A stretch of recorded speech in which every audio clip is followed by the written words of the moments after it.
Hello, hello, hello! Happy... What day of the week is it? Wednesday?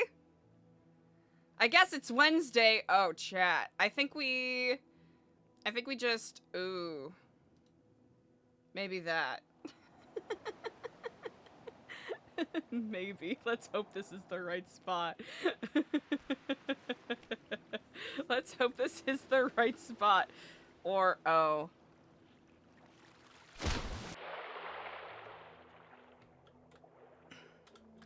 Hello?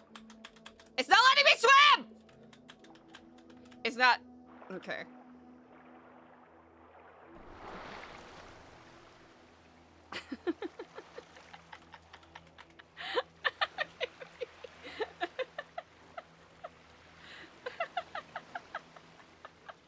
Oh! Okay.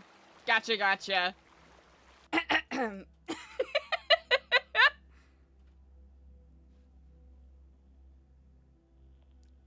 So... Because there is so much potential for things to be fucking awkward, we'll just load in apartments and then just be like, hi, admin, take me to Faceless Island, please? Because I don't know how the fuck to get there.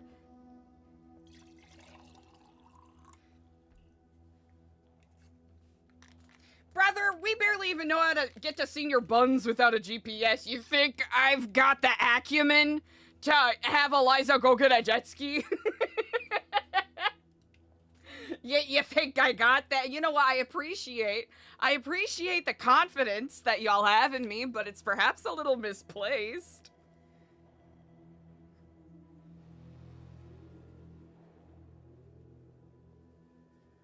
LSIA? Alright, HXDX. I'm gonna believe you. I'm gonna take your word for it. Oh, really? That makes sense. That makes sense.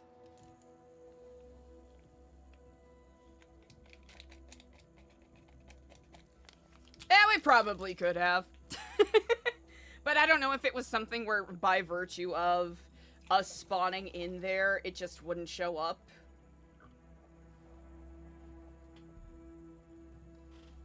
Because I know whatever is up with my system, sometimes things are a little bonky anyways, so... I'd rather not make us have to do the tango of dealing with scuff when a simple reset and TP could make things a little less annoying.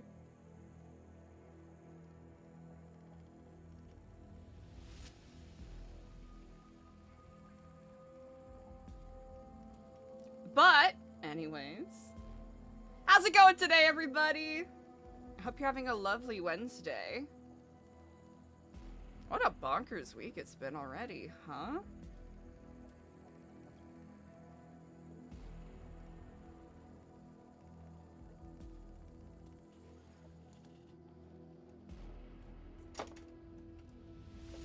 I'm envisioning that the Mr. Blue meeting is just gonna be... Eliza goes wherever they're having this meeting. And he goes, you need to stop. And then that's it. This stop. Yeah! Ooh, yeah.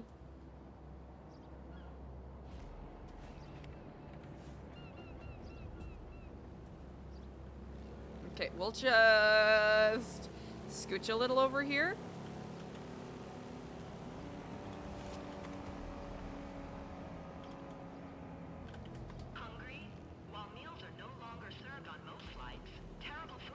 Oh, damn! We actually have food. That's crazy.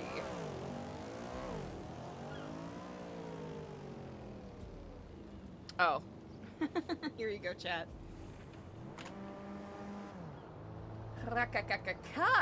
Alright. Now we're a little more set. Decoy, scooping that first with Sherry in second. Third, still up for grabs. Security is of utmost importance at Los Santos International Airport. Believe it.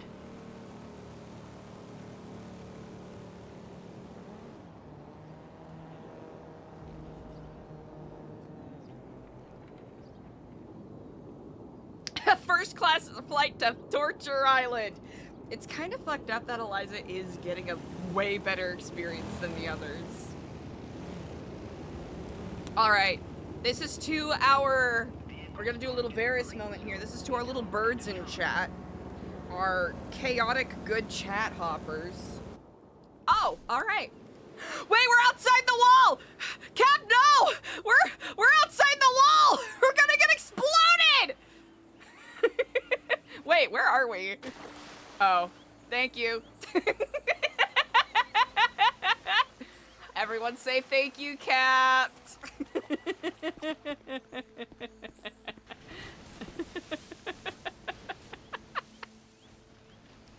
Everybody say thank you. Thank you, Capt.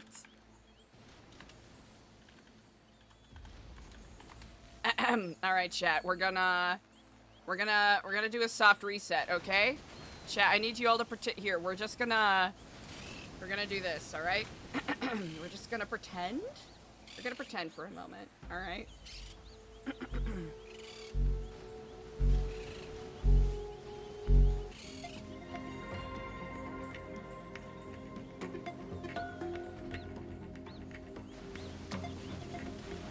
Pretend that we're starting stream from the beginning.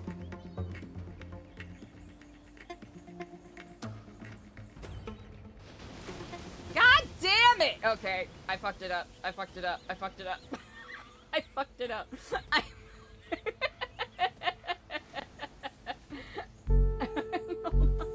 Hold on, I fucked it up.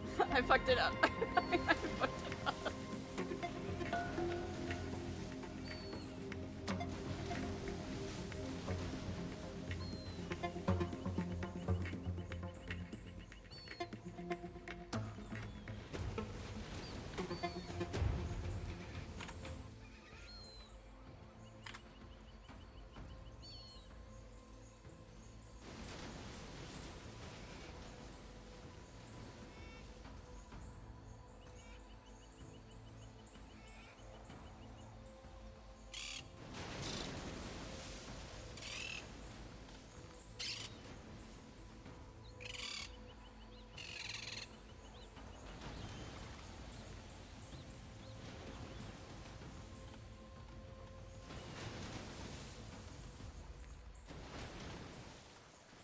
Okay, now I goofed up my camera angles, but it's fine. It's fine. I fucked up the camera angles, but it's fine.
person with the 220!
Actually, where's our... Oh, we're so good.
I love using that emote for taking things because it's so aggressive.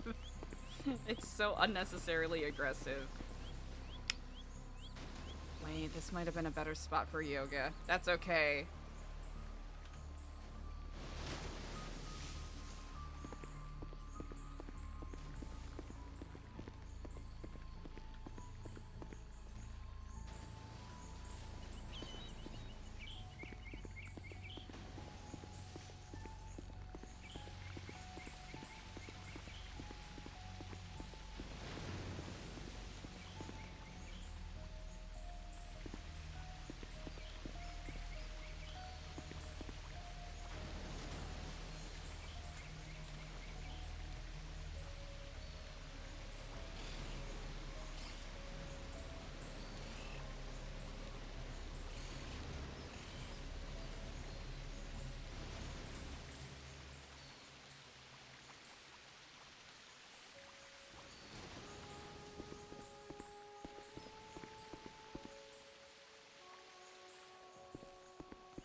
strange. Places that they do and don't have cameras. Hi, Spot! Spot hath been summoned.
Ah, the Epsilon Fountain.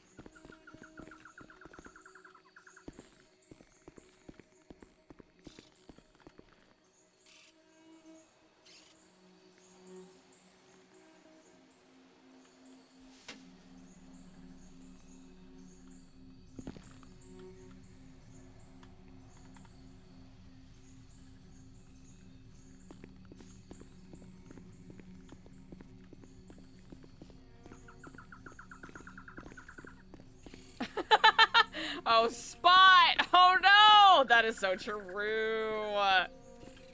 Damn. True and heartbreaking. The best combination.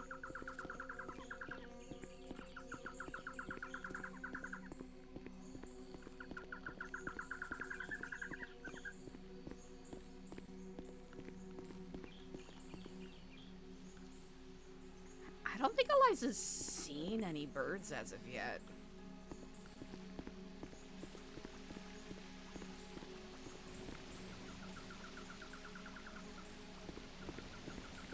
Which is kind of fascinating.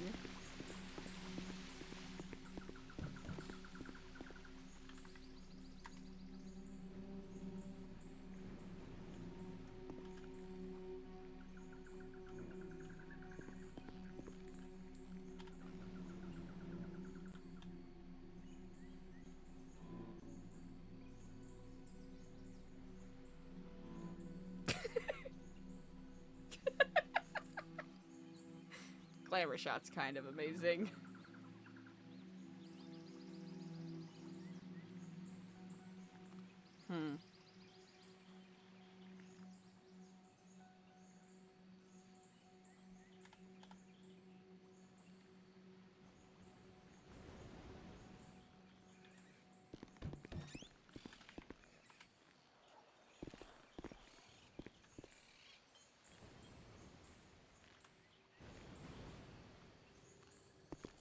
Ugh, that is so true!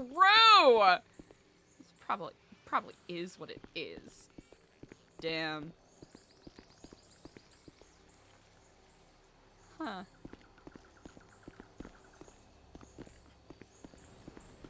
Chat, did you know that palm trees are a type of grass?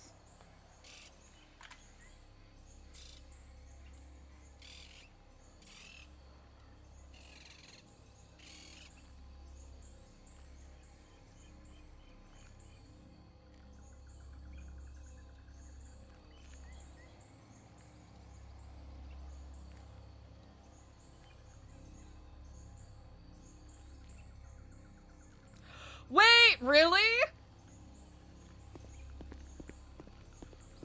That's sick. Oh, that's gotta be so cool. Plan on catching any other shows there? I mean, Lost Boys is already, you know, a top-notch pick, you know what I mean?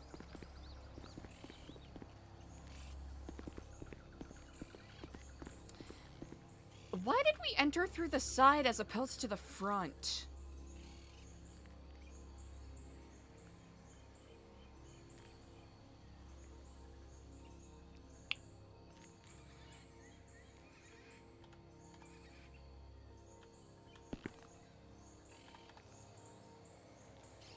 Interesting.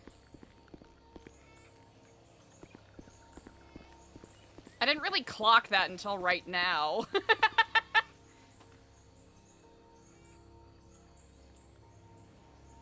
Well, don't plan on pushing any buttons.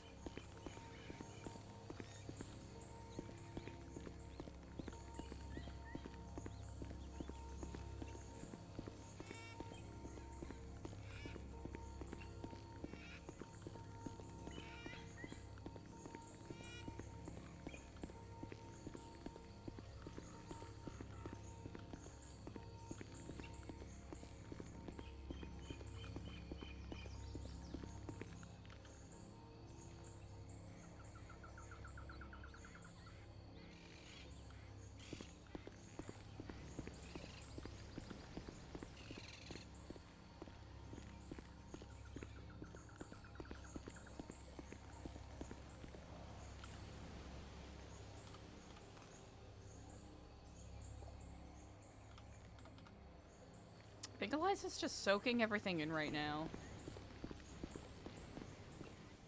Because nothing is as it seems, right?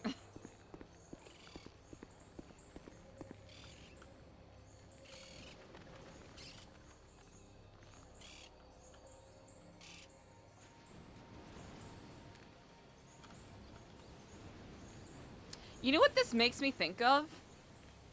Like, this specifically? Mall Tycoon. Because I would put random fountains all over the place! Whether or not it fit, whether or not it made sense. Brother, if there was a walkway, you better bet there was a fountain smack dab in the middle of it.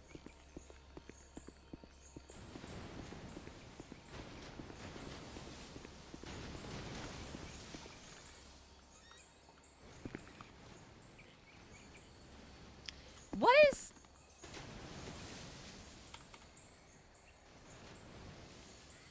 I guess this is kind of just like a room. Bro, I'm too broke to know what these things are supposed to be for. I'm trying to think of like the functional use of of the little, I don't know, cabins? Little houses?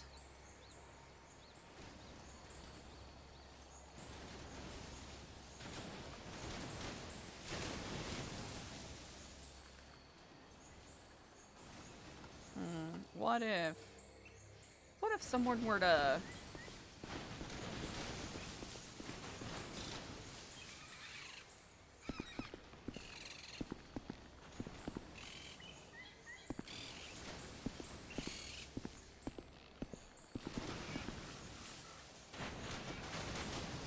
Is that torque? I can't tell if it's open from this angle. We're just gonna... It's super casual. Okay, it's not. It was just the angle we were standing at. Yeah, just super casual.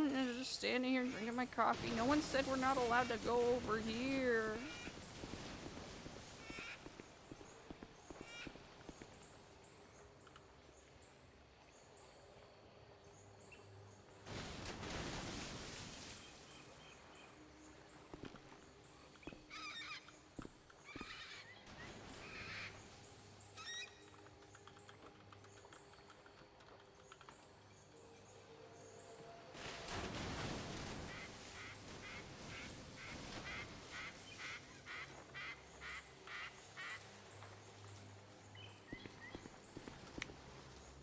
Poke our nose, but we don't know if there's anyone in there right now.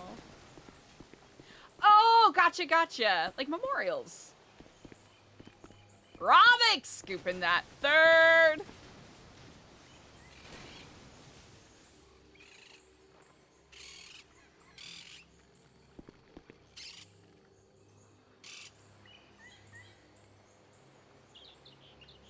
Yo, this place has got to be overrun with parrots.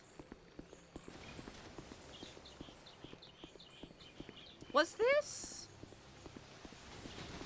I don't think I remember this. Was this here the other day and I legit just didn't notice? Chat, that is so fucking likely. Chat, that is so likely that this was here yesterday and I just did not clock it. Well, I mean...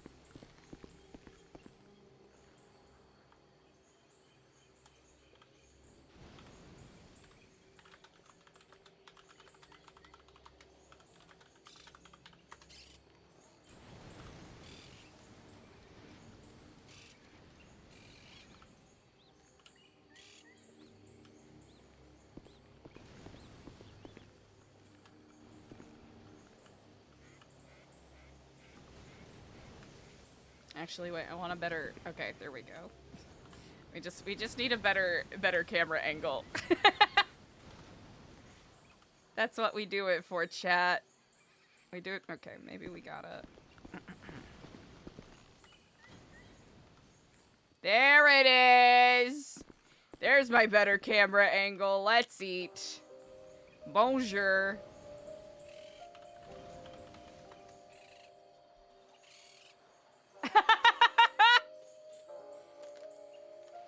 Yeah, Eliza's got new digs.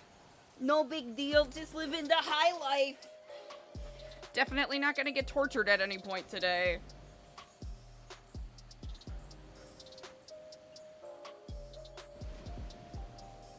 Yeah, this is a way better spot to do yoga than where we did it before.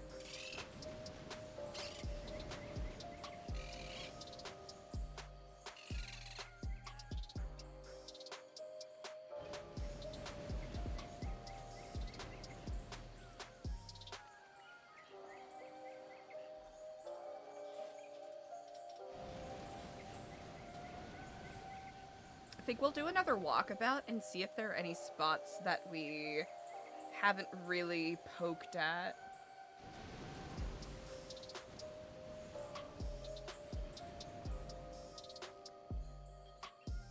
But we'll have Eliza do sun salutations for a smidge for a bit.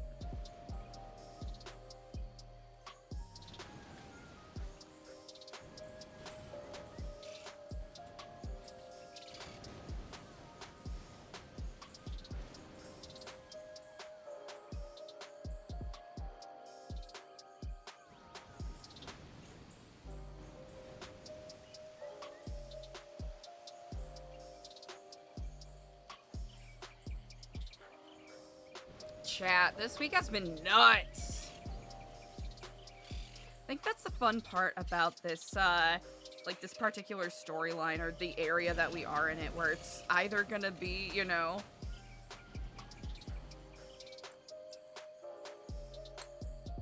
it's why I dig slow burn storylines, because the payoff is just mwah, so good. I might be speaking prematurely, but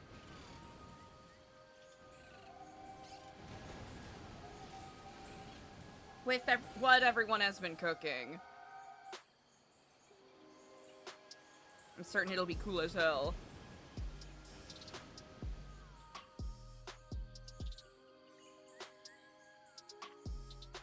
So, those books Eliza read yesterday helped illuminate some things and expanded some others. Vantage.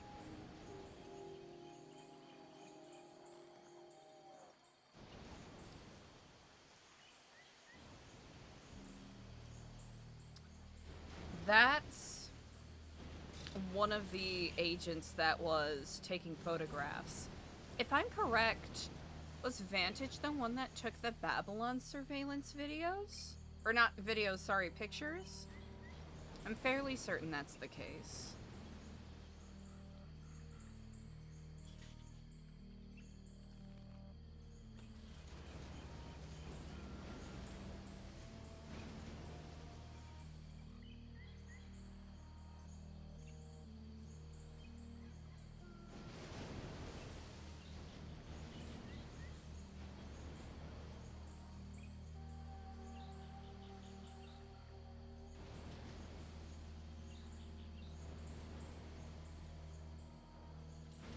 Incendies, no clue. No idea.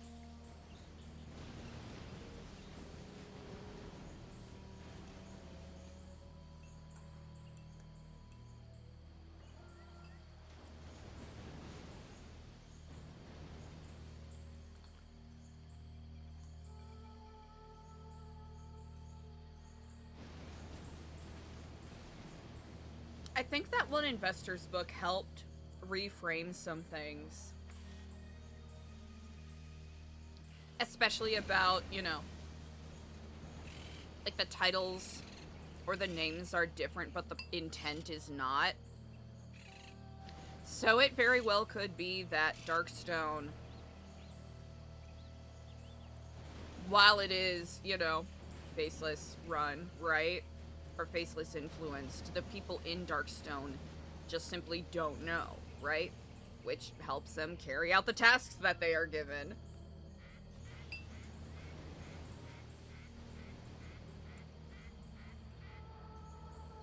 Because if you're not aware of the true purpose of what's happening, of course you're gonna go along with it.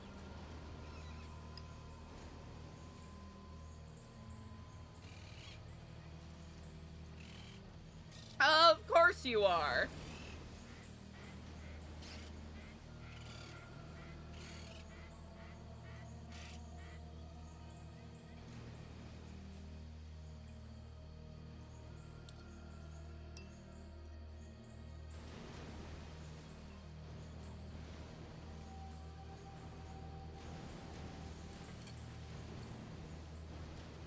If memory serves correctly, Whiskey was already pointing a gun at Eliza, telling her to hang it up. So, in Eliza's mind, it was, if I say anything else on the phone right now, I am gonna get shot. So, we're just gonna hang it up.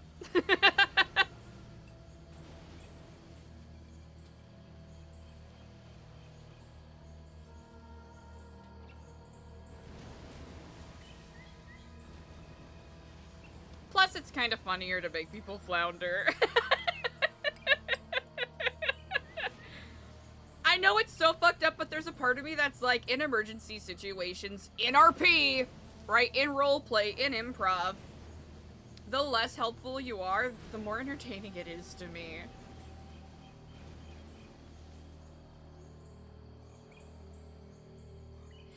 So Kaylee, it's one of those tricky things where, like, Eliza was facing, like, okay, so Eliza was on the bike facing this direction, right? My cinematic camera was pointing this way, so it's like, right now we can see those dumbbells, and if anyone comes and grabs a dumbbell, we'd be able to see it, but from this direction, right, we don't know what the fuck is happening with the dumbbells. So realistically, Eliza would not have seen anything come up until it was said, right? Or until this noise became a little more obvious. I've been trying to play into that a little bit more. I'm not, you know, it's something I'm still trying to get better at, right? Making sure that I have, like, the characters' reactions be realistic to what their perspective is. As opposed to, you know, Eliza's facing this way, and then we see, you know, all the way over yonder, there's, you know, a stampede coming, and I'm like, oh my god, I see a oh my god, I see a stampede, you know?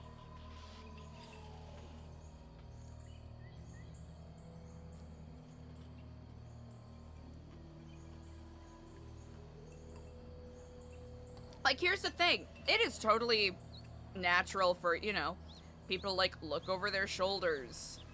Okay, like, you know, with the POV camera in GTA 5, it doesn't exactly replicate, you know, humans' ability to crane their necks, but you get my gist. Right? It's natural for people to, like, look behind and be able to see things. But especially in high-tension scenes like that. Kind of like in a horror film, right? Kind of sucks the tension away if you notice it right away.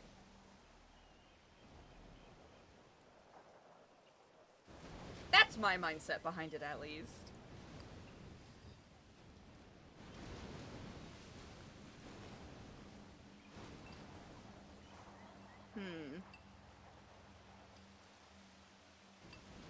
A lot of mulling over today. I think Eliza's just doing whatever she can to, like, physically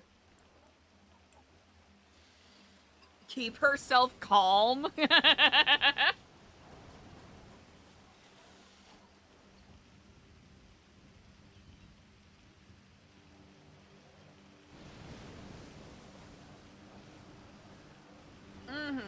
For sure.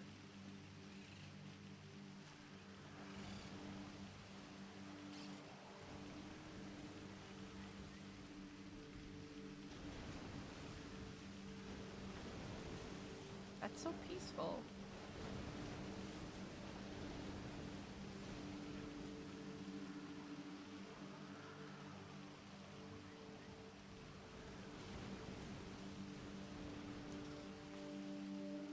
Okay, I am paranoid of being distracted at an important moment. So I'm gonna go take care of something very quickly. So that if and when things do pop off, I won't have to go, oh, hey, sorry, I have to stop so I can take care of something real quick. So I'm gonna do that right now. And if anything happens while we're sitting here, well, rip bozo.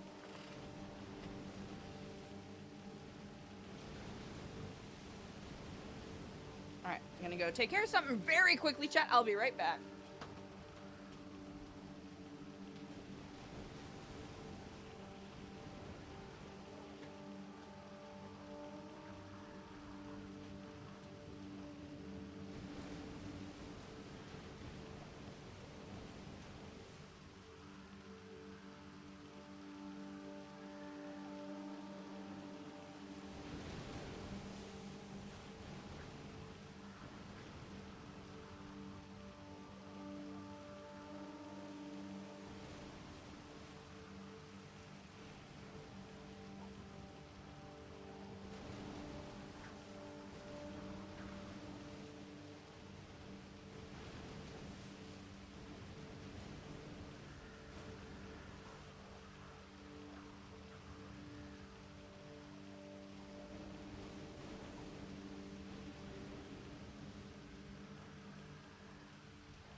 How you doing, Eliza?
so much for your patience, everybody.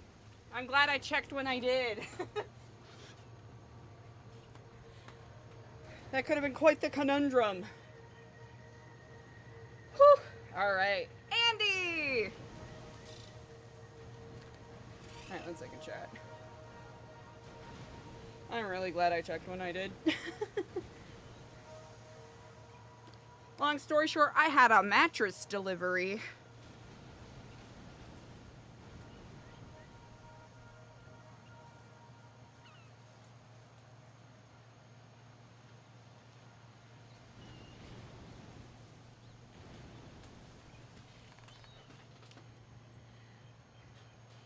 Well, good morning to you. How did you rest? All right. How about you? Didn't sleep a wink.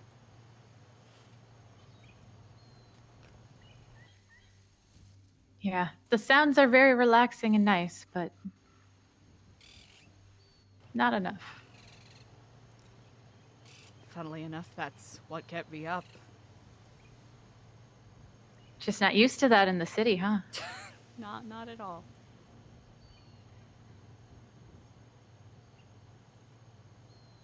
Even Babylon couldn't compare.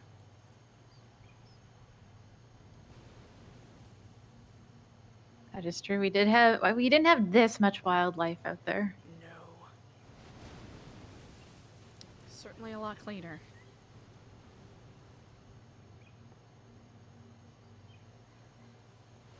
You have any run-ins with anybody yet? No, not yet.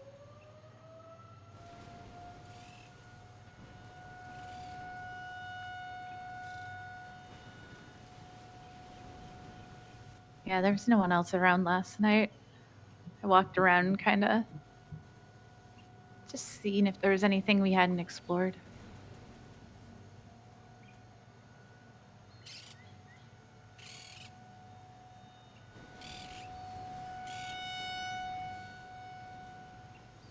I might go for another walkabout. I'll admit, I didn't even notice this was here yesterday. I think that's how taken in I was by everything. That's fair. It was dark too at some points, and I don't think this light is all that bright. It was. Very much was.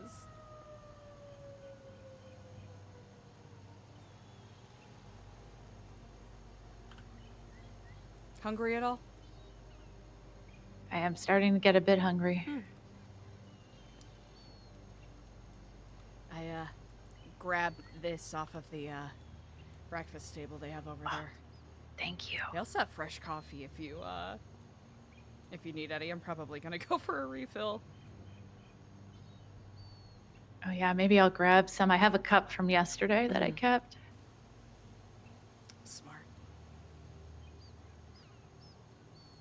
It's gotta be some like bespoke Guarman blend, cause it's not quite anything not quite like anything I've tasted before. Yeah, it feels kind of tropical here. Maybe they grow their own coffee beans. I don't doubt that. Some of their guests that were here before us maybe partook in the growing. Oh, that's true. I guess they did put them to work, didn't they? Very much so.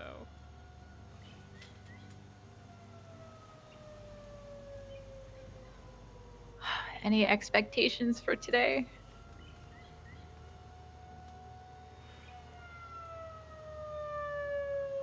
I hope they're telling the truth.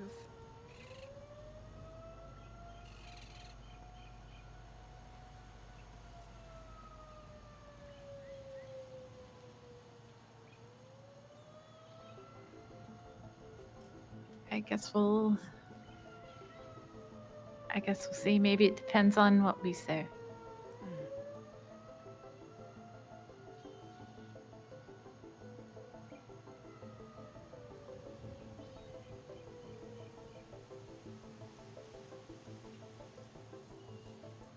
I will say, trying to sleep with this collar on, not very comfortable. Yeah, honestly, that was one of the biggest issues I had.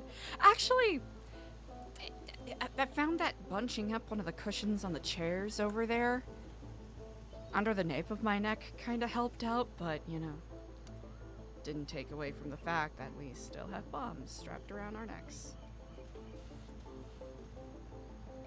Yeah, you can only get so comfortable with it, I think.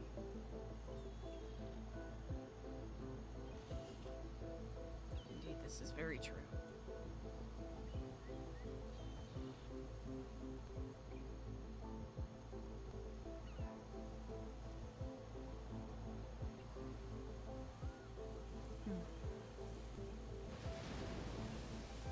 Should we take a walk around? I was about to suggest.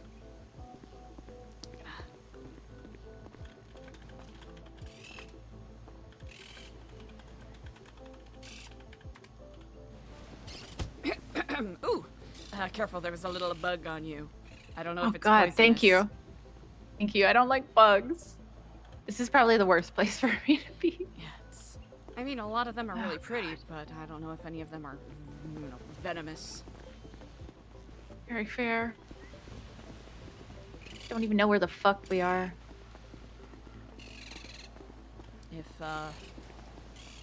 If what I've heard from some others is true, based off of some of the plant life here, somewhere off of South America.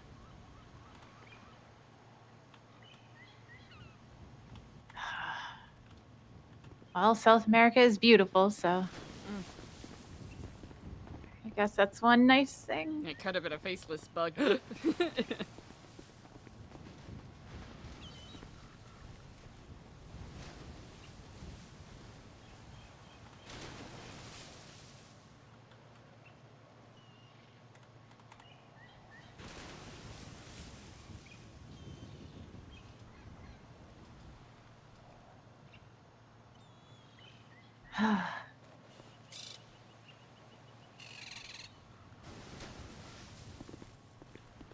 Little hazy out today. A little. It was drizzling a little bit earlier when I first started, you know, doing my yoga and meditations. I think we might be in a similar scenario to yesterday, trying to find the best spot to watch the sunset. Strangely poetic. Well, Ended our days watching the sunrise, starting at watching the sunset. I did figure out how to get on the roof here. Really? Yeah. Just a wall here.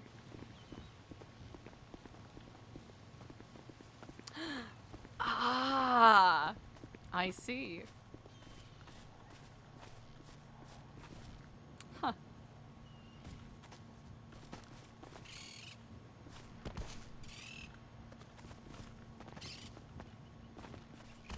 Wow, I'm having a hard time today.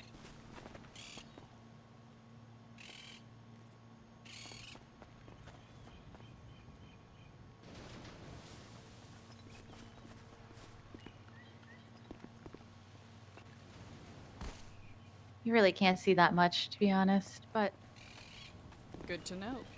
it was something. Well, if it comes to it, that could come in handy.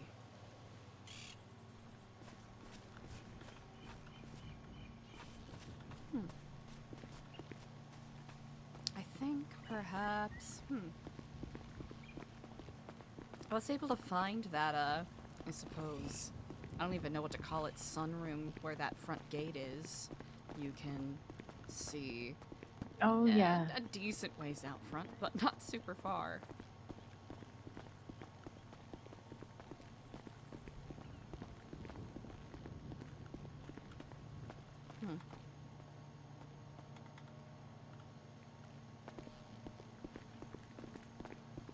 Everything about this place seems like paradise, except there's sometimes one or two things that pop up to remind you where you really are. Yeah, kind of seem out of place. Now this! There we go.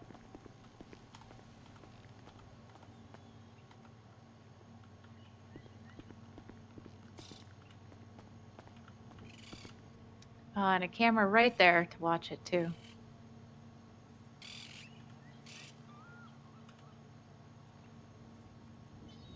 Well, everyone gets to enjoy it then. How lucky. Yep. I hope Owl enjoys it. Assuming he's still watching. He's gotta be glued to that screen for so many hours a day.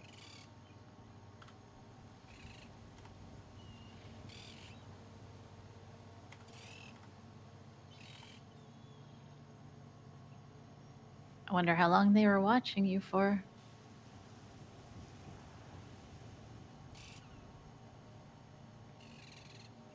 Years. Probably.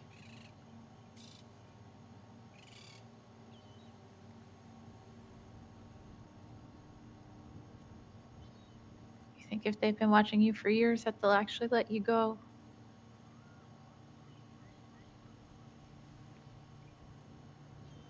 Depends on what their plans are. I mean, they've been watching me for years. They could have scooped me up sooner. There was something I said yesterday that piqued their interest. What specifically? Your guess is as good as mine. I'm mulling over everything I said yesterday. Well, I can't recount everything word for word.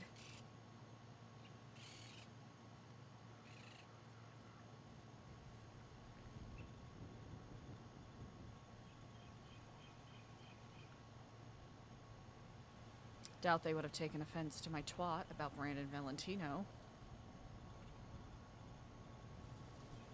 Doubt it, considering the things that I did to him too.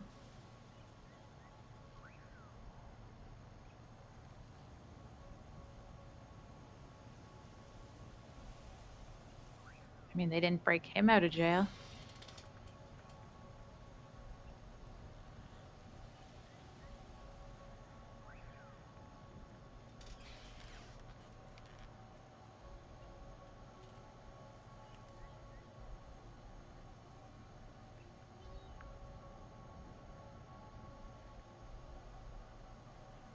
The guy that was standing in front of me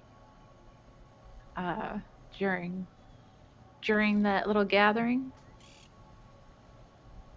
Mm-hmm. I don't know who he is, but the day before, Baz and Clevin and I saw him and one other person. I don't know if it was the guy that was with him, maybe. And we got we got told to find out who he was. When we went up to him, started talking to him, he was fine. And then Clevin asked his name, and he said something like, "Wouldn't you like to know?" and then walked out. He had a British accent. The guy in the brown jacket? He had a beard, shaved head, scars on his face. I think it was like a brown shirt, khaki pants, Oh. glasses. He was beside a guy with like Oh, the gathering. guy with black hair, and it had like some red cool tips in it, cool guy tips.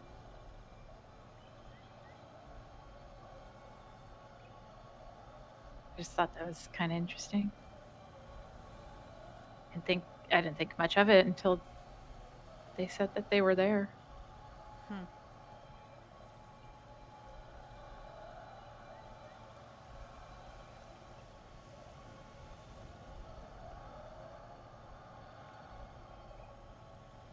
Do you think anyone there understood what I was trying to say, or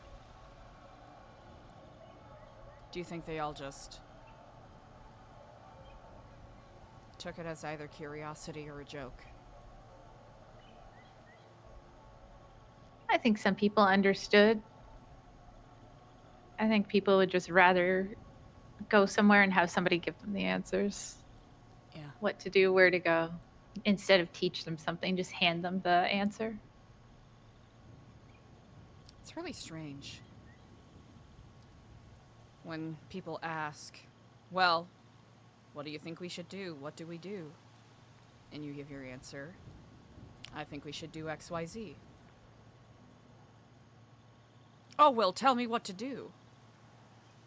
As if simply by virtue of them not liking the answer, it means it wasn't answered.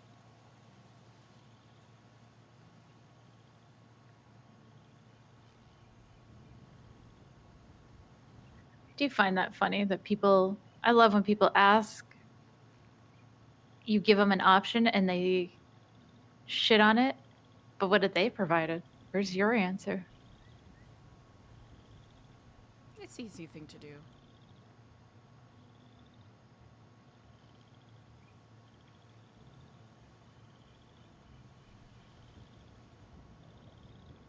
I know that a lot of people... It's pretty common to shit on fence sitters. It's something I've been seeing more and more. And I'll admit, I do have a bit of a distaste, but I think there also needs to be some grace and understanding given when someone needs time to mull their options over. Or if they simply do not like either decision. Or either choice, I should say. I think there's a reason in that.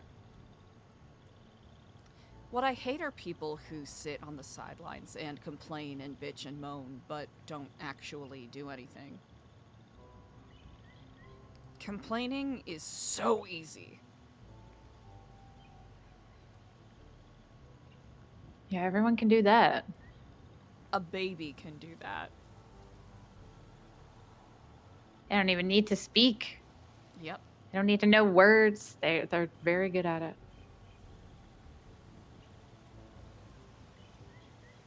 And if one has the problem-solving capabilities of a baby, screaming, crying, and complaining, as opposed to offering a solution, then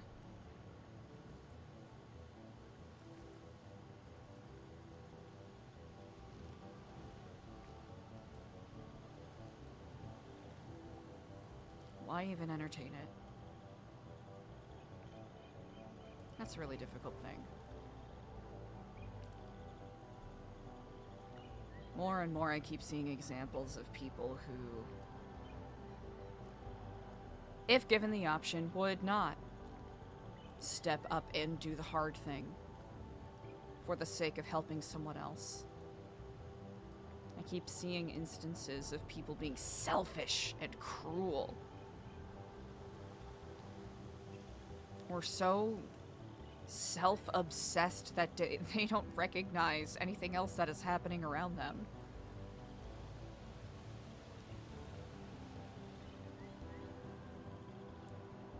There's an old question that pops up in my head. Is everyone worth saving? Does everyone deserve a chance?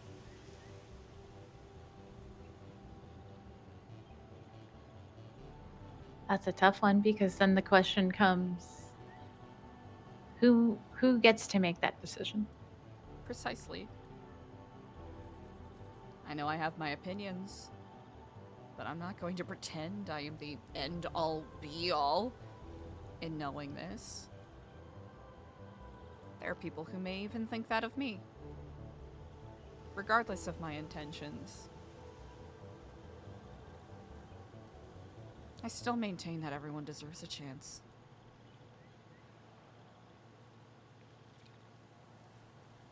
But whether or not they waste that chance is not for me to guide or determine.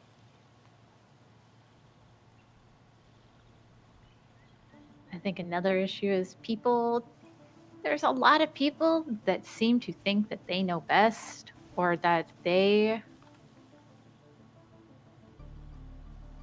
can wrote you like a fucking book, but they're you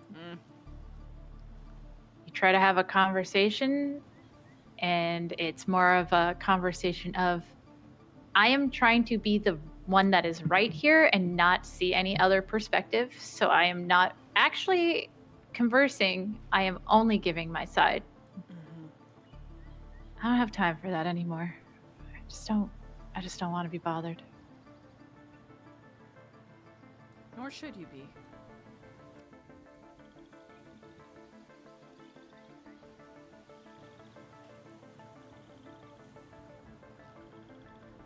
I think you're right. There's a lot of people. I'm sure we could name names that would rather bitch about things or think that their way is the right way and fuck everything else.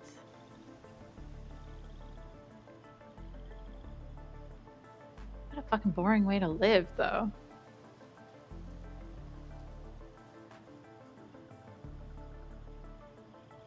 How do you, like, become a better person? How do you grow if that's how you are? So shut off. Some people simply don't want to.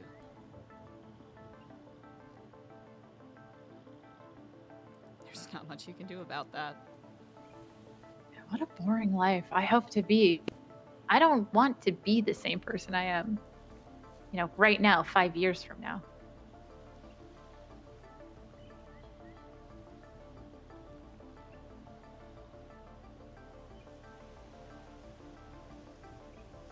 So much has changed in the past year. So much has changed in the past month.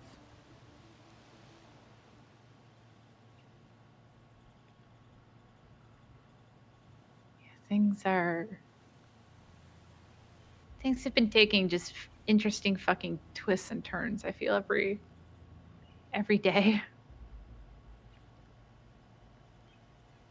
Agreed. Times where I feel as though my emotions have been sanded down, and then I find in that sanding down other things have been filed to a sharp point, fragile and ready to snap off.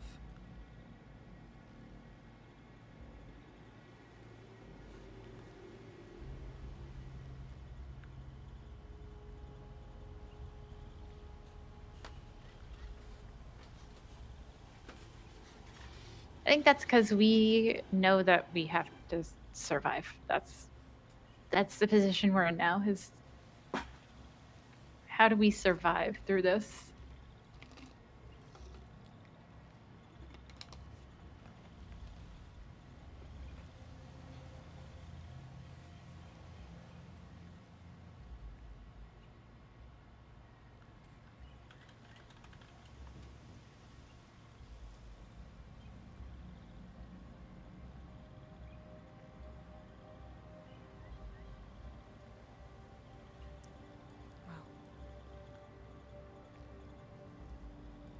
Based off of their notes, they don't plan on leaving a graveyard, so that's some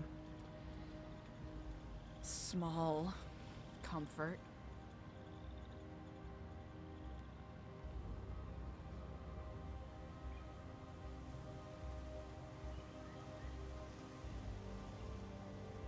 I guess there's no point in taking over someplace if you're going to kill everybody.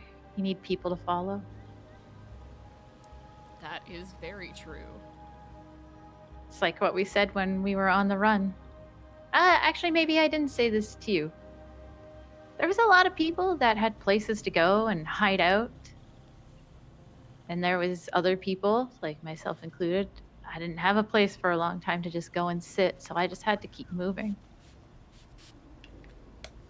And the reality was the people that were out there moving around, collecting things, once they all got scooped up, put in jail, everyone who sat in their ivory tower in safety, they're going to start being the grunts soon. That's what would happen too here if they killed too many people.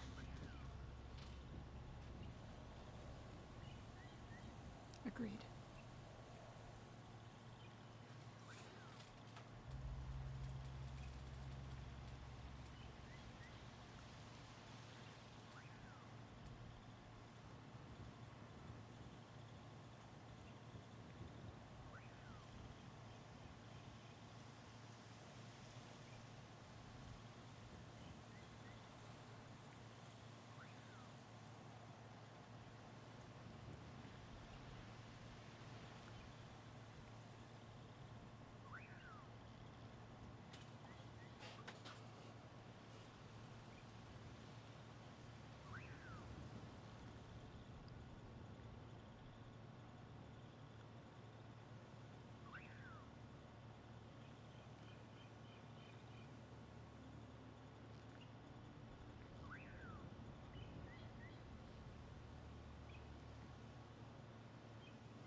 you agree with any part of what they're saying?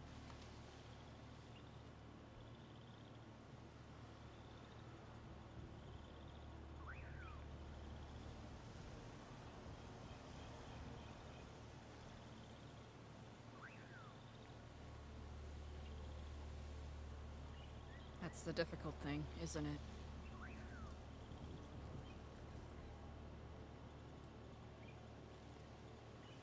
I think quite a few of the things they have said are... they're true. Right? Well, sure, some of the semantics could be picked at and poked at.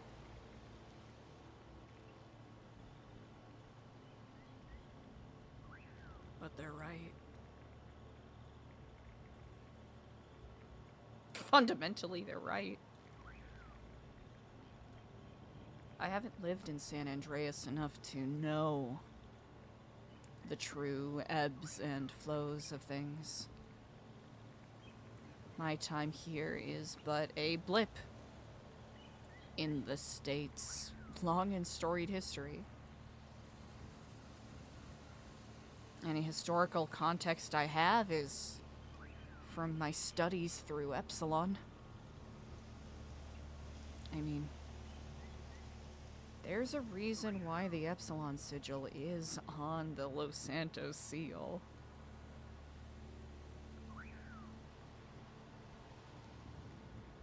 What was it? Was it K. Oil? Was he somebody on the board that signed the Constitution? Was an Epsilonist, were they not? I don't know if K. Oil was.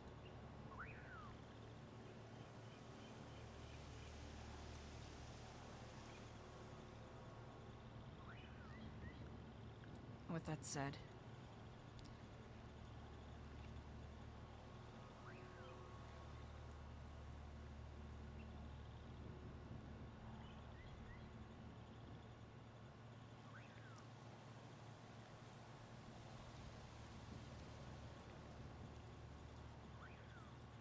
I think the hard part is that history's shown us that you can topple one corrupt government, but it's almost impossible to keep another one from installing itself. precisely. Or having some other form of group, another group form out of hatred and anguish against those that toppled the government in the first place when they had no right. Oh, Andy, who could you possibly be talking about? It never ends. It's just a cycle.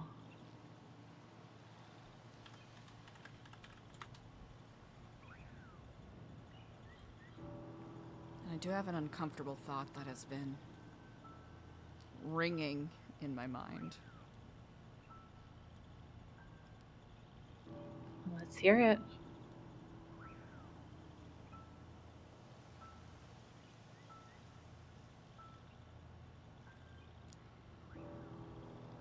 I know yesterday I rambled on about how it's the systems that are flawed. But I left out a pretty significant part of my thoughts. Yes, the systems are flawed and the foundation is rotten. But what good is trying to rebuild something with the very same people who maintained those rotten systems?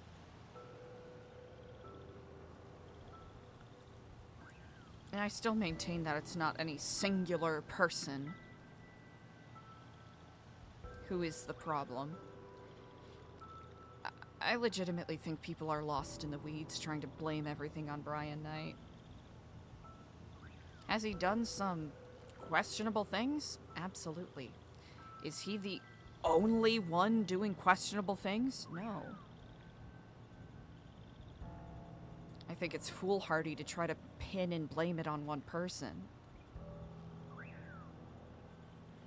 Same thing with people like Kyle Pred, right?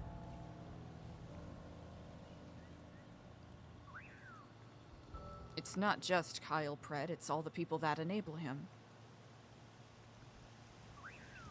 Who support him, who carry out these cockamamie plans.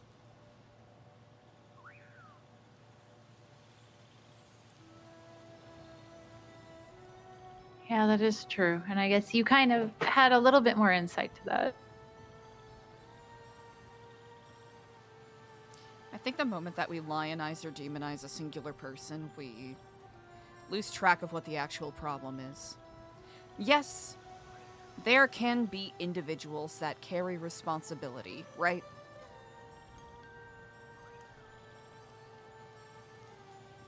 But what about the people that enable them? What about the people who obey orders? The Brittany Murphy to the Brian Knight. Brittany Angel, there we go. I was about to say Brittany. Not too much on Brittany Murphy now.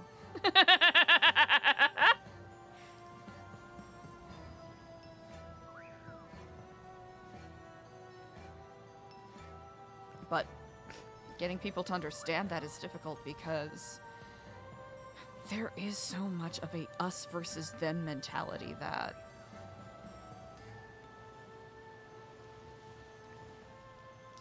people can't think past a simple surface level read of things.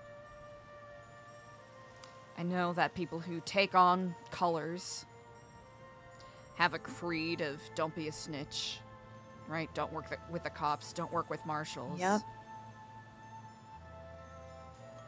But that rule is clearly flexible based off of who is doing what with who.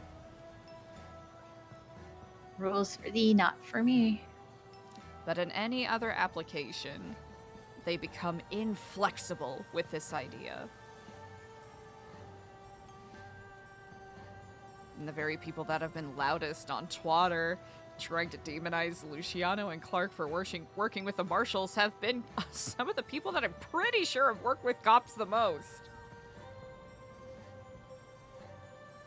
Yeah, that's not surprising.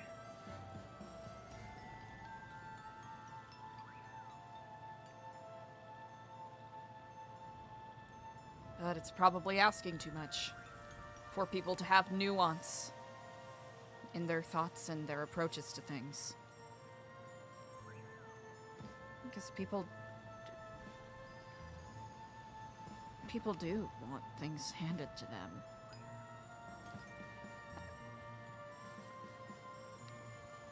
Like I said, it's much easier to sit in your echo chamber with those that are going to say the exact same thing as you. Yeah. And agree with you than it is to be questioned and even just question whatever it is your fucking problem is. I've probably said this to you before, but before I joined, I was almost angrily jealous of New Babylon. Because I had spent the better part of probably 3 months at that point struggling, pulling my hair out, banging my head on walls, trying to figure out how to get people to give a shit. And want to take initiative. So I think people had a view of the program that, outside of the rumors, right, discounting those, that wasn't 100% true. It wasn't a thriving, well-oiled machine.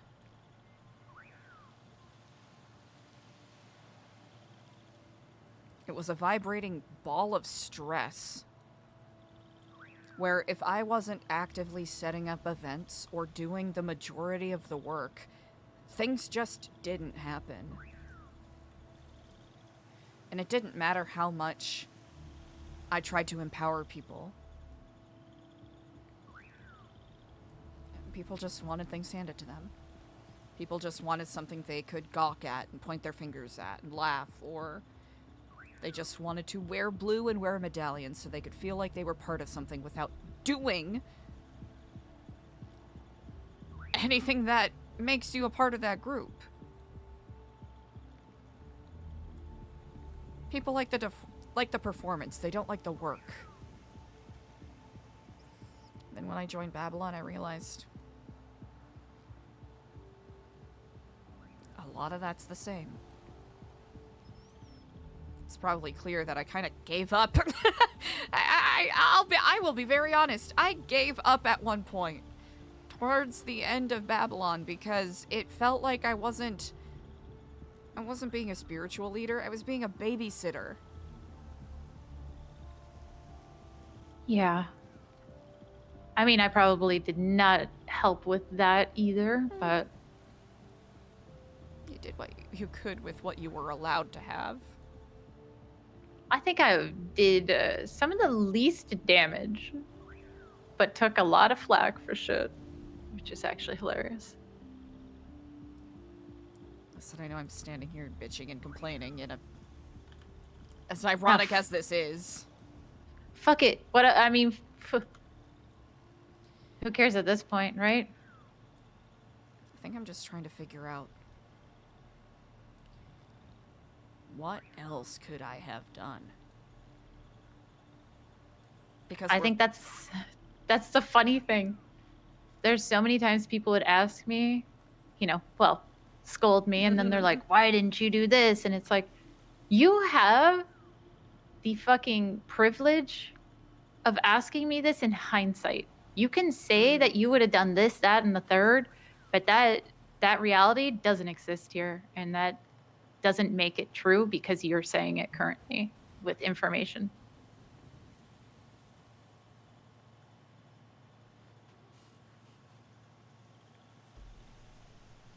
I think I'm mulling all of this over again because, I mean, this is simply the same problem that we are seeing on a wider, larger scale. People just don't give a shit and they don't want to work. So do I. And this isn't what I'm going to do, but do we just sit back and let them burn?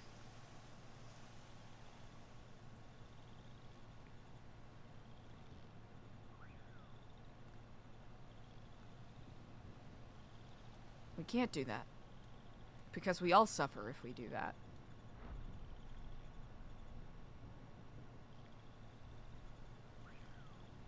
I think there's going to be some people that do. There's going to be people that don't make it through this. People that aren't willing to help themselves, but I think at this point we have to accept that that's on them.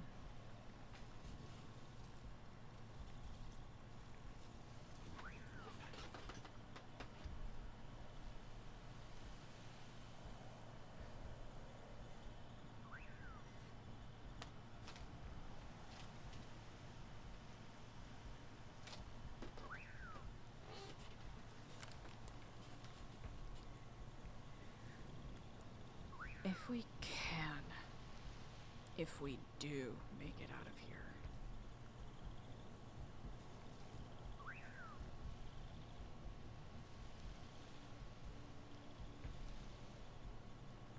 what's the first thing you're gonna do?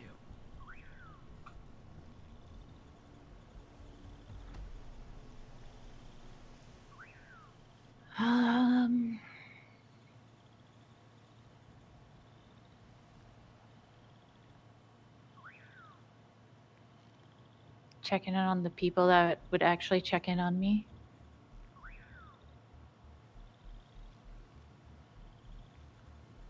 So after that 2 minutes, maybe go get some food.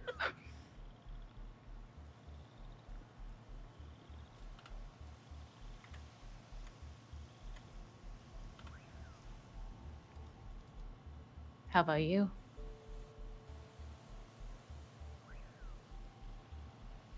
Probably check in on Daphne, make sure she's okay.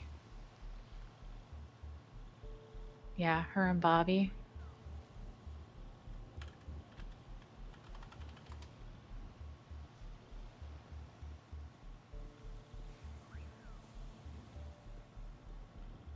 I don't have the same support structure. Mine's pretty small. But I'd at least check in with them.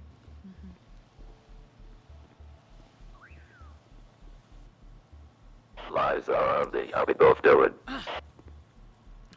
Very well indeed. How are you on this day?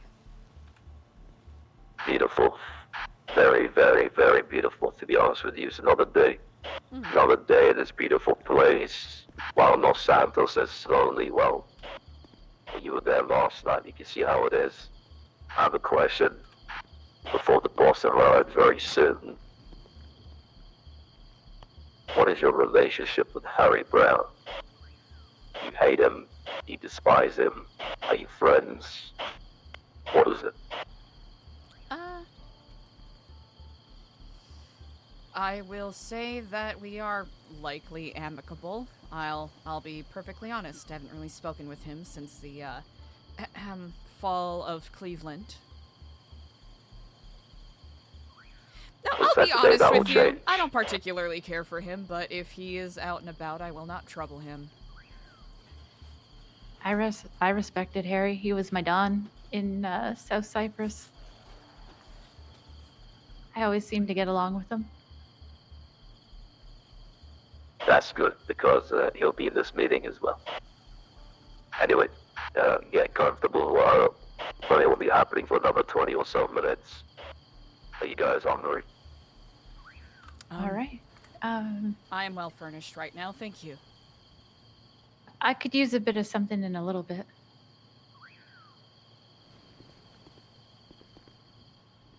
Funny how the world works. Would have thought you two, me, on this island, and you guys are no prisoners. Interesting.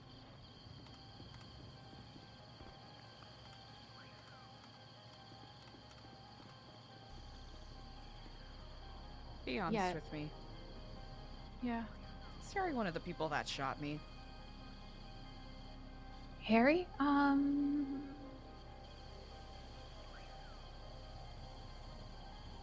I don't know, but I wouldn't doubt it.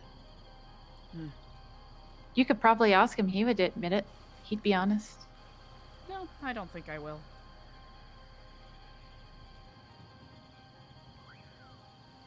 Harry really believed in Cleveland and really did kind of go all in. He told Sab and Lang that they ruined his life because of what they did. I think he kind of blames Lang for the fall.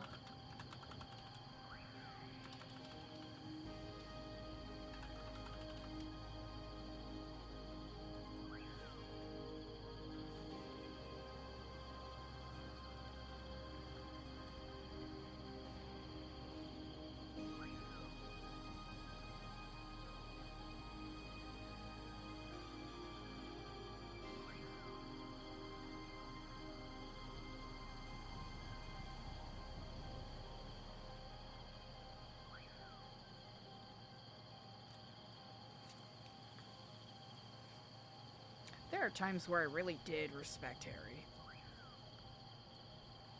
Oh, there's a part of me that still wants to respect him. But I'll stand by what I said before about having no taste or care for people who bitch, complain, and stir.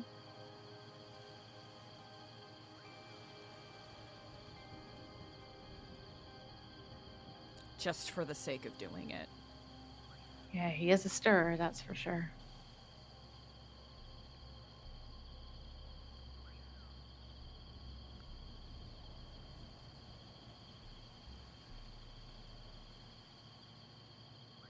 I think there was a lot of people like that in New Babylon, though.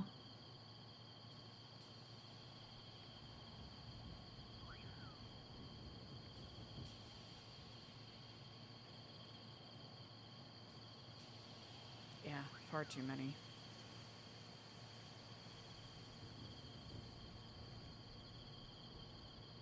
I'm gonna stretch my this a bit.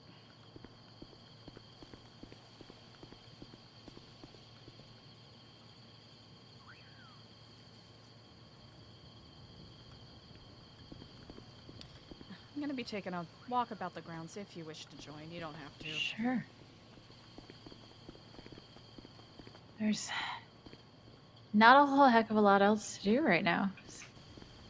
I said we have about 20 minutes.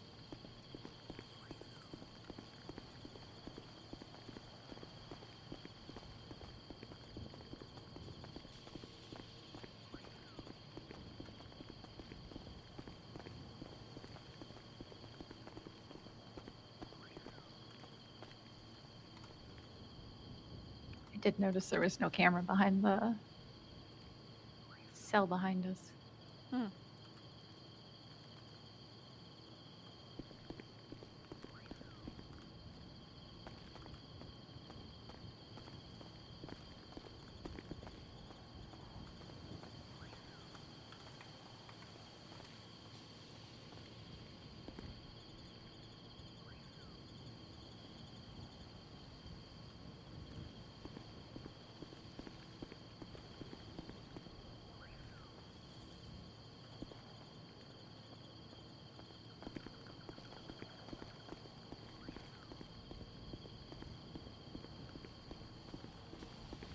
What kind of animals do you think they keep in these?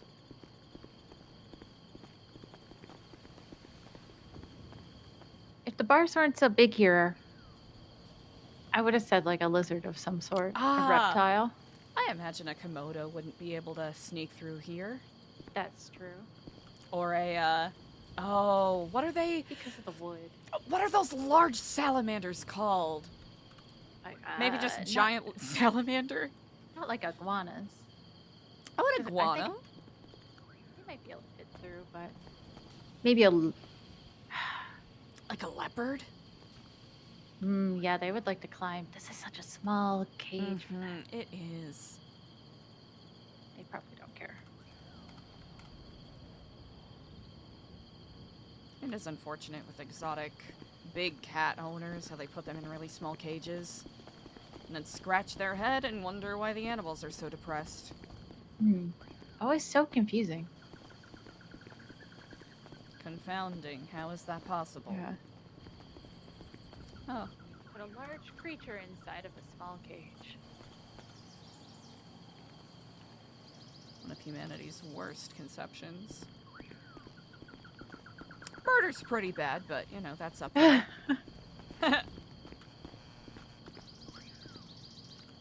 Oh yeah, this one you can see over the front gate.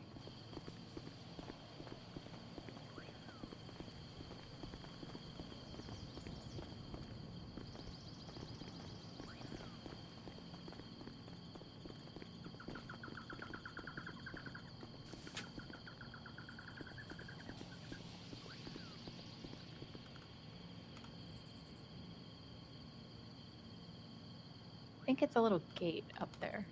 Huh.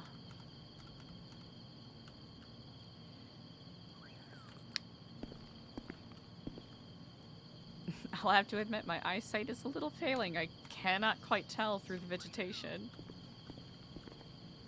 Here, try that. Oh, thank you.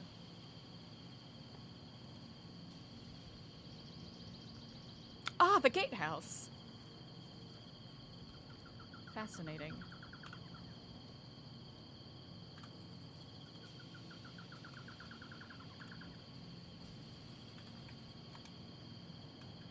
Huh.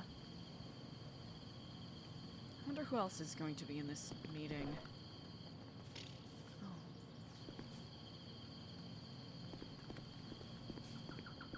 I guess Charlie, the blue man. Is it Mr. Blue or is it Mr. White? That I guess we won't know. Guess I don't know. Mr. White shows up, Eliza's gonna shit herself. I'm gonna take a wild guess and say there's no point in lying to them about things. That's why I figured I'd be blunt. They probably know.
I went down where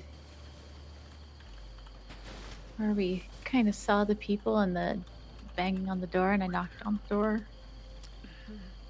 Ran around the corner to see, but no one came out.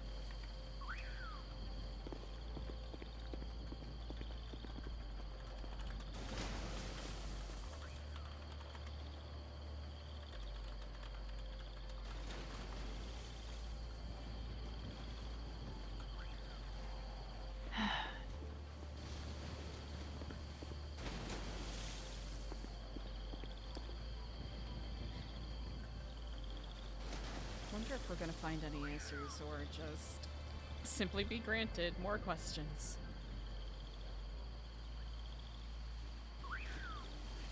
Probably a bit of both.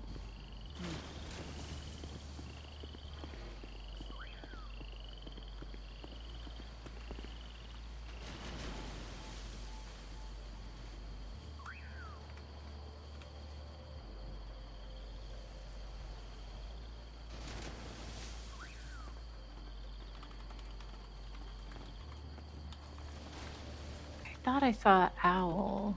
I think Owl or Whiskey, one of them walking around. Ah, I see.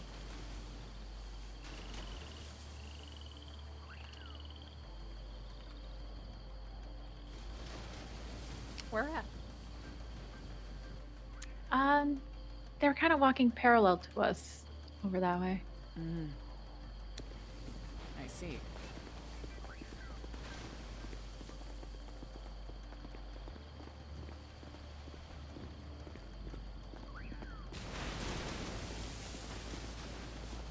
If I was more of a mind to take advantage of our situation, I would be testing out each and every single one of these pools.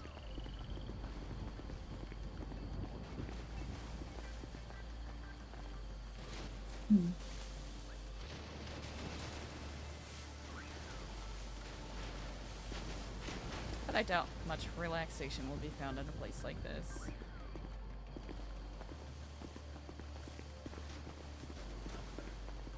Even though we're guests. Of course, honored guests. Apparently.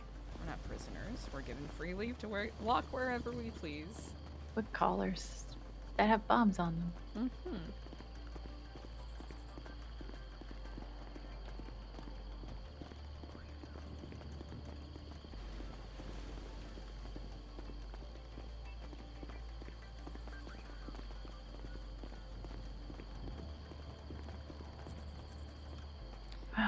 Wonder how much money a place like this costs. If you're a terrorist group, do you pay taxes? If you own the island, do you pay taxes? Yeah, it goes. If no one knows where it is, they can't make you pay taxes, I right? wonder if Eliza can find the specific palm tree from the video.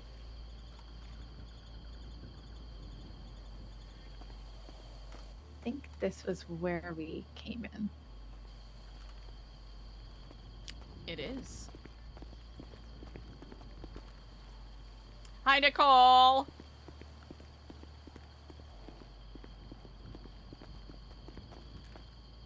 I didn't risk going up it last night just to make sure. That's a good call. One of those buttons best left unpressed. Yeah, I didn't want to push that. Oh.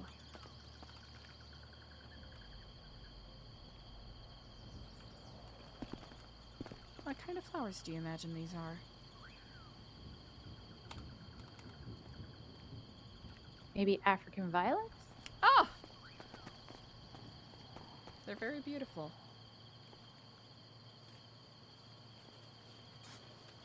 It's amazing how much beauty there is around here, considering what's going on. Mm-hmm. Maybe it's easier to accept the things you're doing when you're surrounded by plant life and things that are growing, living. Indeed. Goes along with Charlie's thesis from yesterday about being a product of your environment. It's a real shame it hasn't taken root here. Mm-hmm. No roots to this one. Hmm.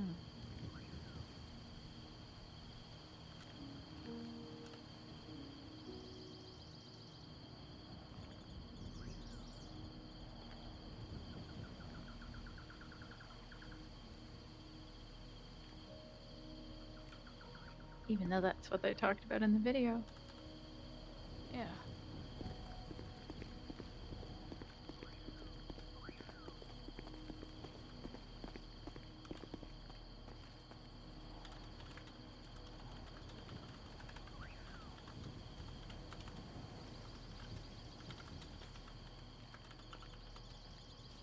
Huh. Have you ever seen palms like this in San Andreas?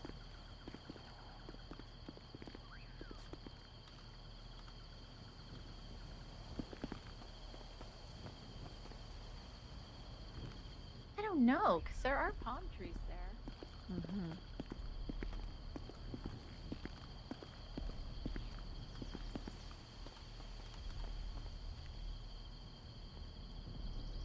Strange. Seems as though there's two different kinds. Indeed. You know they're botanically classified as grasses? Really? Mm-hmm. Yes, if I'm quite correct, it's similar to a pineapple, actually, as well. It's because of the way that the what is it, the phylum and the connecting cells all come together. You know, with trees, you know, they sort of have those rings, right, where they kind of grow from a singular base, whereas palms, Oh, yeah. they're kind of all a bunch of grasses that are kind of together. Huh, I didn't know that. Mm-hmm. Really fascinating. You do know a lot about trees.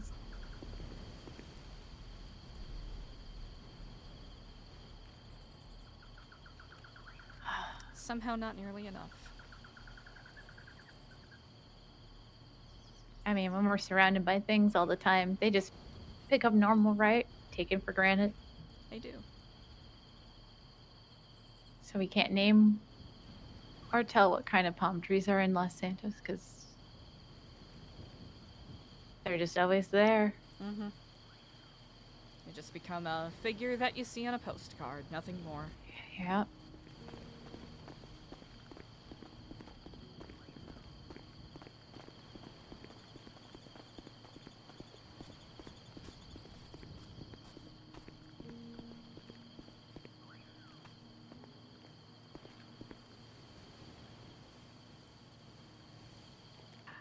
I didn't see that crest anywhere else.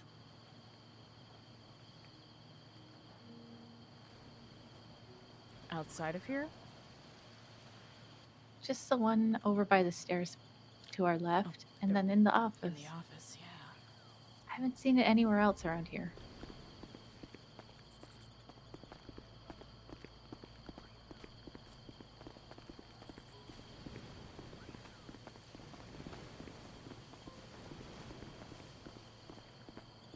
It's just weird to have it tucked away somewhere like that, alone on a wall.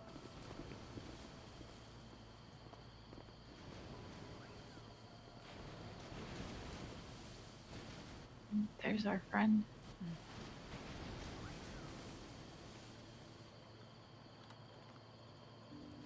I'll have to admit, as much as I claim to try to be a scholar, my Latin is lacking. Well, mine is 0, so yours is much better than mine. It's a little ironic. Pretty sure one of the last, what would you even call them, units that I was studying before I dropped out of school. We were doing prefixes and suffixes in Latin. Maybe if I would have stuck around for another month or so, might know a little more. If you stuck around for a month or so, you probably wouldn't be here. It's just how things go. It is. Ah, wait. We know the primo sunrise spot. That's right. Thank you, Charlie. Indeed.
I have a feeling one way or another, we're not going to be seeing this view much longer.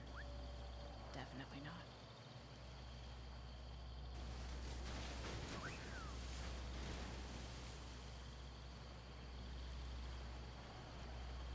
With that in mind, I'm going to take a brief moment to meditate on it.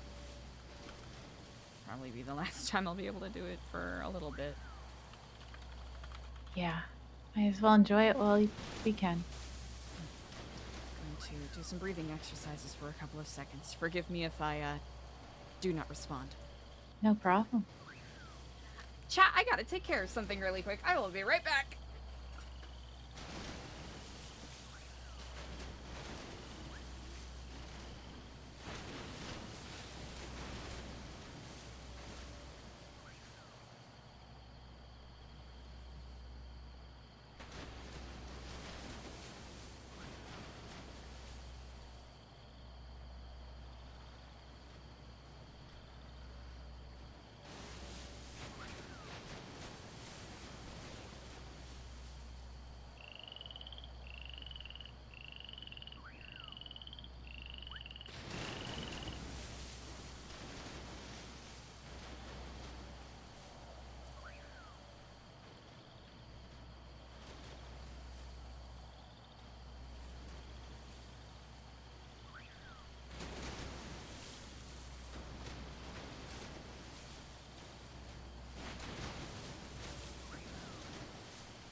Alright, chat, life is good.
Really is beautifully.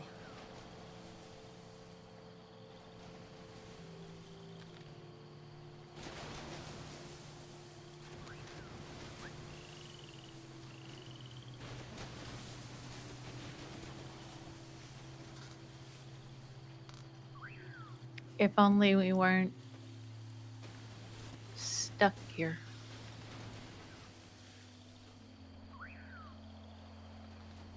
Well, we are being watched a lot closer right now.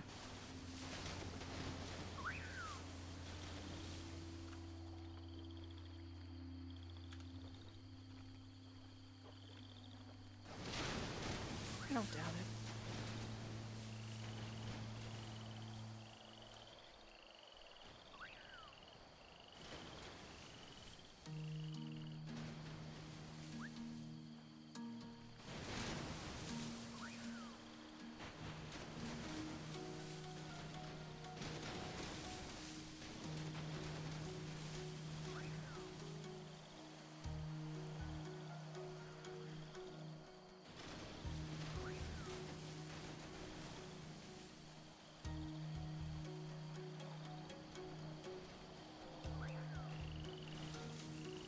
Think it could mean someone important is here. I don't think it's us.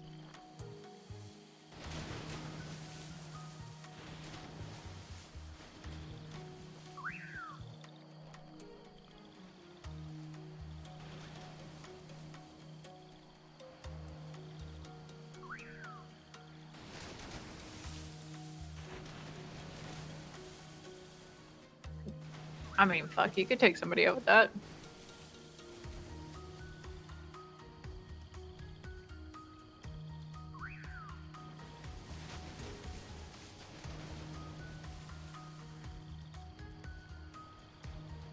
Sorry, chat, I just realized I was muted. As long as you try, that's the important part. Everything's a weapon if you try. That is true. I think weapons of those kinds are not on my mind right now.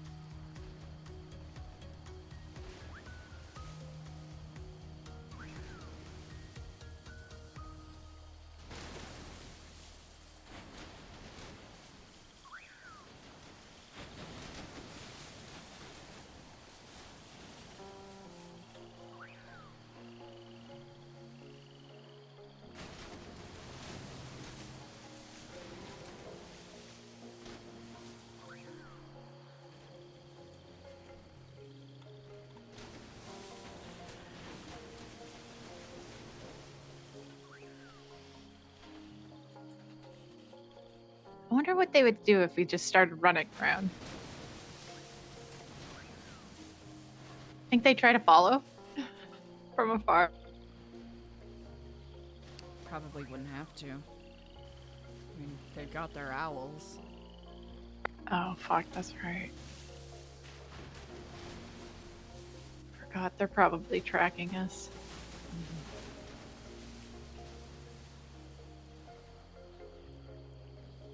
And to be a bit of a bummer. They've been really courteous to us thus far, and I currently don't intend to test that too much. That's fair. I think it'll be tested enough whenever we have to meet.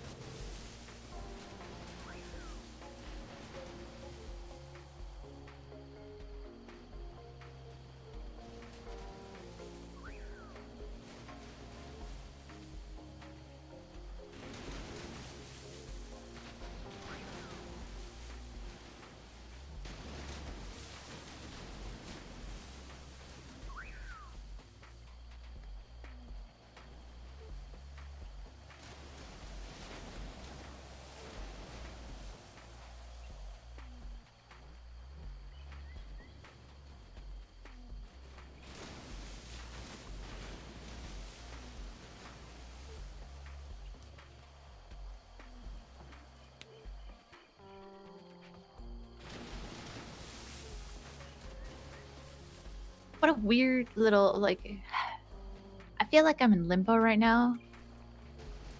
I want to know what this is about, but also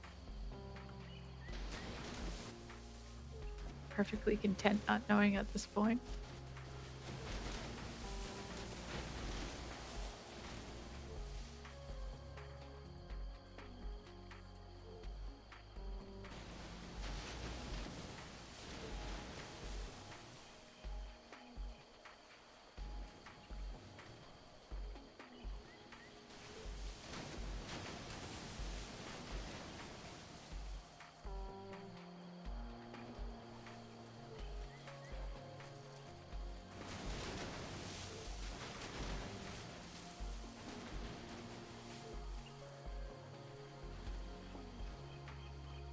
You ever wonder if you've been too curious about things for your own good? Ask too many questions.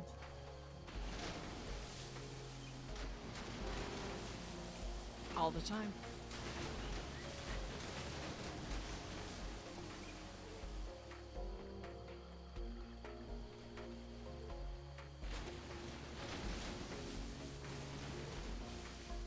You ever regret it?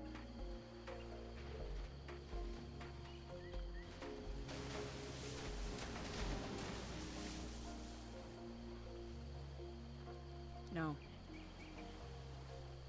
No, I don't regret a thing. You regret nothing. In regards to the question you asked, Fair. curiosity killed the cat, but satisfaction, Satisfaction brought it back. brought it back. That's right.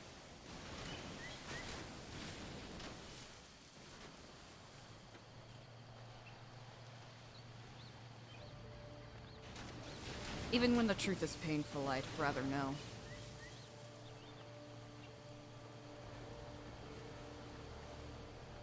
Yeah, I think I agree. Now, the matter of asking a question and to who? It's always worth having a bit of discretion. Maybe that's where I fail sometimes. What's that? Sometimes I don't use discretion, I just ask the question anyways.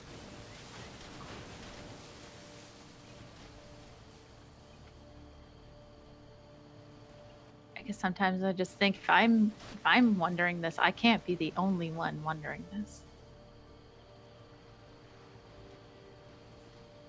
All too true. I don't think you're alone in that.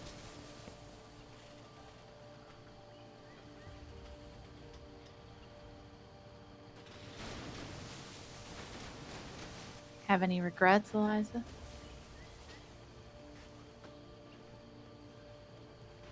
Regrets? Always. I'll always have regrets.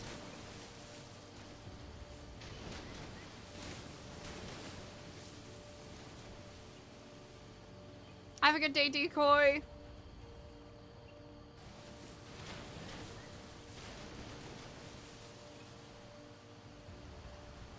I regret times I was too much. I regret times I was not enough.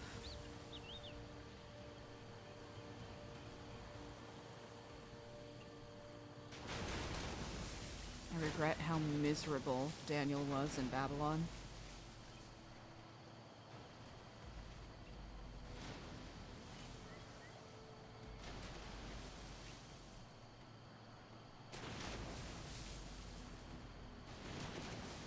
I regret not spending more time with him when I had the chance.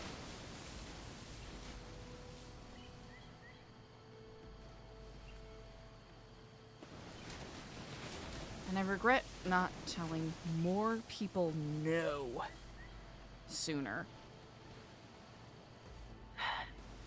That's a big one. When I first came to San Andreas, I had such a delusional mindset that I had to say yes to everything the universe brought me, even if it meant suffering and pain, for myself. And I ended up enabling some of the cruelest people out there.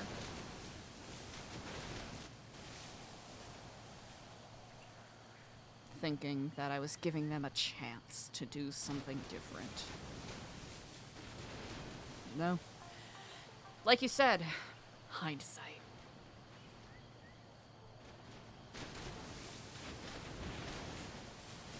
Yeah, it's a pain. What about you? What do you regret?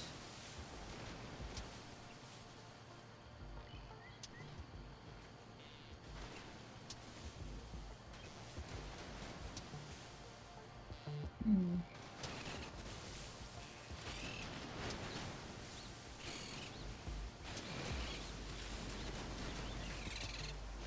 I regret shrinking myself and being more of a pushover to make other people's lives easy while making my own terrible.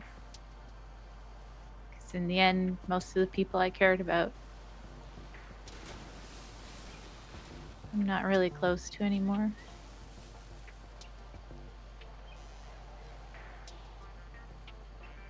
I regret losing them, but I don't have the hindsight on that one to figure out how I could have ever done anything different.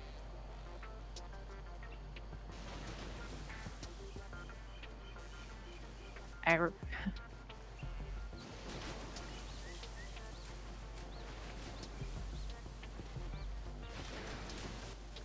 I regret that people got hurt in Cleveland that I didn't want to get hurt.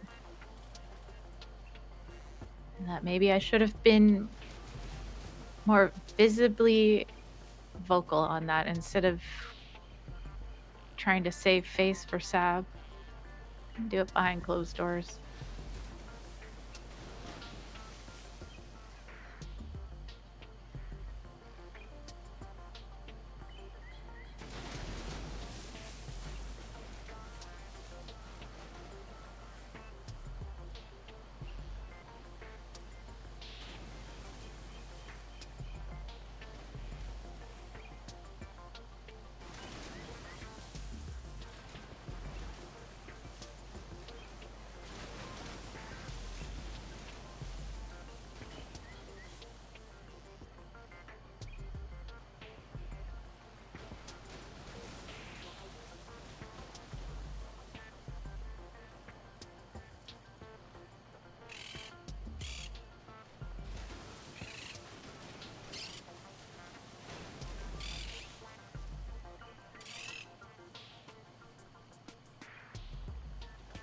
I don't know if this is so much a regret or just I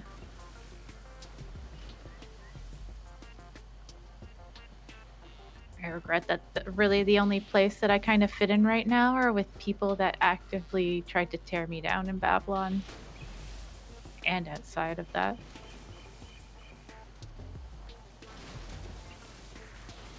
Project their feelings or issues onto me.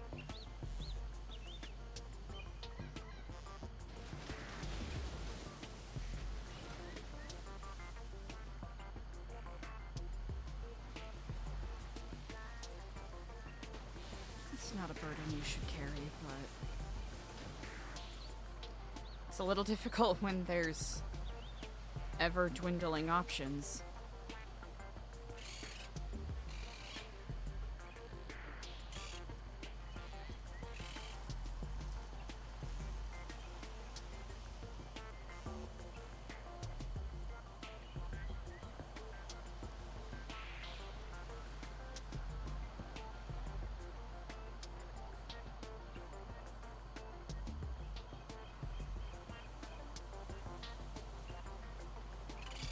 Do you believe they are truly your only option?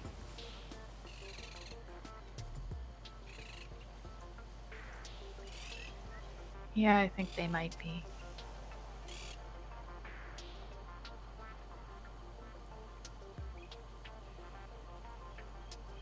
Well, there might be another one, but in the long run, it all comes back around. In what way?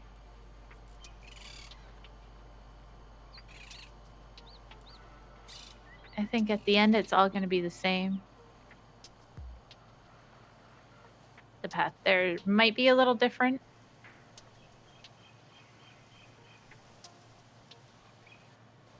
But I'm with people that I know. It's always a small comfort. And she seems to always look out for me.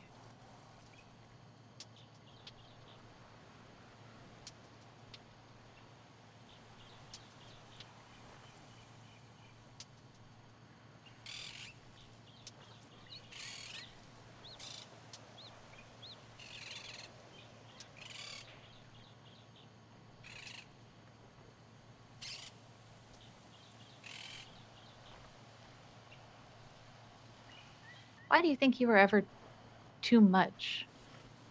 I don't think you were ever too much. People can't handle big emotions sometimes. Yeah, well, it seems like the people that can't handle them are the people who seem to have them all the time. Yeah. Unfortunately so.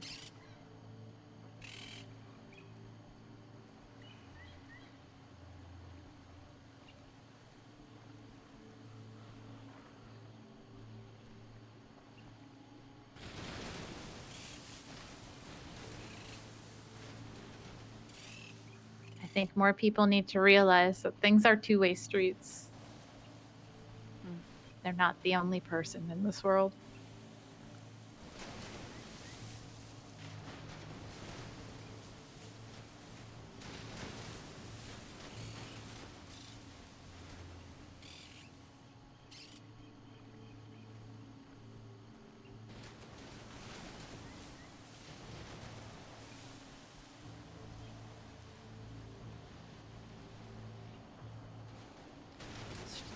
Collect my thoughts for a brief second. Go ahead. I'm so sorry, chat. It keeps happening. Hopefully it won't happen, you know, when we have actual scenes going on.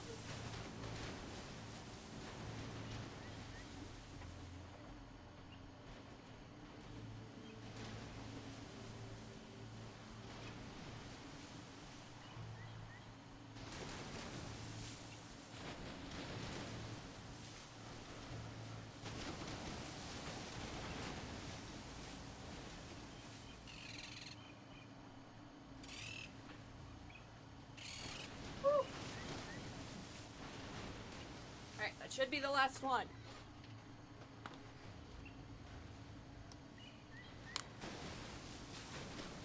Well, if anything, we at least got to catch a, rather stunning sunrise.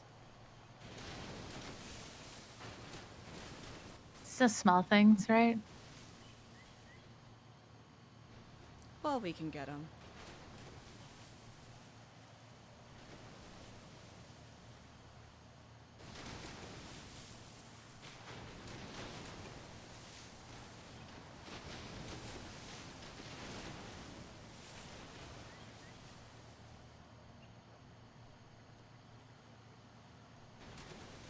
We're in this together, Eliza. And the only way we're getting out is together.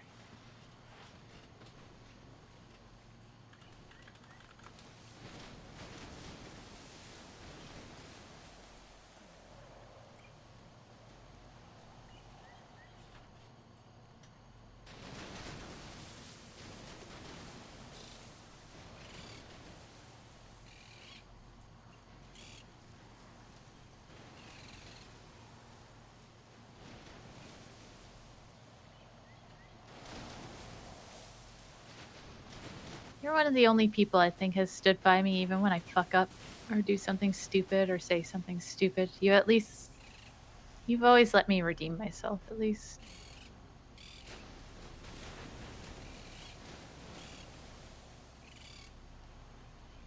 So thanks for that. Thanks for being my friend.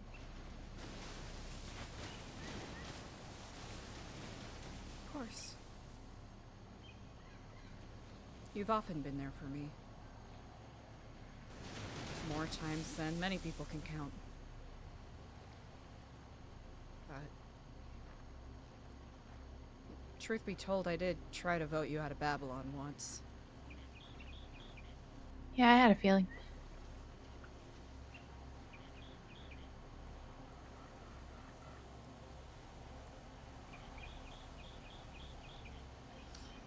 It was either that or you get killed, so... Not that that really justifies anything.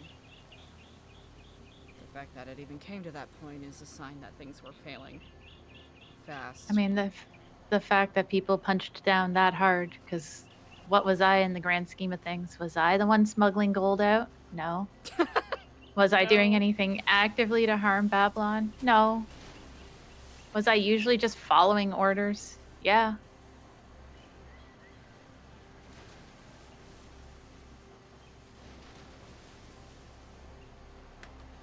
I'm sure I can take a very good guess at who also voted that way.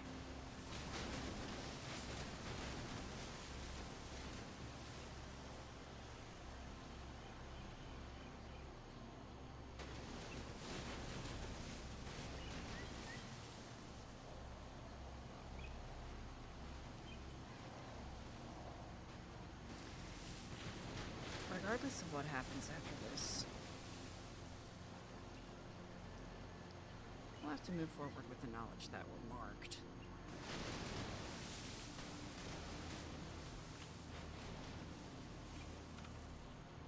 You think if they let us go, they're gonna just keep watching us? I suppose they're watching everybody. So it's not that big of a change. That's true.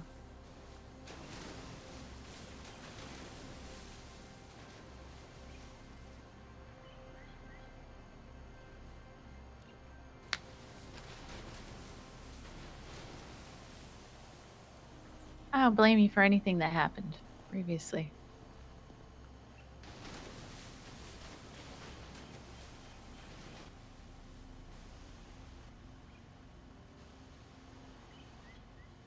Let's go. Ah, Follow me. of course.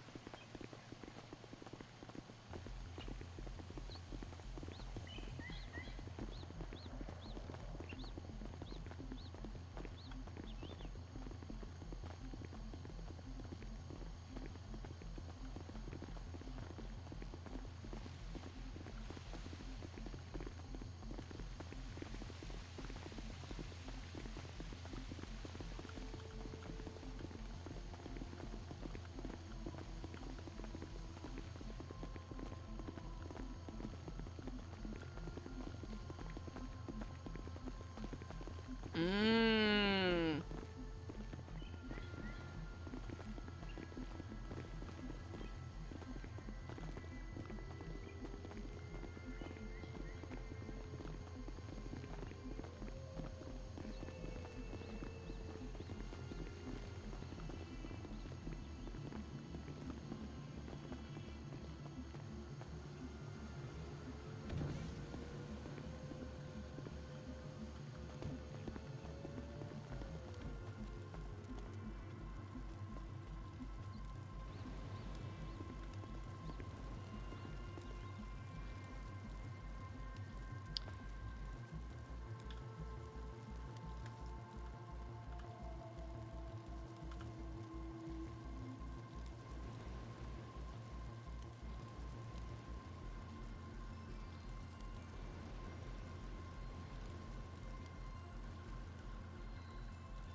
Copy that.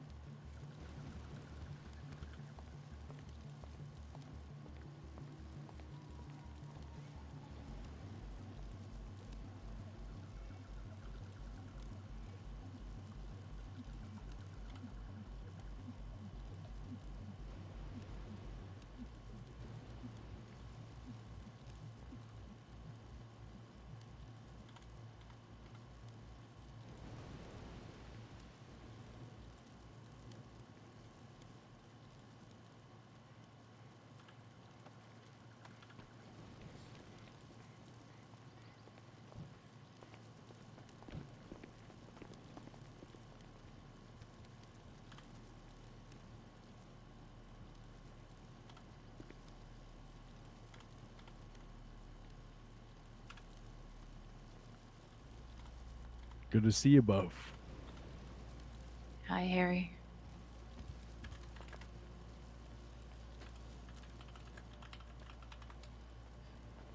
Harry, Eliza, Andy. Step closer to the fireplace.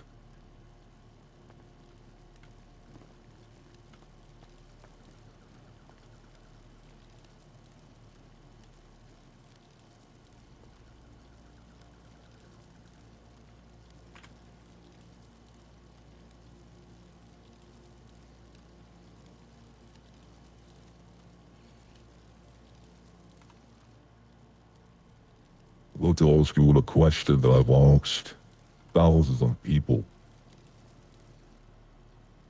Everybody in this room, a man in each corner, have all been asked the same question.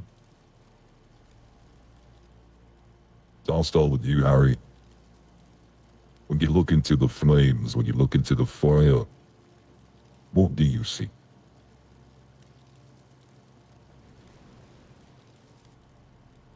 I see darkness.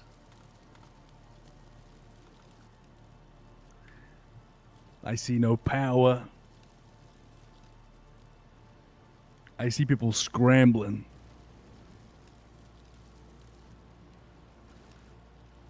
I mostly see darkness.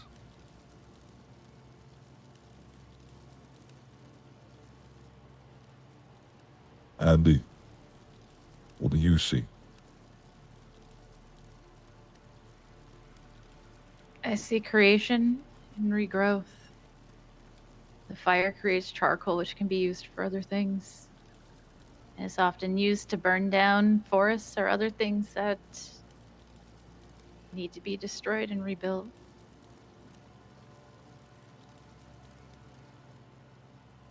Eliza?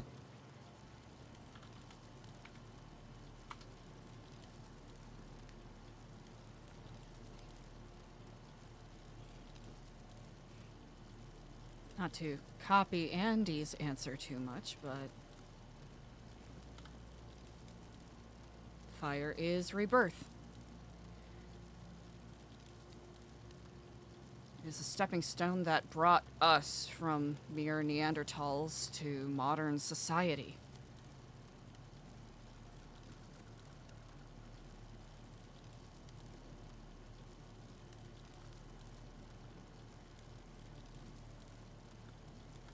It's a cleansing power that is capable to eradicate and bring things into new.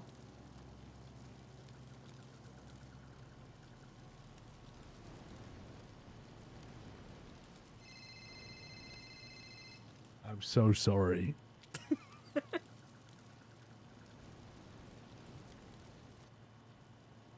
You know why I asked that question? Why I make people stand in front of flames and look at them? You know, I've asked that question to a lot of people. Trusted people, broken people, people who would one day shape this city. And do you know something remarkable?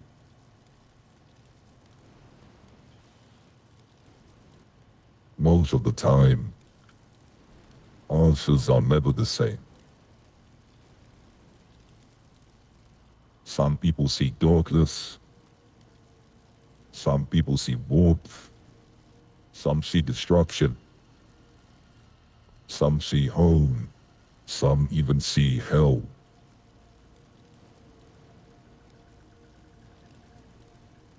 One man told me he saw revenge. Another told me he saw hope. The fire never changed. The flames never changed. They did. The fire is a little reflection on the person standing before it.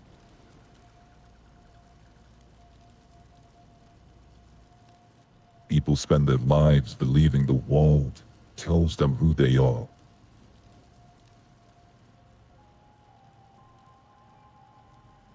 I found the opposite.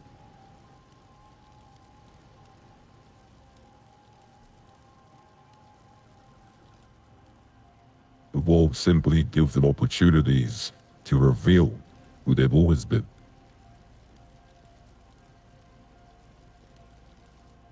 This applies to everybody here. You three. Not so much Harry anymore, but Eliza, Andy. You spent a long time standing against us. Your people, maybe even yourself, have fought us, challenged us. Your people have bled because of us. And yet here we are, standing in the same room, under the same roof.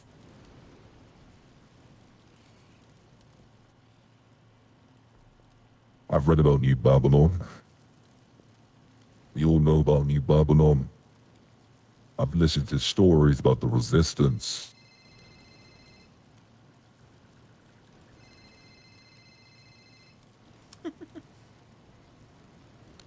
I know what you believed. I know what you were willing to risk. And that's precisely why you are all standing in this room. Not because I expect you to agree with us.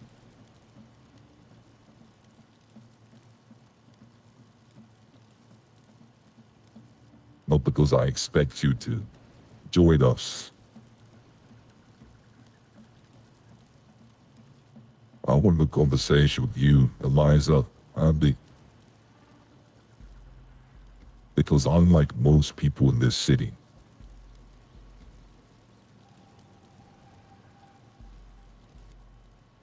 you've already reached a conclusion that very few are willing to admit. You looked at Los Santos, all of you. And somewhere in your heart, you decided it wasn't enough. You believe something had to change. Tell me honestly, all of you, when New Babylon was created, was it because you hated the government? Or was it because you had stopped believing the government could give you the future you wanted? Yeah, I joined Babylon to escape Los Santos, to run away. I was done with it. I'm still done with it.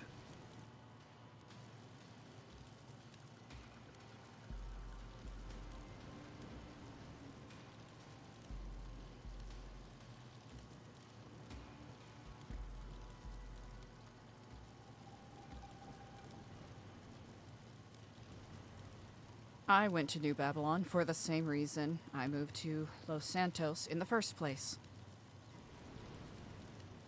When I moved there, October 4th, 2024,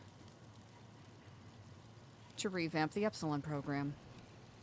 Because I believe change is possible. Sometimes through unconventional routes. And I didn't believe the structures as they stand were providing what tools people needed to achieve that. I still stand by that.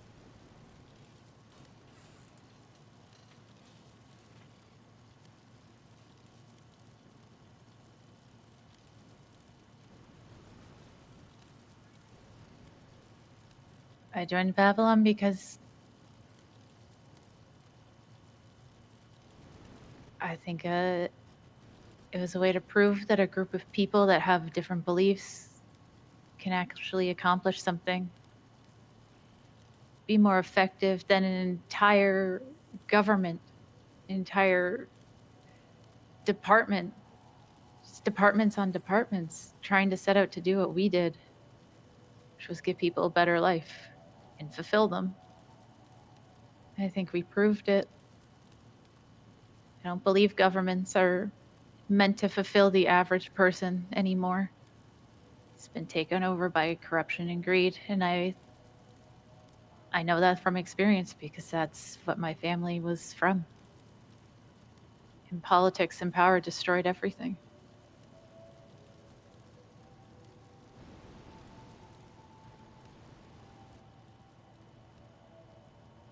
You know, these questions I asked you, was it because you hated the government, or was it because you had stopped believing the government, the state, could give you the future you wanted?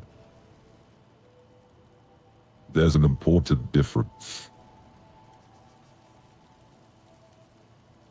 One is born from hatred, the other from disappointment. And disappointment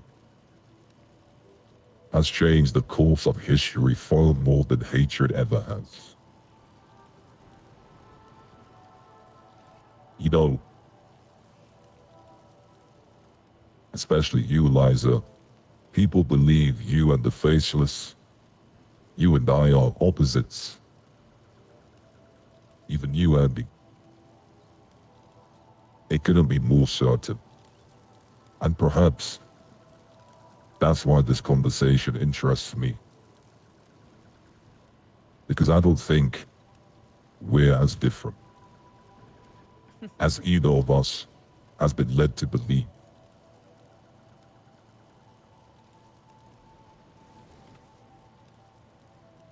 You held a rally last night.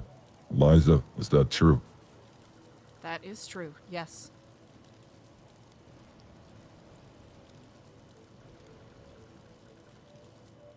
When was the first time you realized this city was already beginning to decay?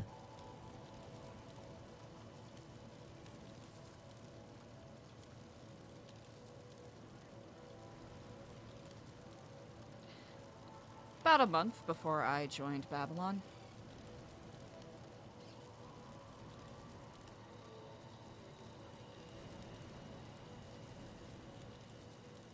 Actually, no, that's a lie. And Dr. Halen Wild died. That's when I knew.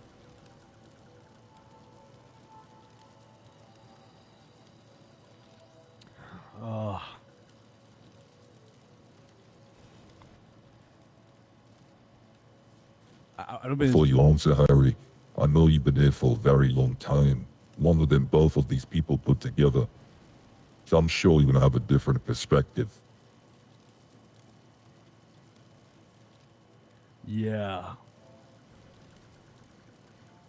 I mean, I can't pinpoint one exact moment, but there's just things over time that gradually built up, got under my skin. It mostly came down, you know. It started off with a PD, you know, when I'd be bleeding out on the ground, you know. I might be fighting in a war, dealing with some gangbangers. You know, I'm bleeding out. I'm dying.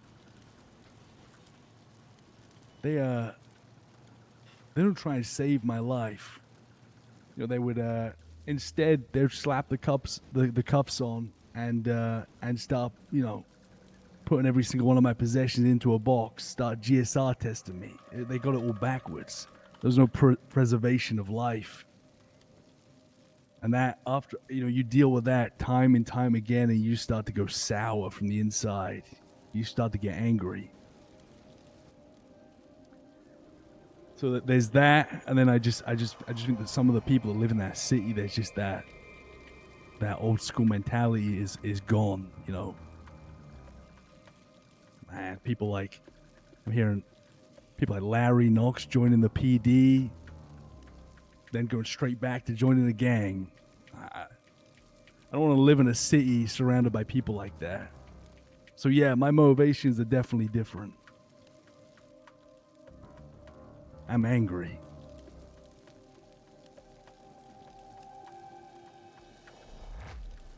Harry's so fucking good, man. I guess mine would be similar to Harry. Just the PD, no matter what you do, treating you like you don't matter because you've done things that they deem irredeemable. And then they send you to jail hoping to what? Reform you? Jail's not meant to reform here. It's meant to punish.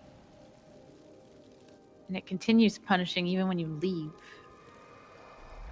They don't want us reformed. They want us angry. They want us to keep doing these things so that they can keep throwing us in there. And then the way that PD and the government treated New Babylon. At first, like, we're insane, we're scum, we're drug addicts. And then I'm assuming they realized that we managed to start doing things to better ourselves and better other people, which the city failed to do over and over again. So what do you do when you see something succeeding more than you? You take it out.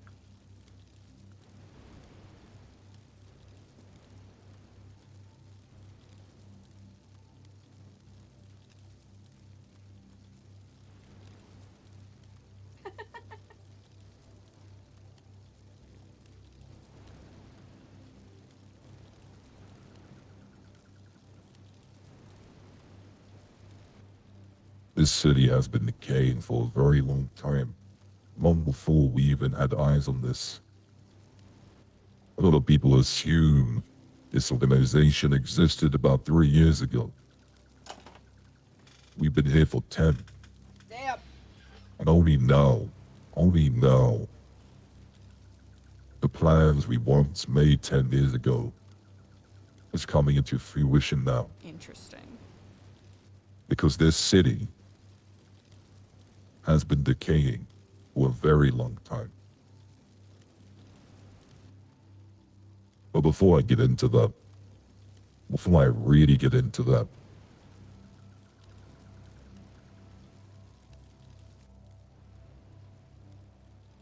there's only been one person standing in this room who asked me, what do I see when I look into the flames?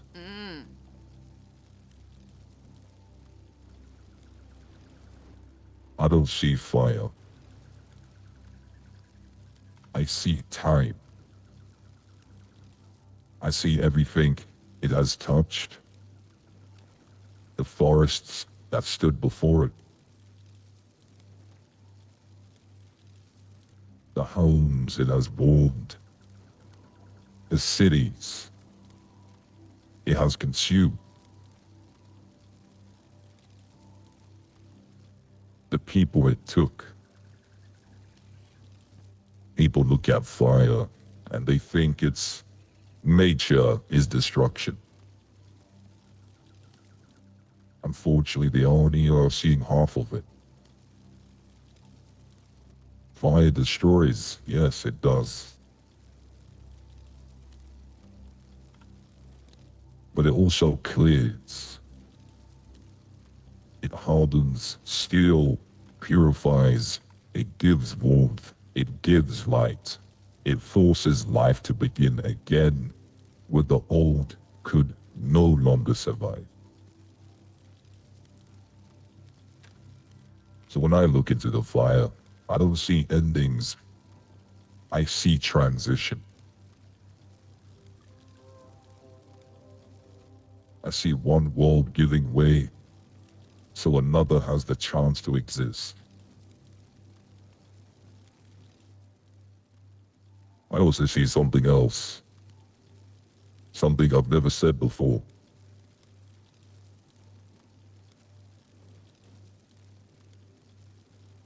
I see myself. Not because I believe I'm some sort of flame, but because I accepted a long time ago. And if you're willing to carry enough heat, people will stop seeing the warmth and only remember the burns. Fire does have impact on people. Some are scarred for life.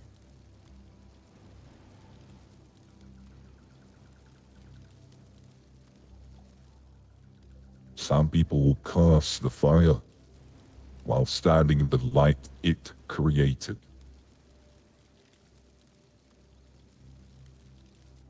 That is what I see.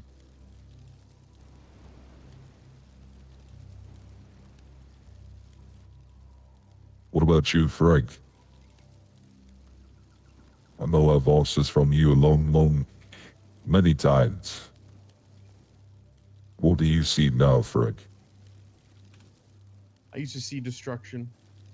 I used to only see what was in front of me, but now I understand, just as you've explained, that fire can be used to destroy, but it can also be used to build. You fertilize the ground with the ashes, and stuff grows. It is not just destruction, but is the transition to new growth.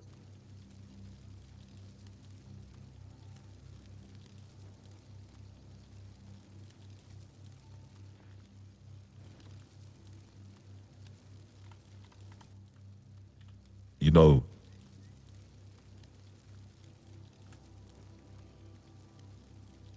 I guess before you chose the right decision, Ari, all of you, most people think you're my enemy. Eliza, Andy, they believe that if two people stand on opposite sides of history, then one of them must be wrong. I've never believed that.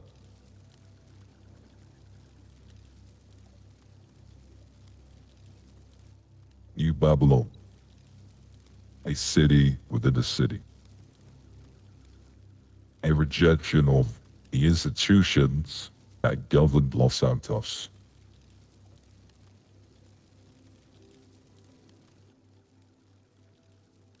Correct me if I'm wrong. You guys did not build New Babylon because you loved chaos. You built it because you stopped believing the old world, again, was capable of giving you the future you wanted.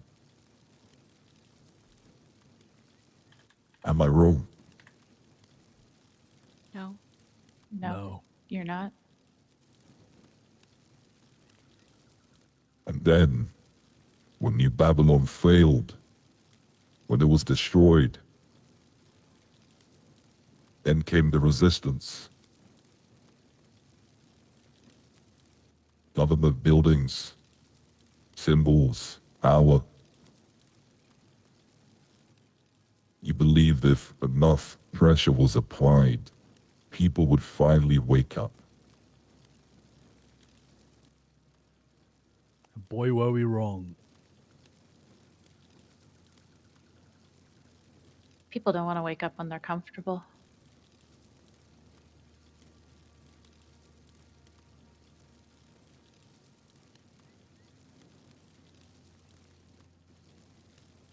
We put out that. On the last day, we put out that bounty. The only person to even try was actually Carmela. I think for everyone else, it was just a joke. That's the thing with the cities. Everything's a joke.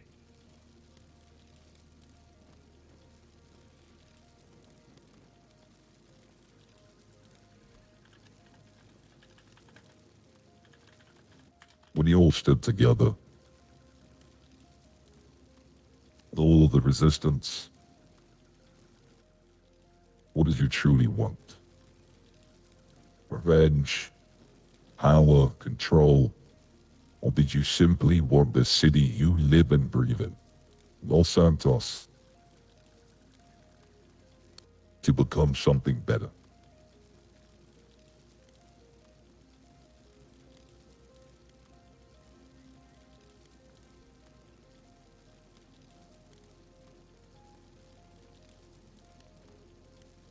I think we all know the answer to that one. Certainly there were individuals that were taking part in the resistance. Chaos for chaos' sake. But for the most part, yes. We want something better for the place that we live in. Not just the place, the people that we live with.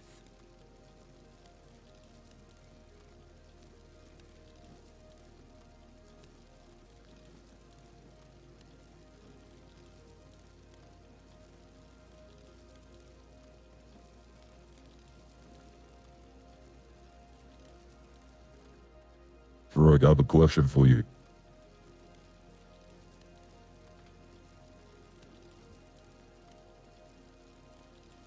Yes, sir. When was the first time you looked at this city and realized it was already rotting? And I mean the very first time. The moment that you realized that this city was sick.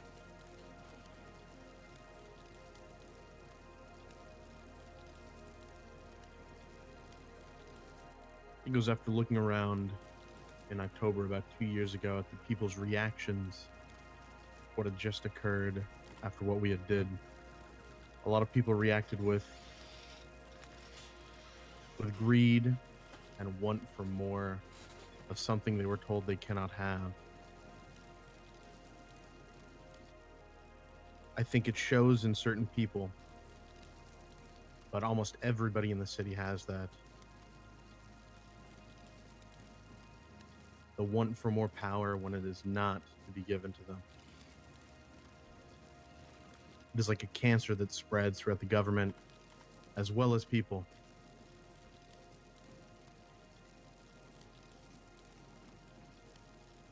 You don't think you're part of that cancer? No. Interesting. You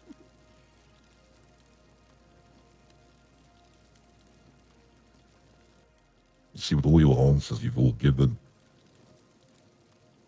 that's why I wanted to have a conversation. Not because I expected agreement. Or I wanted somebody on my side, or the faceless side. But because you are few people, one of the few, who already has admitted something most of the city refuses to.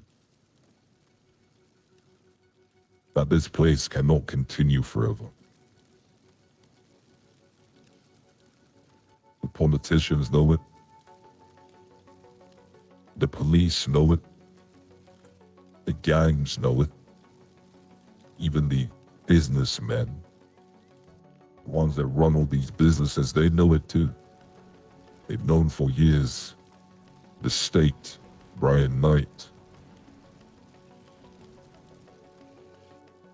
But if they've known for years that the city is rotten, decaying, cannot continue forever, what changed? Nothing.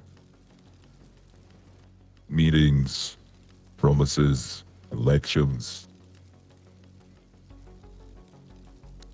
new faces, old foundations.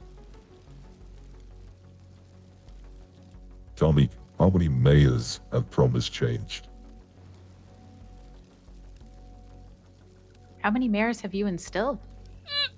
Or backed?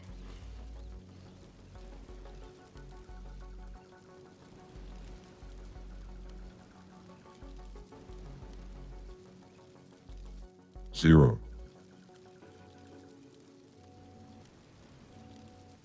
Not once have we puppeted a mayor. Not once have we told a mayor what to do, what they can or can't do. Sure, there have been mayors of the assets by proxy. We've never puppeted anyone. Not yet. If we did, we wouldn't be living in a city like this. You don't think that they would still take your interest into consideration when doing things, though? That's the problem with the city. You guys already said it, especially you, Harry. Everyone thinks it's a joke. Everyone thinks it's all fun and games. They get into position of power and do what exactly? Not just the mayors, though. Commissioners, chief of police, sheriffs. How many speeches? After all of those years, what became different? And I'm not just talking about the last 2 years, I'm talking about the last 10. I'm sure Harry knows a lot more. What I mean. What exactly changed?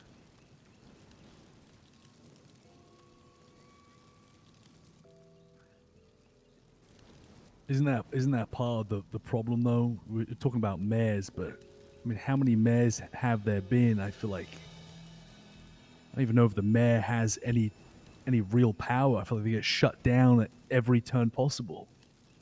I feel like all the mayors that end up in that position just leave frustrated, angry, worse off than when they joined, burned to the ground.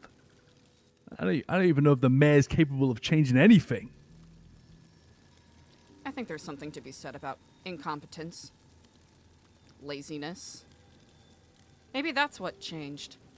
People got more incompetent and lazy.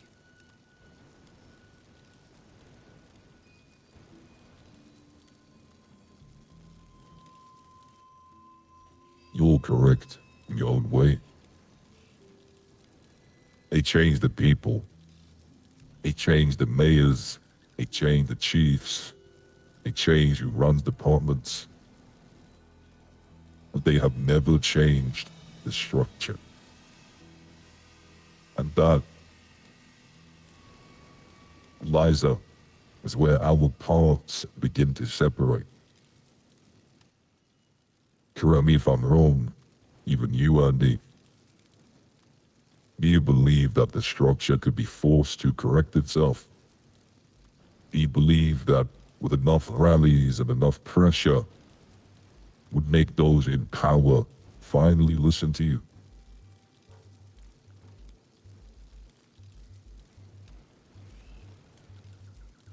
I'm not speaking to the people in power because I know they won't listen. The people who believe they don't have power, they're the ones that need to be spoken to.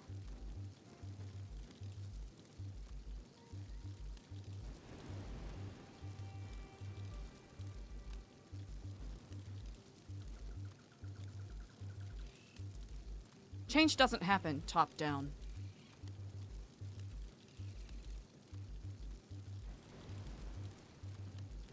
If you have rot in a field, you start from the grass and work your way up. If something is wrong with a house, you don't start by fixing the roof, you start by fixing the foundation. Harry's correct. The spirit of the people of San Andreas is lacking and wanting. Complacency, selfishness. A basic disconnect from humanity. Yes. It's not the ones in power who need to change. It's all of us. The gas, for example. What was the first four, in the residents of Los Santos's heads when there was talks of there being no more gas, or when the gas stations got kind of hit, the first thought is, how can I profit off of this? How can I screw other people over and make sure I come out of this on top?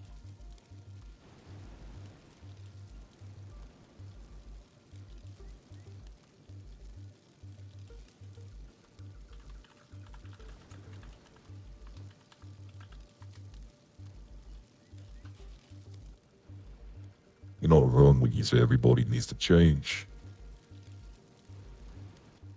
Those at the bottom, and especially those at the top. And I just don't mean the mayor. The mayor's small fish compared to the state, compared to the justice, compared to the disease Brian Knight. The first real pressure the city has faced. What did they do? They didn't ask, how did we allow this to happen? They didn't ask, what has this revealed about us? They didn't ask, why have so many people lost faith? What the state did, at the first signs of pressure, the gas stations, the water, they reached for the only thing they have ever known. More authority, more control, and perhaps the greatest irony of all, the institutions that spent years calling criminals the greatest threat to society now stand beside them. The same gangs they hunted, the same people they imprisoned, the same people they once described as enemies of order,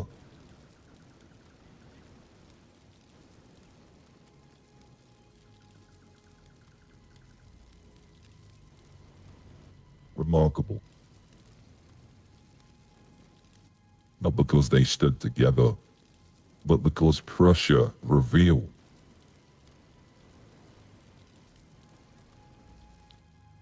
that preserving the old world mattered more to them than questioning why it had reached this point at all. That is the biggest issue. So tell me, if the system, under its very first true test, the gas stations, abandons years of certainty, changes its principles overnight, and asks yesterday's enemies to become today's protectors, are we witnessing strength, or are we witnessing fear? And if the answer is fear, then perhaps the city was never as stable as everyone wanted to believe.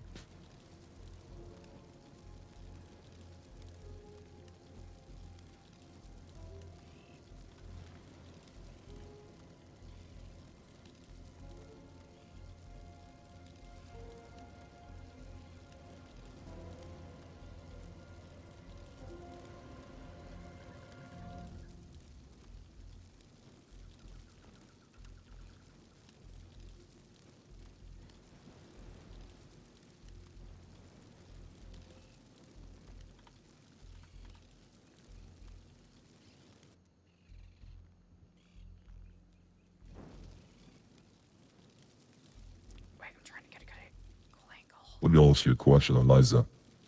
And Andy.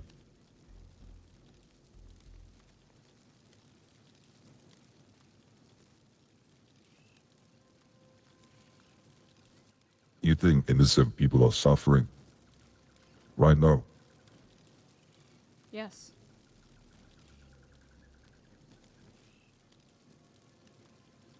Yes.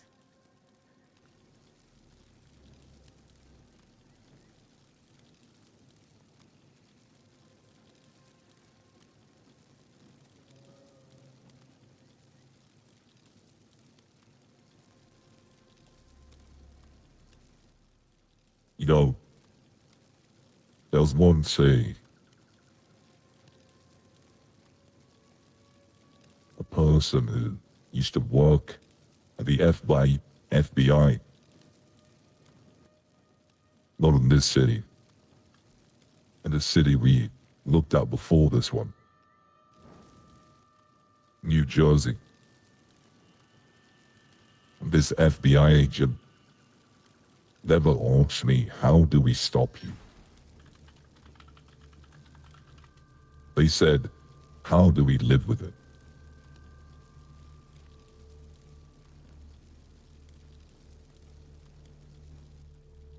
I ask that question myself more often than anybody thinks. You believe the burden belongs only to those outside these walls. The men like Charlie, the assets like Ferg. It belongs to every person who chose to stand inside them. Tell me, when New Babylon fell, did nobody suffer? When the resistance struck, did every consequence land exactly where it was intended?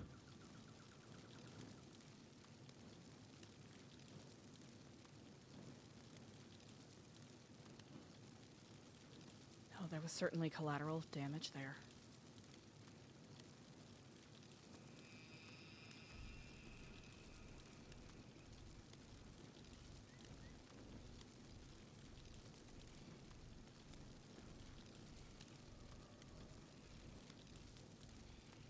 History has never offered anyone the luxury of perfect change. I'm not standing here to ask you to celebrate suffering. I never will.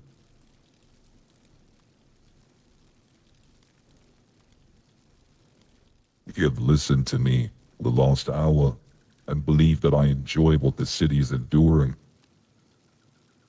then clearly you have misunderstood this entire conversation.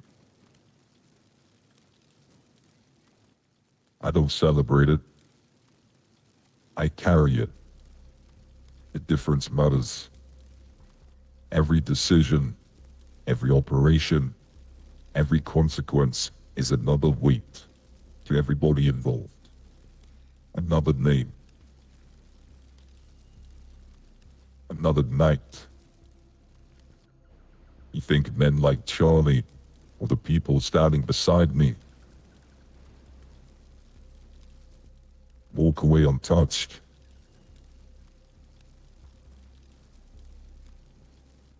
They carry every burden,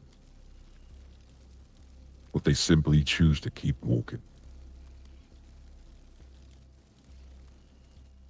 Victor Blackwell understood that. Victor Blackwell wrote about sacrifice, not because sacrifice is beautiful, but because responsibility rarely is.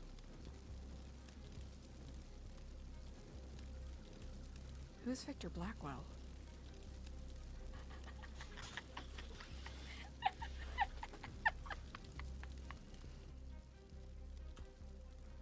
An investor on this organization that was killed by your friend Langbutter.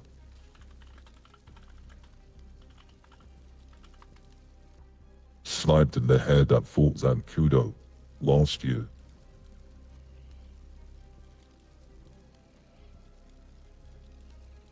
Victor Blackwell, a very trusted investor,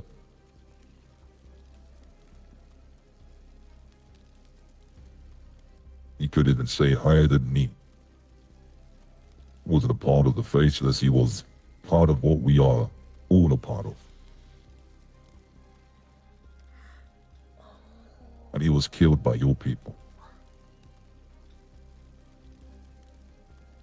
That's who Victor Blackwell is. Was this a man? I had no power, no place really in Babylon, but was this one of these missions? If I mistake me if I'm wrong, but did this have something to do with Darkstone?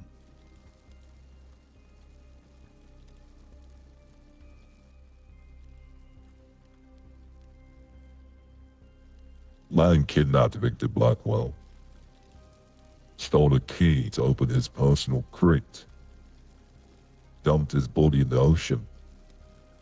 Darkstone captured him, held him for ransom against this organization. I then rounded up nearly every single gang, including your people too, Luciano, Speedy, Clark, before they were brainwashed and corrupted. 8 gangs were trying to hunt this man down from Darkstone. I actually believe Speedy was the one that got him. Speedy found Victor Blackwell, handed him over to Charlie. Charlie waited for the extraction team, but before they arrived, Lang Buddha aimed his sniper outside the fences of Fort Zancudo and put a bullet in his head.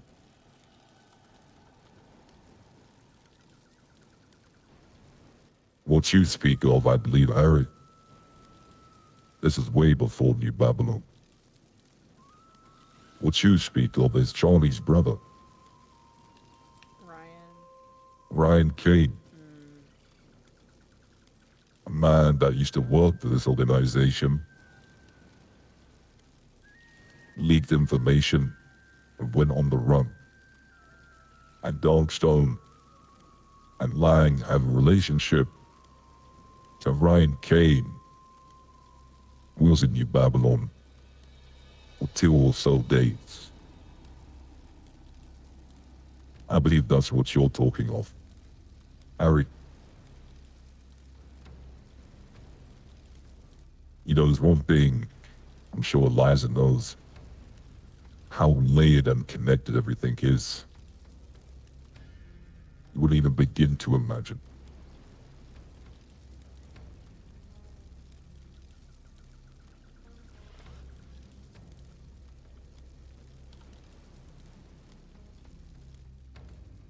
You know what makes me second guess and makes me think? It isn't resistance from people. It isn't opposition. It isn't even failure. What makes me think and understand is a city that learns to mistake comfort for health. A city that believes because the lights still turn on, because water still flows, because tomorrow looks like yesterday, that nothing beneath the surface is decay. That is how civilizations die. Only one great bomb or one great nuke.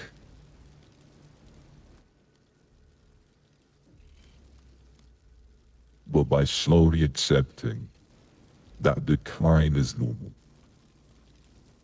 that corruption is manageable, that someone else will eventually fix it.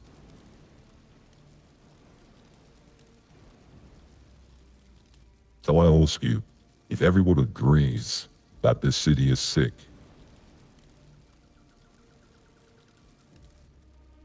we were supposed to begin the treatment. The politicians, they've had years. The state, they've had years. The police, they've had years. The civilians, the ones trying to make a change, they've also had years. Tell me honestly, all of you, if no one is willing to carry the burden of change, how many more years should everyone have to wait? 5, 10, 20? How many more generations inherit the same broken foundations? Before someone finally accepts that waiting was never the answer.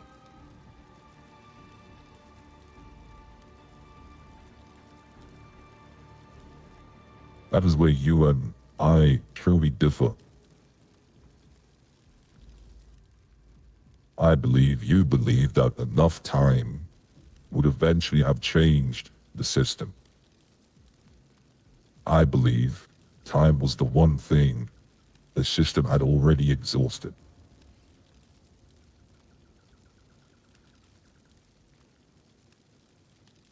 Perhaps that is where we disagree. I don't believe that.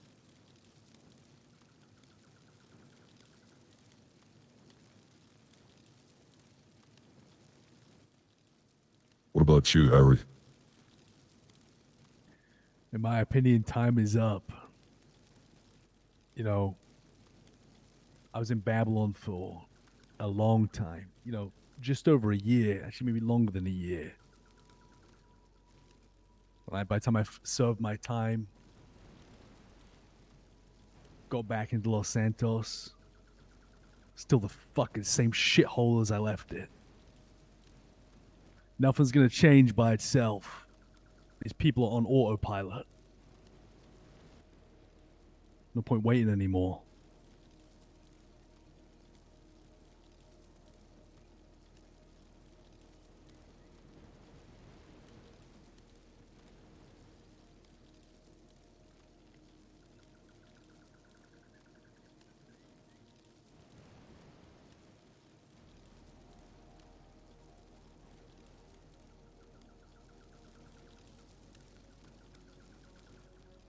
Someone was in your position before, Harry. Somebody had opposed this organization. They said to me that if everything you've told me is true, if this has never been about revenge, it has never been about slaughter. They asked, why hide it? Why wear masks? Why let the city believe you're monsters? Why not tell the people the truth? Why not tell them what you're actually trying to do? Well, because truth has never been enough. Tell me, when was the last time the truth alone changed the city? When corruption was exposed, did it disappear?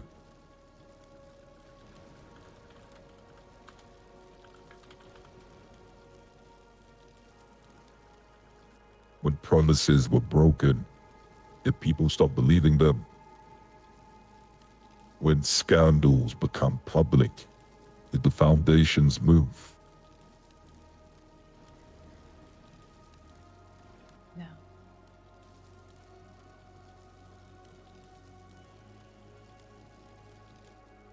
They complained, they argued, they marched, and then they adapted. They returned to work, they returned to routine, they returned to certainty. People have an extraordinary ability to survive inside a world they know is broken. They tell themselves, someone else will fix it, things will get better, next year will be different. They've become comfortable inside the cave. That is the greatest strength of a dying structure. It convinces everyone that tomorrow will still belong to it. So tell me, if tomorrow looked exactly like yesterday, what reason would anyone have to change? There wouldn't be one. Certainty is a remarkable prison in people's brains. It has no walls. It has no cages, no locks. And yet, millions of people inside the city choose to remain inside it.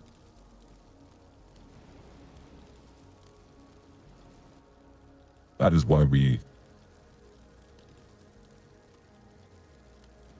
won't do what we need to do. Then comes my second point. This person I speak of asks me why we wear masks. Why do we hide? Because this was never about us. If tomorrow people knew every name, every face, every operation, they would become obsessed with the individuals.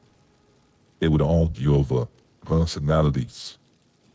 They would forget the question that actually matters.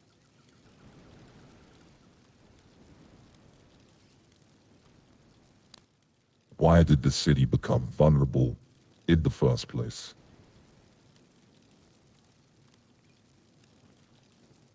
If mask serves a purpose, it removes the person wearing it and leaves only the idea.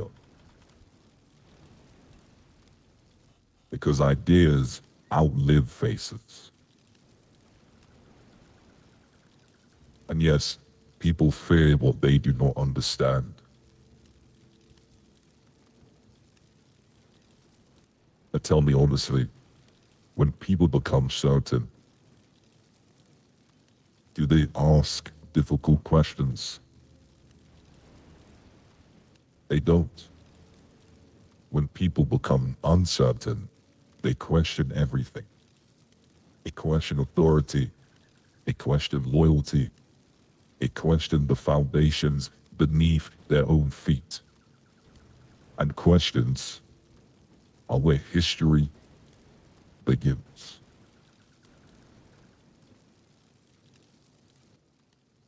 So, the faceless, we don't ask the city to fear us. We ask it to stop sleeping. Those are not the same thing. The tragedy is that most people only wake when certainty is taken from them.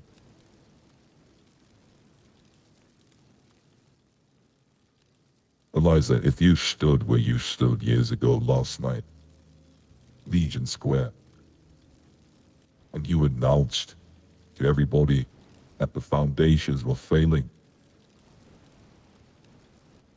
what do you think would have happened?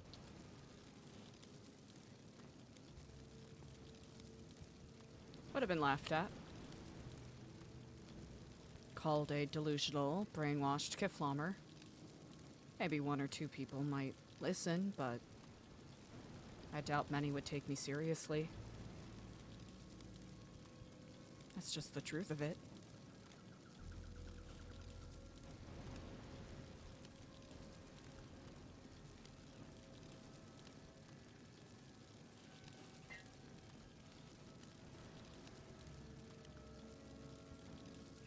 You're correct. They would have laughed. They would have gone home. They would have convinced themselves that someone else would deal with it if it's true. But now they're asking questions. They're looking, they're paying attention, and they are wondering how the world they trusted became so fragile. And perhaps that question, how the city became so fragile, is the first honest conversation this city has had with itself in a very long time.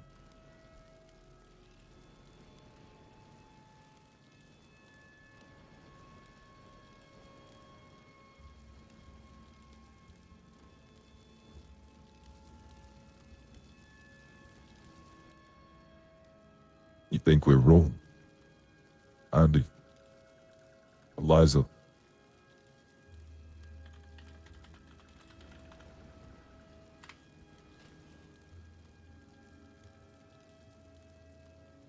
Philosophically, no.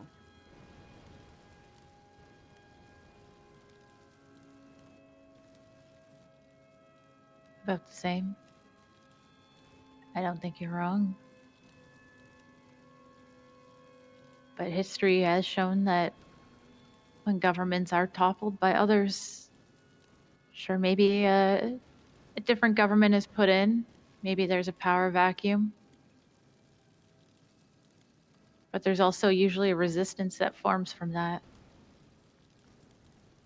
It doesn't usually calm things down. Corruption, terror, everything, it's still there. It just has a different face.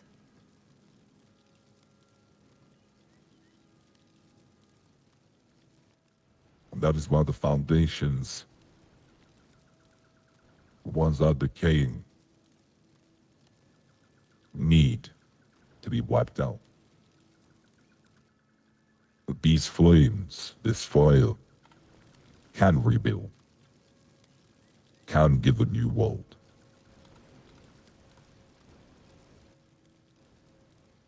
I was asked once, what if all of this, all this sacrifice, all this pressure, changes nothing? What if nothing gets rebuilt after?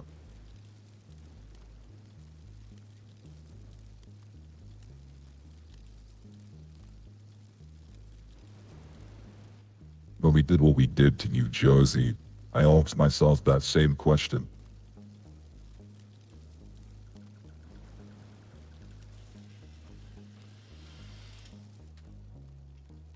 You may think conviction means certainty.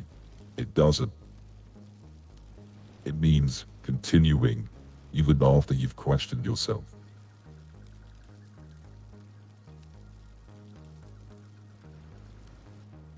Frank, have you ever questioned yourself with things that you do or this organization? Of course, naturally. You have to think about what you're doing to get to the reason of why. Or if the why is good enough, then it justifies the means.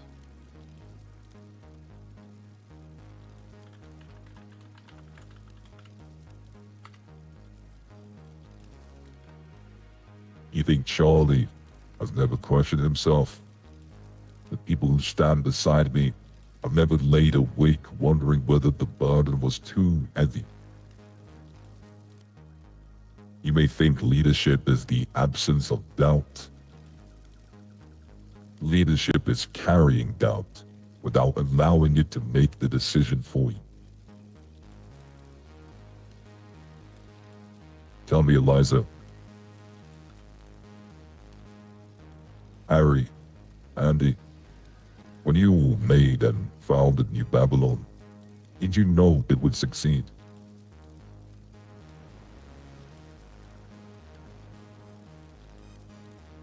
No, I just had hope. You believed, you hoped, you acted, because standing still felt more dangerous than moving.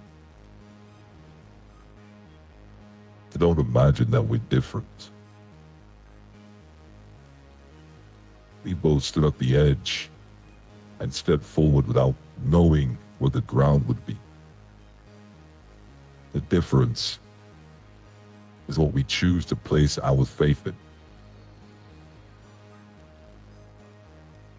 You place yours in the belief that the system could still be forced to become something better.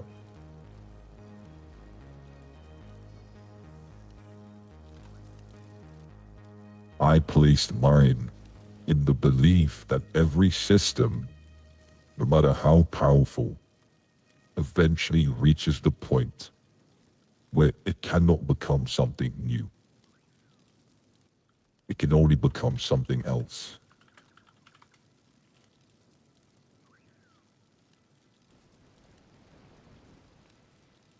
History teaches a lot of things.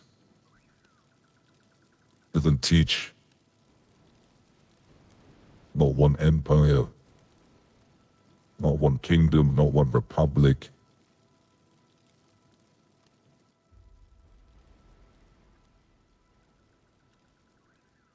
Not one population has endured forever. That's what history has told all of us here. They all believed they were different. They all believed they would be the exception. They weren't. They simply reached a point where yesterday could no longer carry tomorrow.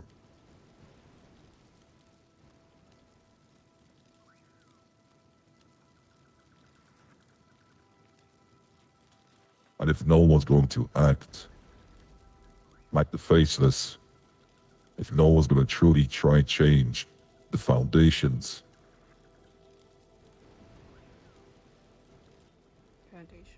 and who's there to judge the generations forced to inherit the same decay?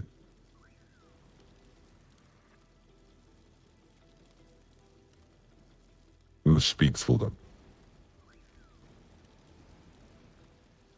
The people, the children born to the same corruption, the families who spend another 20 years waiting for promises, the people who are told just one more election, just one more reform, just one more different committee. Waiting is not a neutral decision. It is a decision. And sometimes it is the most expensive decision of all. So perhaps history will condemn me. Perhaps it will condemn Charlie. Perhaps it will condemn every person who has ever worn this mask. But I would rather be condemned for trying to change the course of history than praised for watching it decay and convincing myself that doing nothing was somehow the moral choice. Is that what you believe we are doing? Nothing? Well, I know what you're doing. I had someone in the rally last night. That's why you're standing here. I know that you're doing something. You're doing something everybody else should be doing. But instead, they get deputized as legal gang members and hunt people down in convoys. I mean, if people truly cared about this city, if truly cared about the people, they would do exactly what you're doing, what you're trying to do.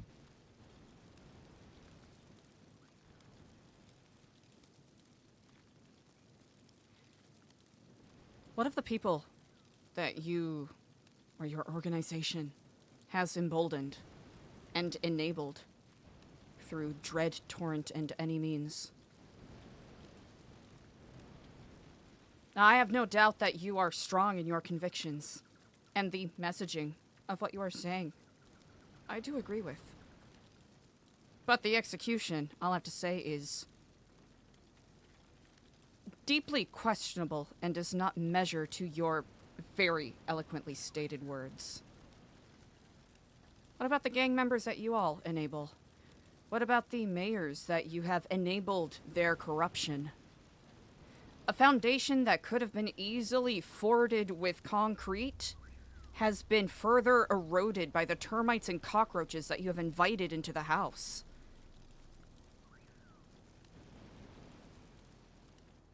No one's perfect, Eliza.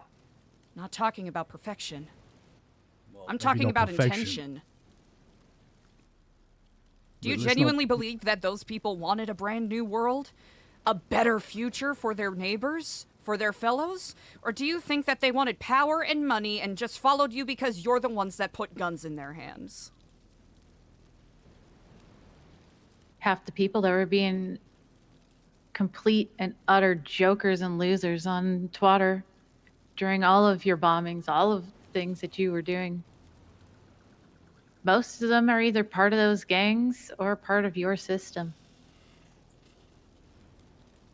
It's interesting that they felt comfortable enough to act that way. Let me make something very, very clear.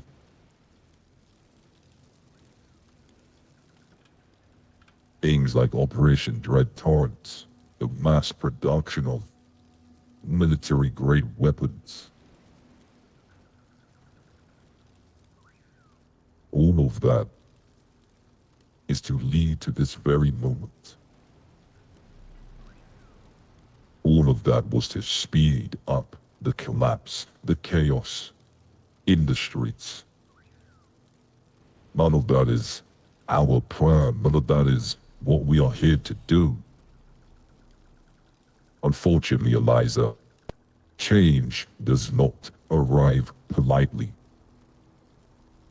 Unfortunately, some things have to be done in certain ways for things to actually happen. Or you'll be sitting in Legion Square for another 20 years, repeating the same exact cycle you are doing today. This city has come close to change, but it never had changed. Unfortunately, you're not wrong. A dread torrent was a tool, is a tool to speed up the process. Now we're in phase 4, critical infrastructure, to speed up the collapse, so something new can finally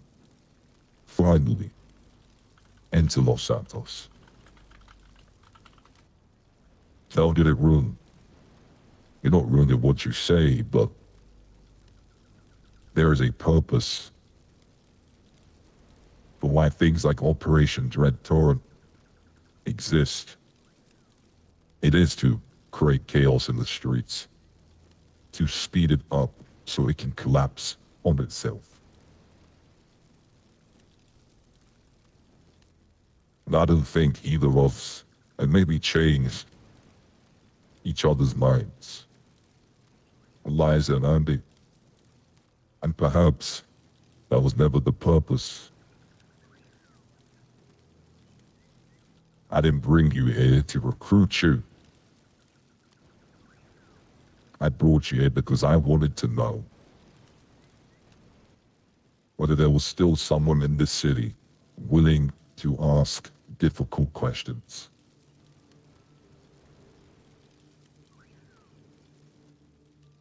And I found one. But tell me something, Eliza and Andy. When you leave this room, when you go back to Los Santos, what exactly happens next? What are you going to do?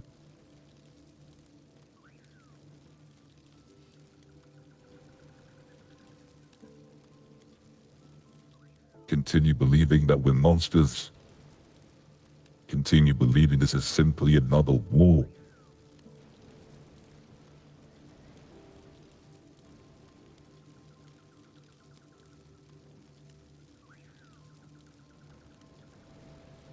I used to. Before I even had a name to place upon it, I used to believe you were monsters. But I've learned. I've observed. I've listened.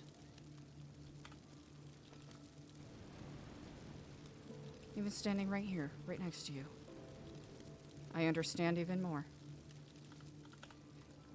Even though you currently bear no discernible face or name or ego.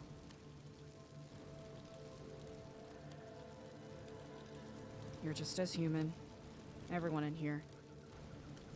Just as human, just as flawed as anyone else. even if your convictions are stronger than most.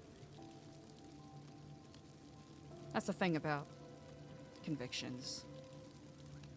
They're good to hold on to, but they can blind you. Well, you, I have no doubt, believe that this is ushering in a necessary new paradigm.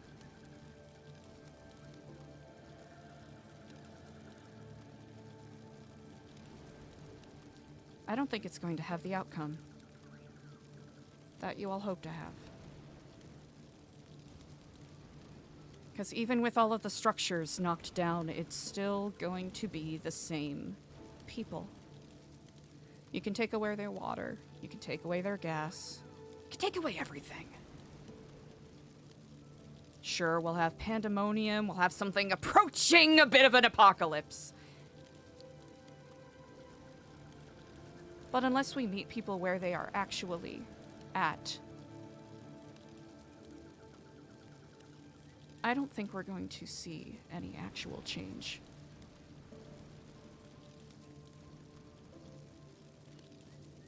Maybe I'm wrong.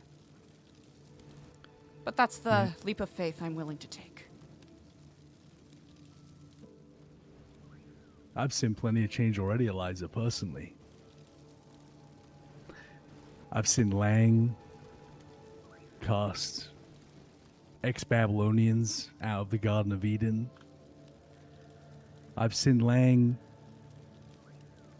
broken weak resort to serving soup out of some Garden of Eden. And I've seen my old brothers, my ex-Babylonians, work alongside Brian Knight. So I've seen plenty of change. We have been split in 3, 4, 5 different ways. I keep telling people you can't even throw the term Babylonian in the same bag anymore. That's over. It's gone. We've been destroyed. So I asked myself, Eliza, am I going to go defy my life's work, stand against, everything I believe in, and go work with Brian Knight? Or am I going to go farm potatoes and vegetables with Lang and serve up soup? Because there's nothing left for us in that city, Eliza. Andy, there's nothing left. I'd rather, there's no certainties how this is going to play out, but this is something I believe in, and I think you both see it too. You see the vision, and listen. Everyone in this room, in one way or another, is some form of a monster. No one here is fucking Saint Nicholas. Well, even though you say all of that, Harry, right? Individuals on their journeys will change as their environment molds them, but at their core, they'll continue with the same patterns. Lang will be chaotic and do whatever his id dictates of him. The people who join the Marshals will go wherever they feel that they can clasp on to the most power, and well, you, Harry, you'll go wherever you could get a gun put in your hand. There's been no gun put in my hand, Eliza. I'm not even armed right now. Talking metaphorically. It's easy to make the decision to side yourself with the definitive victors of the war on San Andreas. The metaphorical war, that is. Because you are right. You're definitively correct. Your organization, you've won.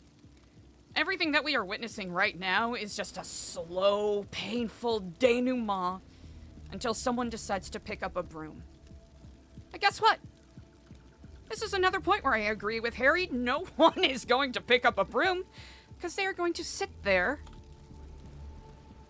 and they are going to wait.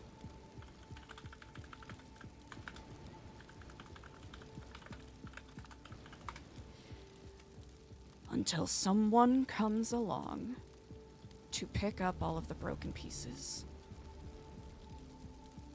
I wonder, when is that going to happen? Is it going to be a couple more weeks of waiting? Well, like a Jenga tower, you and yours keep pulling blocks out. Right, pull out gas, pull out water. What's next to the judiciary? Power? When is the tower going to completely fall? And that's not really for me to know, is it? But in due time, I'm certain we all will find out.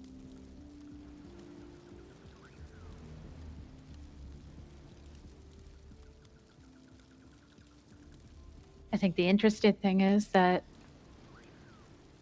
most of the people that seem to be joking, not giving a fuck, making the city a bigger piece of shit, seem to be the people who are emboldened by you and this organization. You can't blame others for wanting to cut that cancer out of the city. Hunt down people related to this. Try and at least mitigate all of the damage you're going to cause. Because let's face it, I think we're all smart enough to know that in some way, shape, or form, you're going to win. At least a little bit. But people have hope, and that is why they're fighting back in whatever way they can. Andy, you know what? I am so... Gentlemen, I hope you can forgive me. I have been deeply mistaken. Surely you're going to have individuals like Frank pick up the broom, right? Raymond Romanov, they're going to be the ones that help clean up the mess. Or are you going to just send Frag after, a single individual again and break her fingers and throw her out of a helicopter like the big scary man he is? All right, before you say what you're about to say, Frank, what is it that you know that you are to this organization? Nothing really. I'm somebody who believes in what this is happening. I believe in everything he's saying. Because you can talk about how we're doing the wrong thing, but look at the things you have done and how have they changed anything? Where are the changes from Babylon? From Cleveland?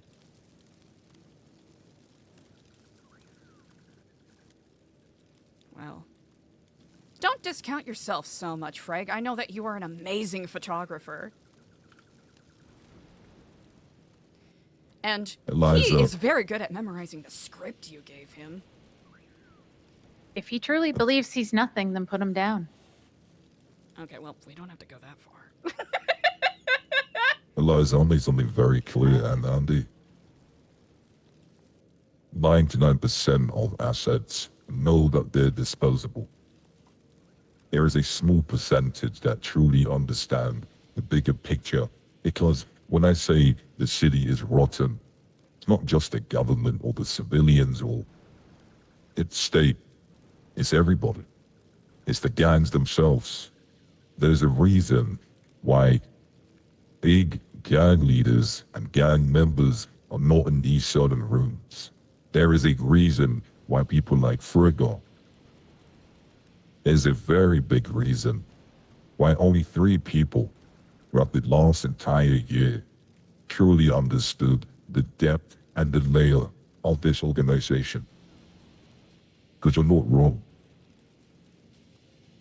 But understand, the faceless,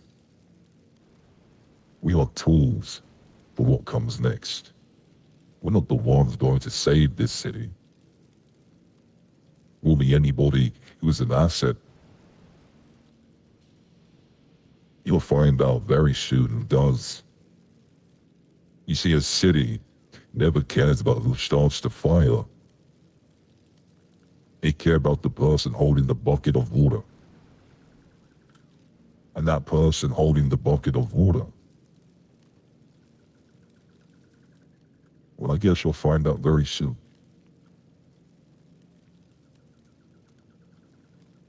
that where one of your other pieces of the web come in? Another organization related to you? I'll say this, Andy. The faceless are minuscule compared to what they're part of. You've only seen a glimpse. People should all be scared of myself or people like Charlie or anybody in this organization. It's who we are part of. That is what's coming. Is that what the plan for me was?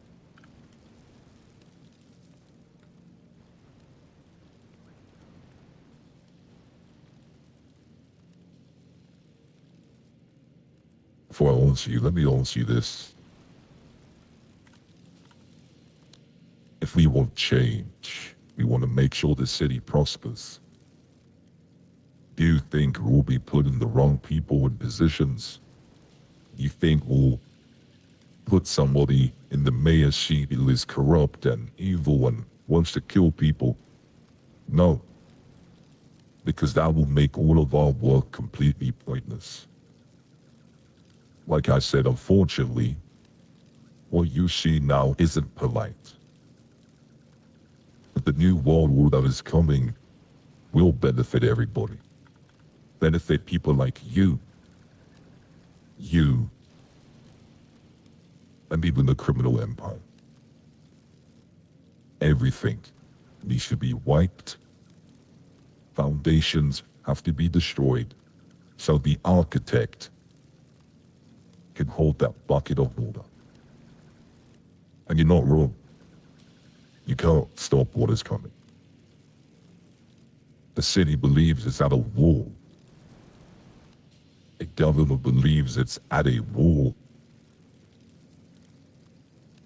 The marshals, the police, Brian Knight, even the gangs believe they are at a wall. They're all asking the same question. How do we defeat the faceless? Well, they're asking the wrong question, because wars end. Wars produce winners, they produce losers.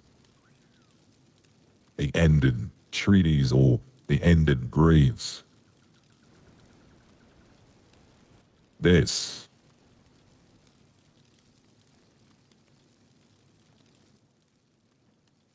was never a war. It is a transition, and transitions do not ask for permission. They do not stop because people disagree with them. They do not disappear because someone declares victory. They simply continue until the world standing on one side no longer resembles the world standing on the other.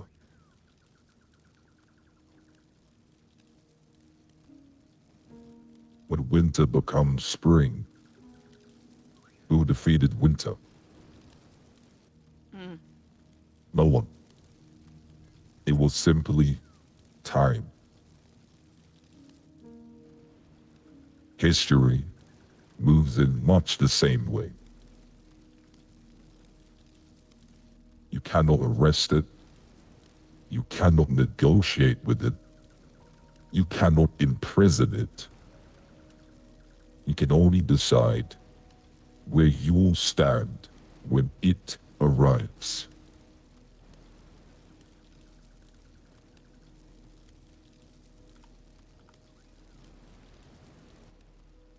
Someone told me once that this city deserved better. I'm sure you believe that too.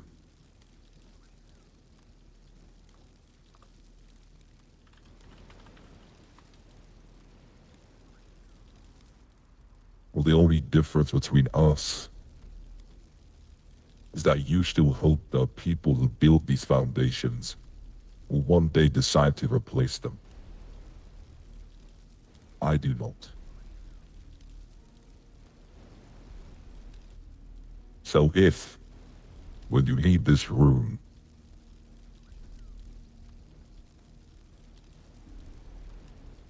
maybe not you, but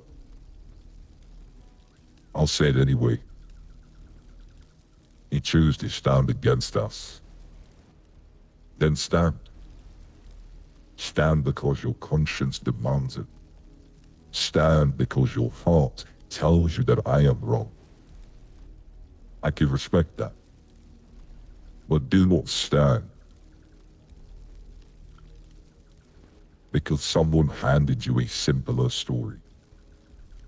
Do not stand because someone told you that this is merely a fight between good and bad. The world has never been that simple. Not once. And neither are we. One day, all of this will end. The fires, the speeches, the blood, the fear. Every chapter eventually reaches its final page. So when that day comes, people will ask a single question. How did Los Santos become this? They will search for one moment, one explosion, one decision, one person to blame. They won't find it.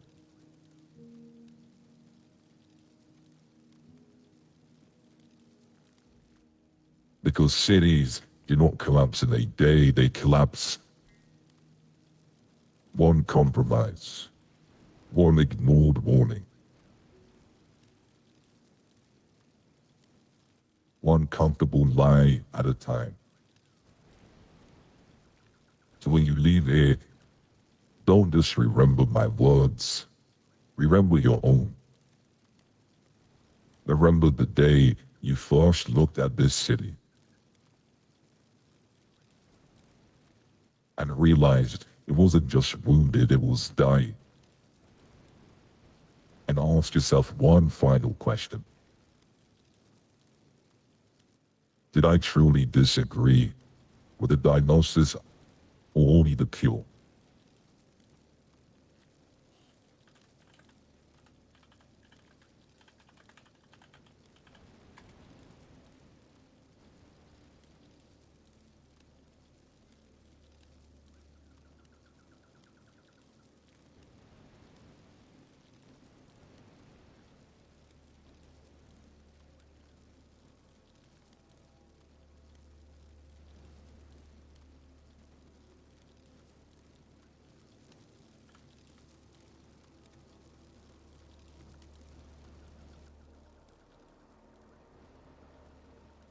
I have one more thing to ask.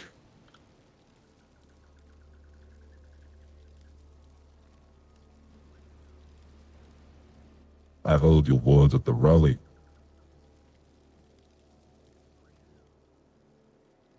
What are you planning to do? Give help to those in need, Eliza.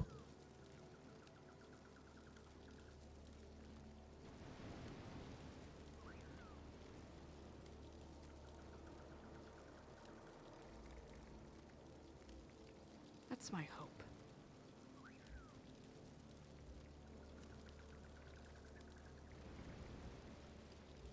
There are people who have not been through the trials I have.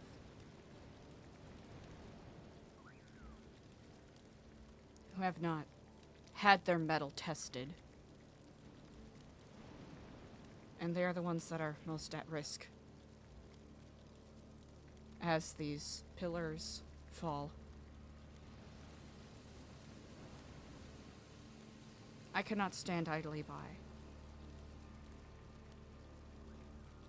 Regardless of how inevitable this is, or how inevitable it is that there will be collateral damage. As you noted, there will be.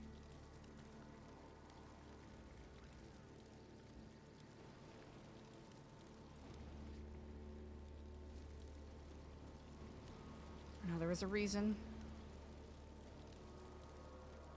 I was invested in about 1.5 years ago.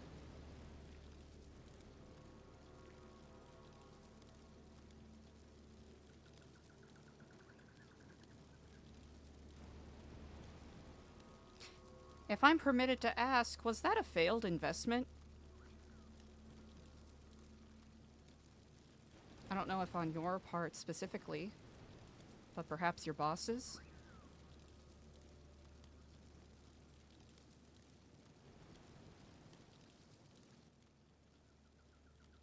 You mean you or the place itself?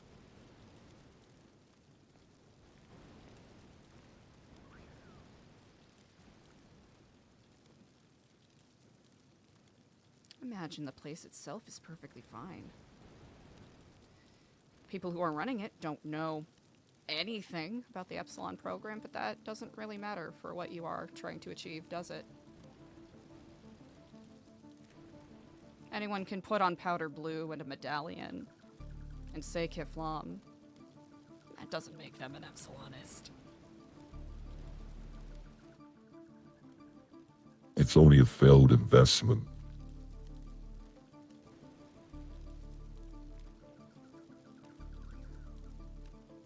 If you don't stand where you are meant to stand. You, Eliza, is who we've reached out to. Nobody else. To the question that you just asked, you have the answer. We'll see where you stand very soon.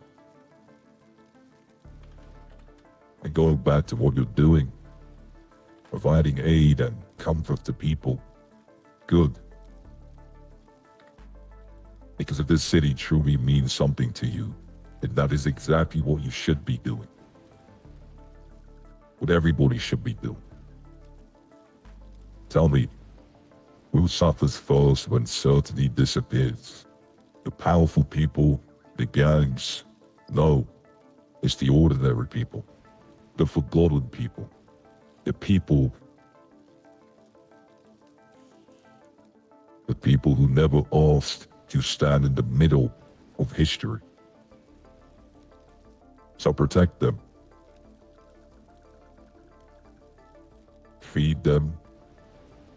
Comfort them. That is not the enemy. But ask yourself one question when you do. Why has it fallen to you? Why, after years of peace, is it you, instead of the institutions, standing between frightened people and uncertainty? The state tells people like yourself to stop us. I'm asking you to look beyond us. Because whether I disappear tomorrow,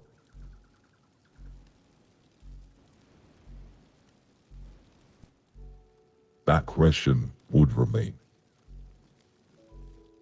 Why would the foundations so fragile that ordinary people needed saving in the first place?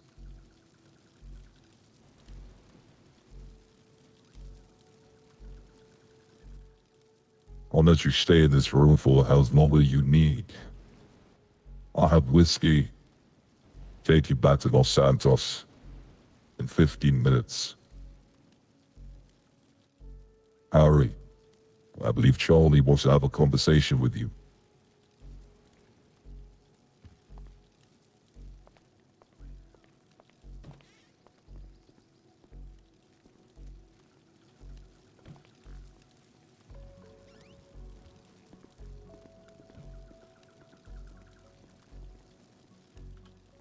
Listen, whatever you choose to do, I don't judge. There's no right or wrongs anymore. So, look after yourselves and good luck.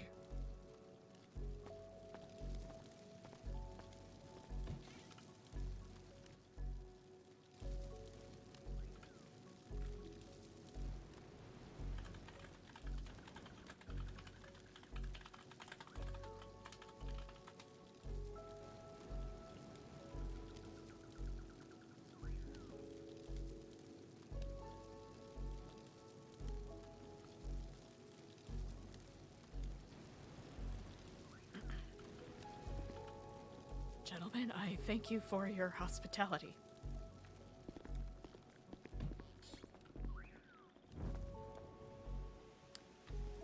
I Is don't. there anywhere in particular that you would like us to be? Oh, thank you. I do not doubt that. Thank you.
I don't know if it's because I'm angry, but I feel like going and stealing those books.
What are you thinking?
Funny thing is, people treat water like it's peaceful, like it gives life, and fail to see its destructive nature as well.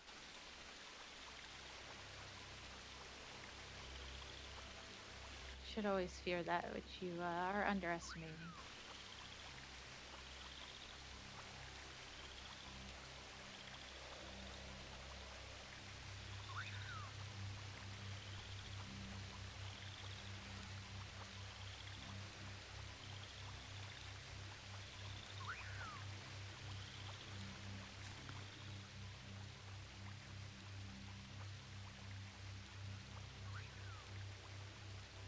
What are you thinking, Eliza?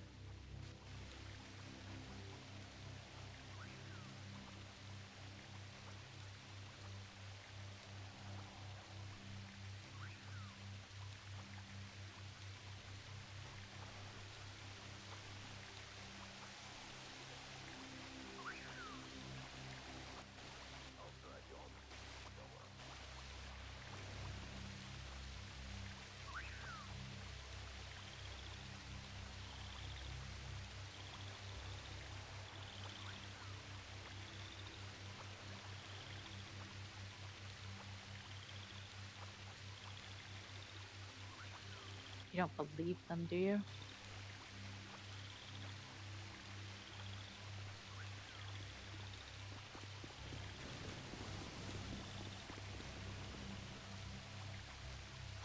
It's easy for him to spin a narrative at this point. And why not, if it'll work in his favor?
Just because one thing didn't succeed doesn't mean that the next isn't going to.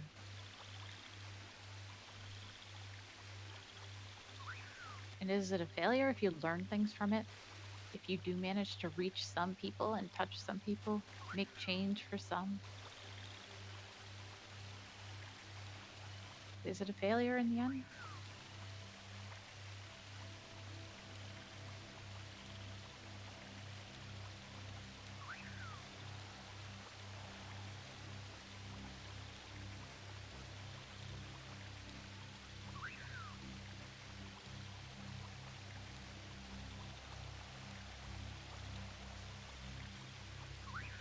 They're not wrong. The foundation is crumbling. And something needs to be done.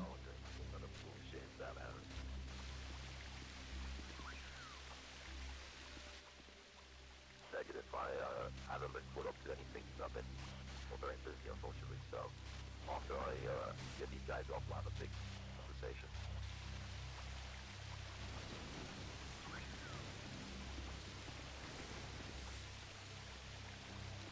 Hey, Fox.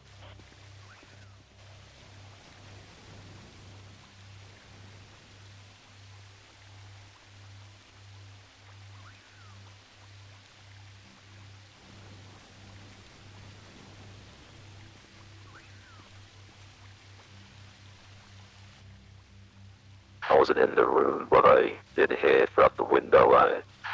As an intense conversation, I must say.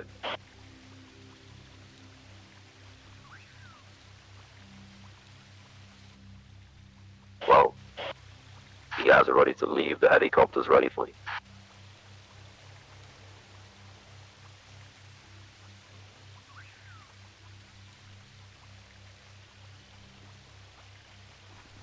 Let's go.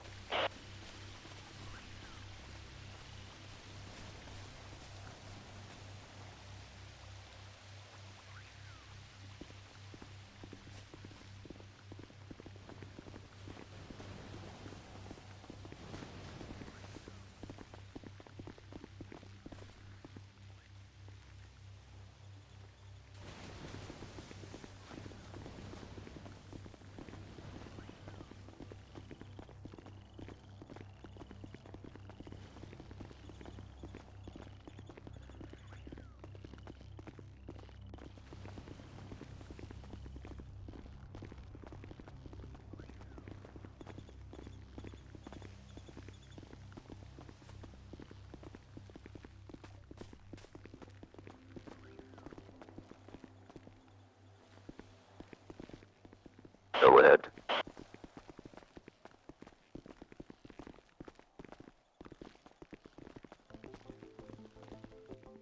They look like pleasant gangbangers to you. Of course you have your stuff back. When you reach Los Santos, that is.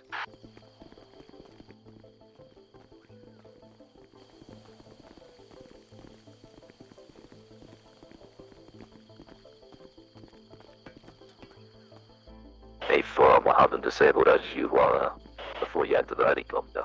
I'll get whiskey to remove them.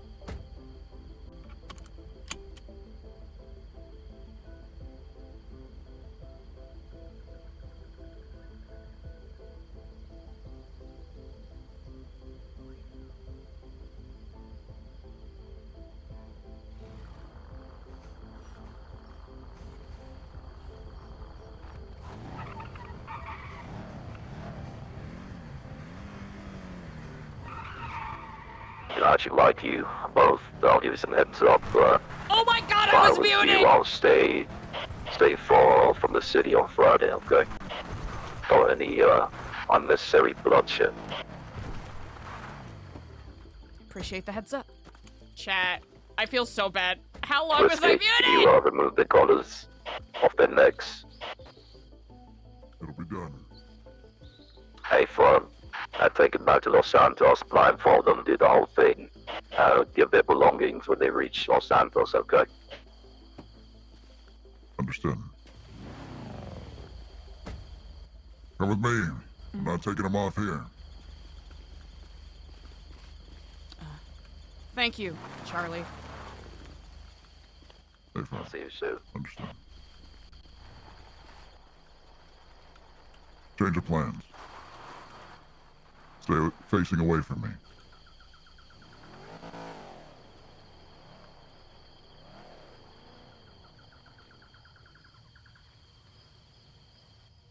Oh, well, are you ready? Oh, Eliza was quiet on purpose Very during well. that part.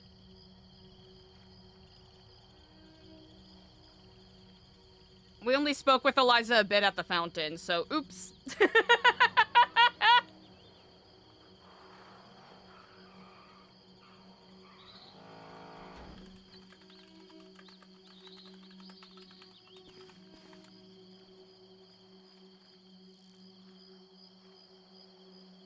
I gotta change that keybind. I keep bumping it.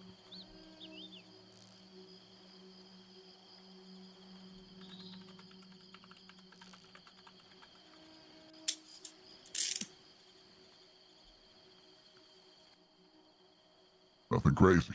Let's make this nice and clean. Of course.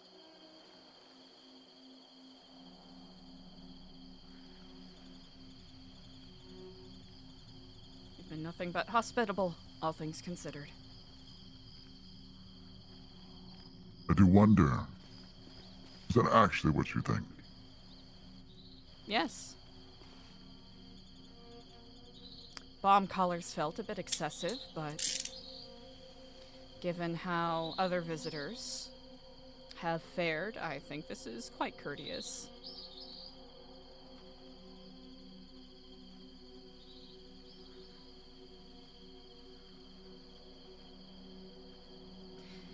Chat, thank you so much. I there hope was a change of plans. Not in terms of where you are going. No. Chat, I hope you can forgive me for ignoring you. I wanted to make sure that y'all could have fun in chat without me, you know, seeing anything. Eliza probably can't drive a helicopter, nope. Just gonna be making a pit stop, is all.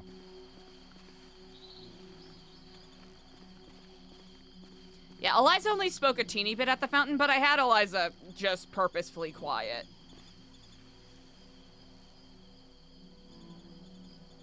No! Ah, that scene was so cool! Johnny Q, thank you so much for the resub. Ruthless Realm, thank you so much for the prime. Perez, thank you for the prime. And thank you for all the new follows today. I really appreciate it. I hope y'all enjoyed the scene as much as I did. Hey, friend. Charlie is gone. Yeah, I just wanted to make sure I was locked in. Whew! Oh my gosh! That was brazy! Jadiers! Thank you so much for the free sub with Prime! Thank you, thank you. That was such a fun fucking scene. Ooh! I love having Eliza's ideals challenged.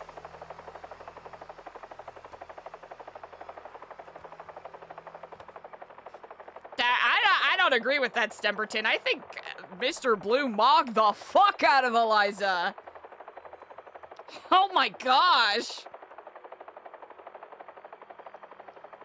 Man, I keep saying it, but Cap is so fucking good.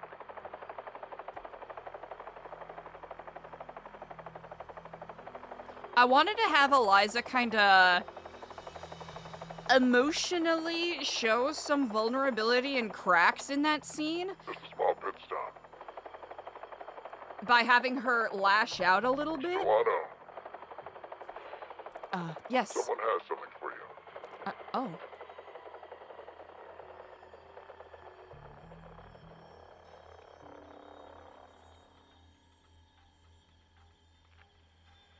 Oh god. I'm scared. I'm nervous, chat. Oh god. Please don't tell me they're gonna fucking execute her, dude. Oh my god. I'm freaking out. Oh, please, no.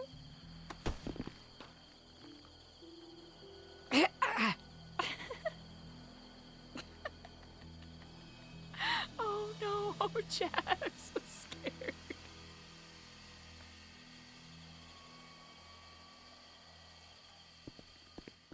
Let your shackles loose. You're gonna turn around. You're gonna walk to him.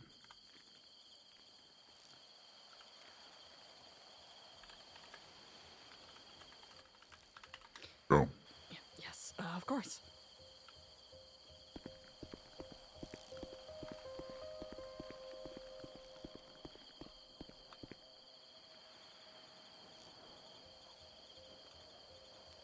Hello. Good day to you, Mr. Crawford, I presume?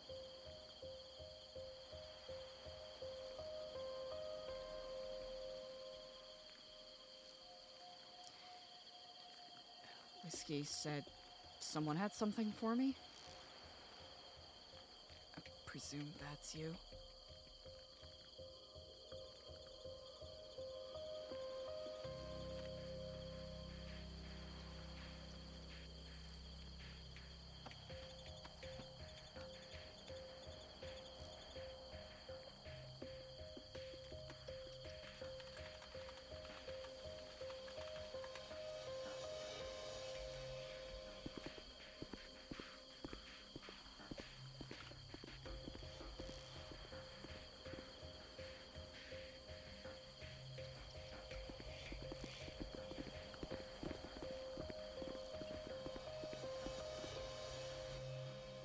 Face away. Of course.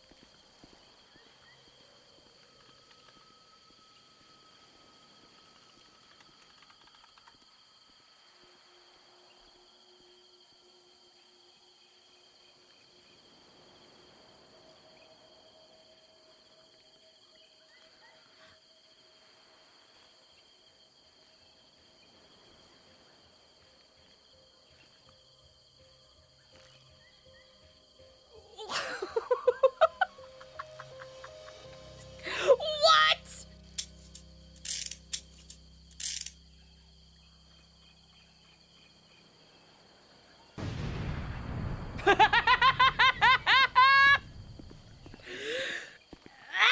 What? Oh my gosh. Yeah, now, yeah, oh my god, Eliza keeps getting aura mocked, chat. She's not coming back from this.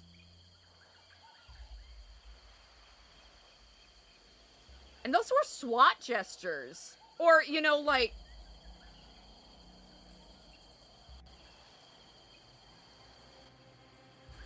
Honestly, excellent redeemed brown meal. Taking the shackles off both of you.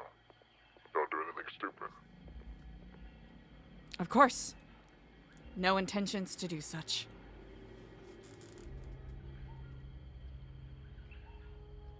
I'm gonna guide you into the alley.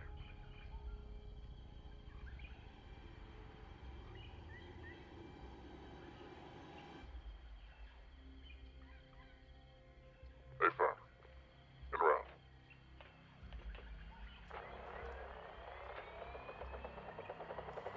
Yeah, there was no burger flipping way in hell Eliza would be able to figure out how to get out of there. No burger flipping way.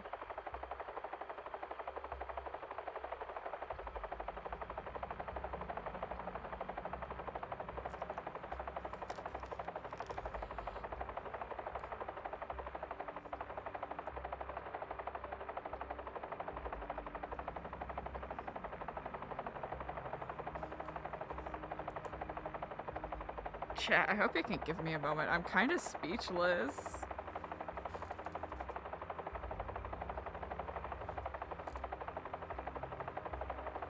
Three hours later. Can you move it along? I'm all out of time cards.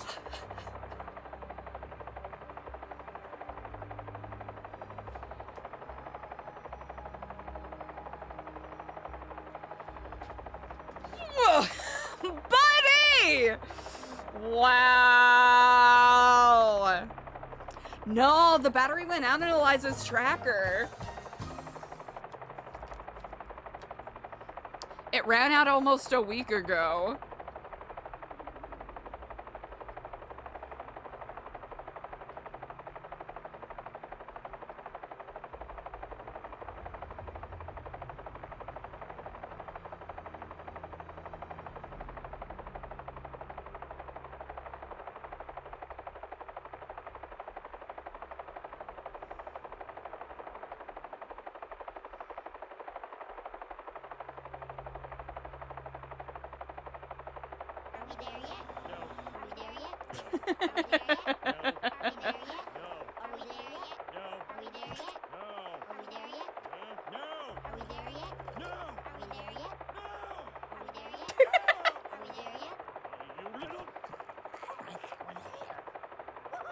Eliza and Andy with whiskey.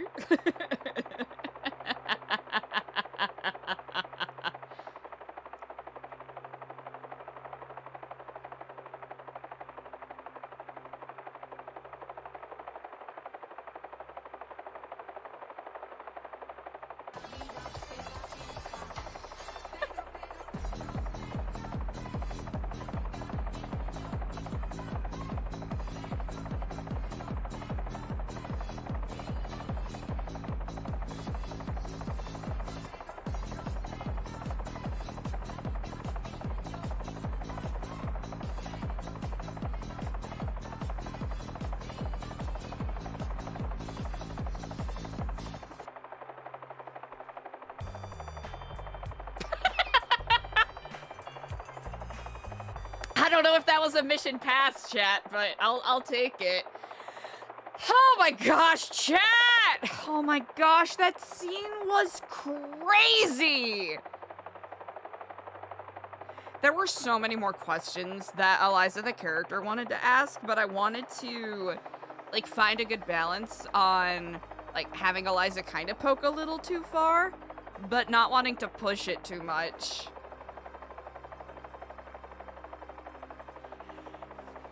Oh, that scene was so cool!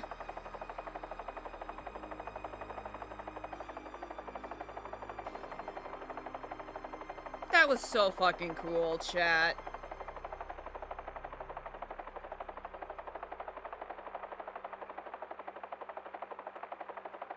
Seeing the sincerity in what they believe they are doing is something that I think troubles Eliza very deeply. Hey fam, get back. I think that is something that is bothering Eliza a lot.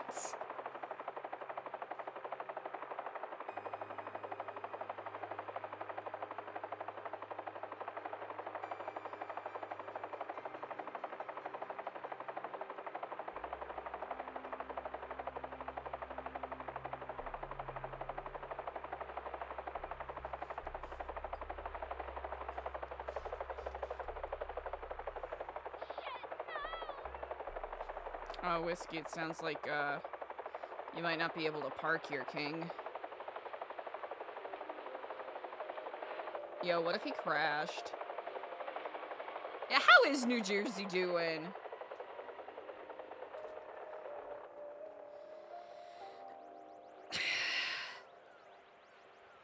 Is Ian Crawford the architect?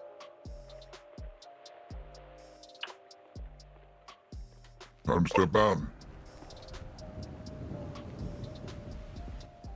Whiskey, the boss wants me to get the phone off you, by the way.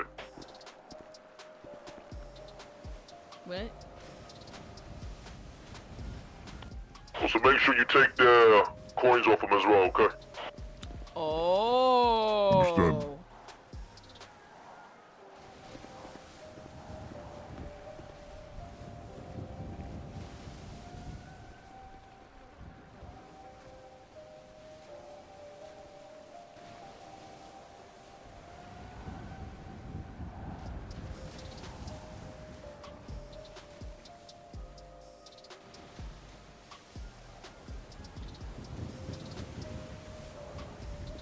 Chat, there's so much to process right now.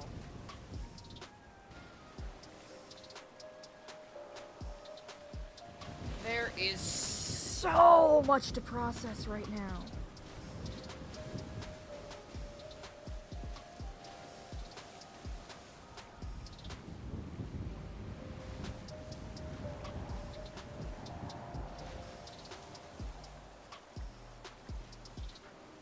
Now, Eliza did learn from CJ about Ethan and what happened in Jersey. Because the FBI agent that he was referencing was Ethan Gray.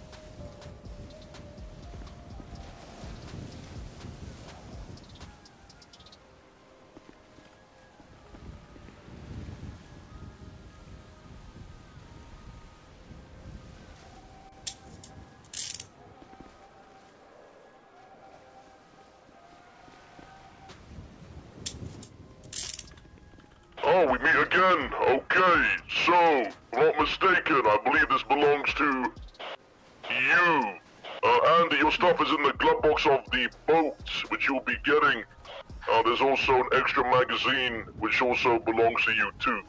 Your phone and everything else is inside the boat. 1 second. Whiskey, can you come in?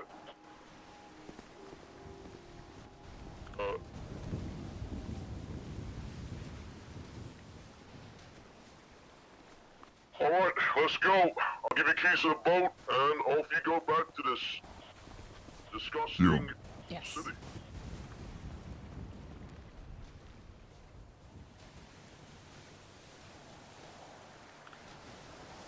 Ah,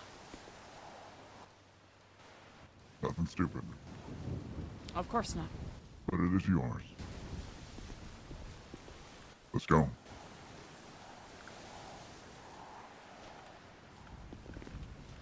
Did we grab everything?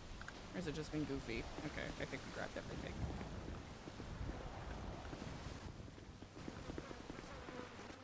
Eliza, are you missing a SIM card by any chance? A SIM card. I am, yes. Does it end in 1723? I believe it does, yes. Thank you. Alright, I'll give you keys to the boat. That's a nice boat.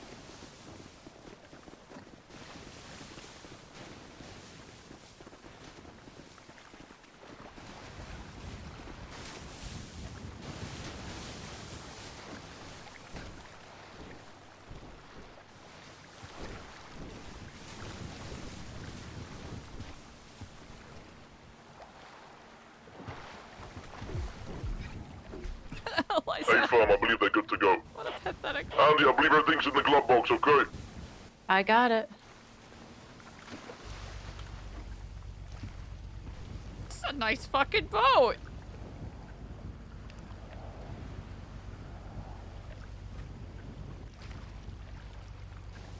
I could just shoot them now.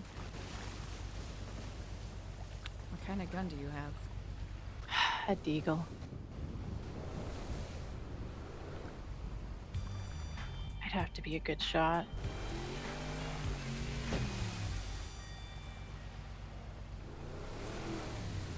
I just have a double action, so that'll be certain death for us.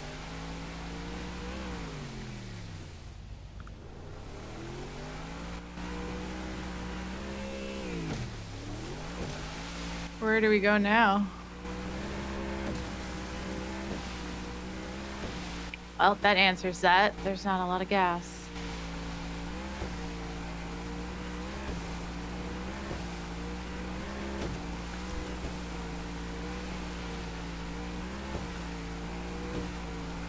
All of my vehicles are either in Toledo or Harmony.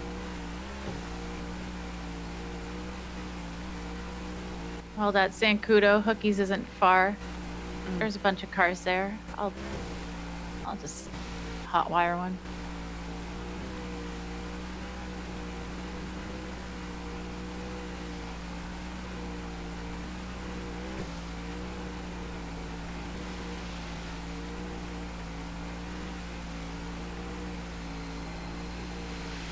We're getting a phone call. You are? Yeah. Hello? Hello?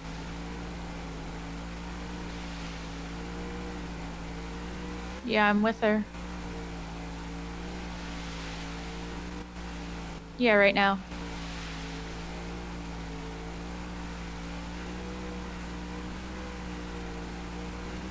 We just got them back.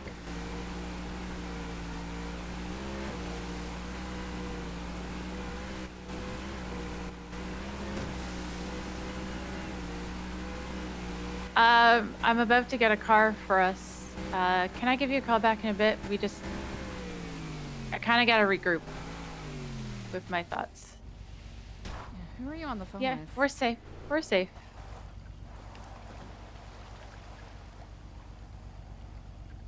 Goodbye.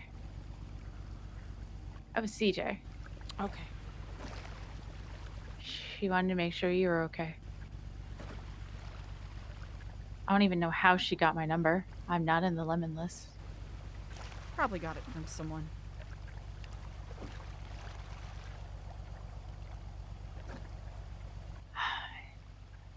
I can either keep going straight and we can try to find a car somewhere else. I don't know if there's one around here.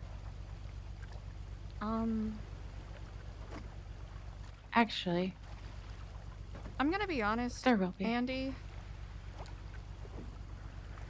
Yeah? I'm really glad that both of us are safe. I think I need to be alone with my thoughts for a bit. Okay. Do you want me to get you a car? No, I can get one. Unless, do you plan on taking the boat any further? No. I'm just gonna go up to the clothing store and get a car. I, don't know if I Would you be willing to pass over the keys? Thanks. Eliza, Yeah. are you thinking of joining them? Absolutely the fuck not. I didn't think so, but crazier things have happened recently. That is true.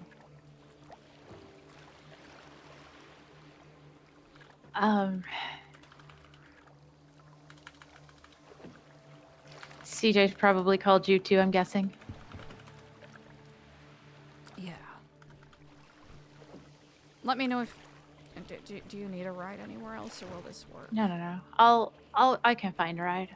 Okay. But after you've kind of regrouped, can you give me a call? Yeah. Thank you, Okay. Andy. I'm glad you're safe. I'm sorry you got roped into this. I'm glad you weren't there alone, Eliza. I don't care if I get roped into anything with you. I'd do it again in a heartbeat. Stay safe. We'll speak soon. Okay.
Again. Again? No. Come on. Wait, why am I not swimming? Hello? Can we... Hello? Brother, why are we not swimming? Why are we not swimming? Why are we not swimming?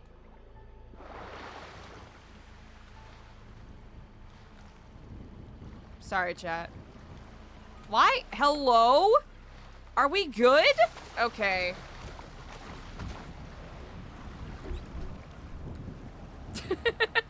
Chat, I was gonna get so fucking tilted if we went down like that after all of that.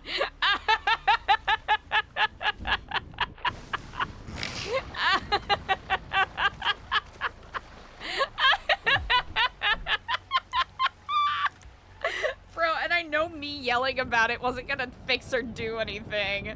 Oh my god, that would have been so funny.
Okay.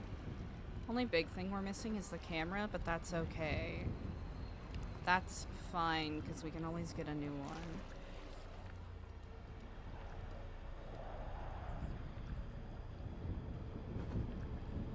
Placement file, Ian Crawford.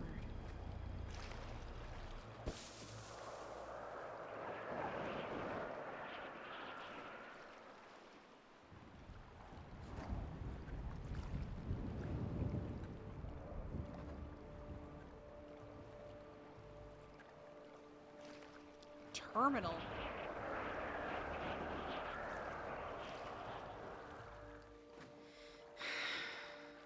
Okay.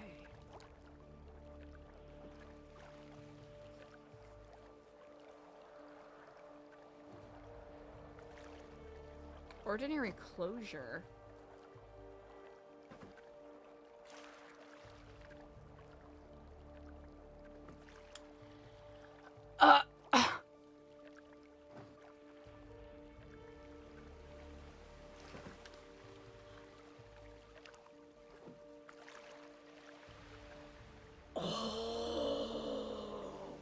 What?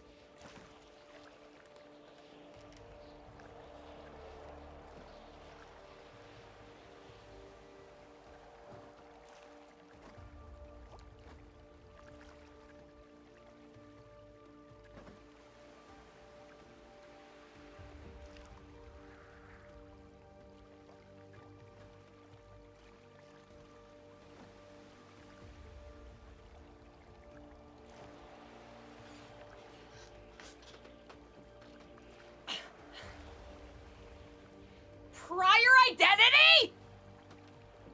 Oh my fucking god!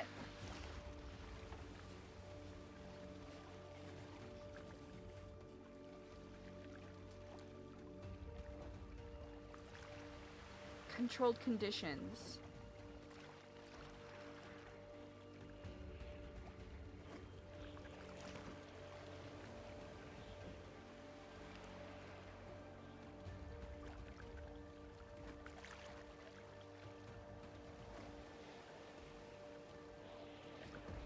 Oh, Charlie's gotta be pissed!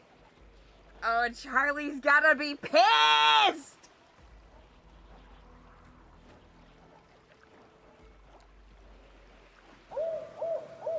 Aragorn, thank you for the prime!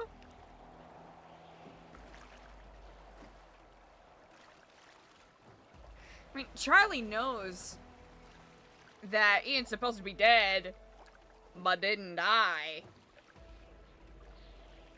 Ah, Charlie got used! Ah, girly! Can't believe they played Charlie like that. It's so fucked up.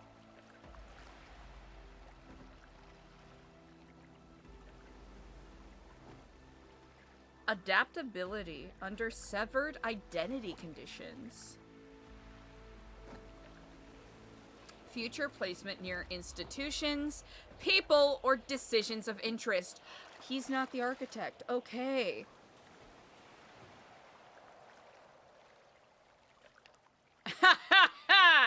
Primary visible violence was carried out by an external actor operating under instruction. Supervising direction was provided through Delta 1. Subsequent continuity handling also remained under Delta 1 linked oversight. Bro! Delta 1 dog walks Charlie! That's crazy!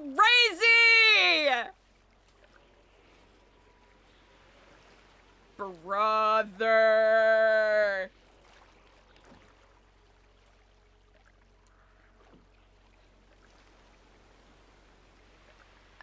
Huh.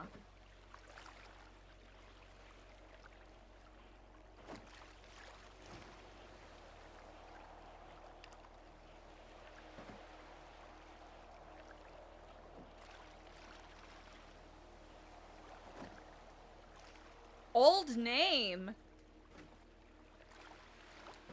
Bro, how fucking crazy. Wait. Okay, I've got a real batshit theory here.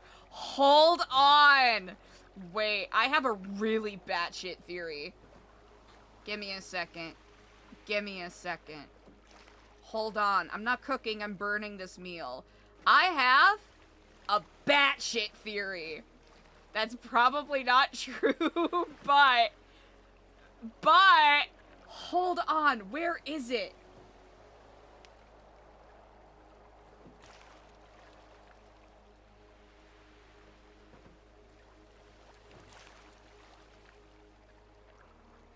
What if, okay, this is a batshit theory and probably doesn't connect at all.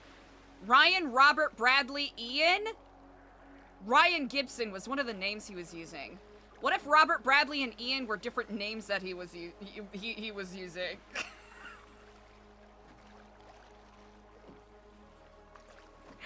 What if Ian Crawford is Ryan Gibson, is Roman Gray, is the Oracle?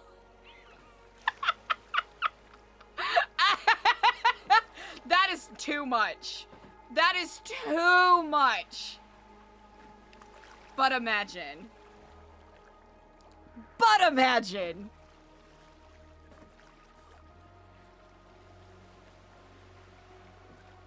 What was his former identity? That's what I'm curious about.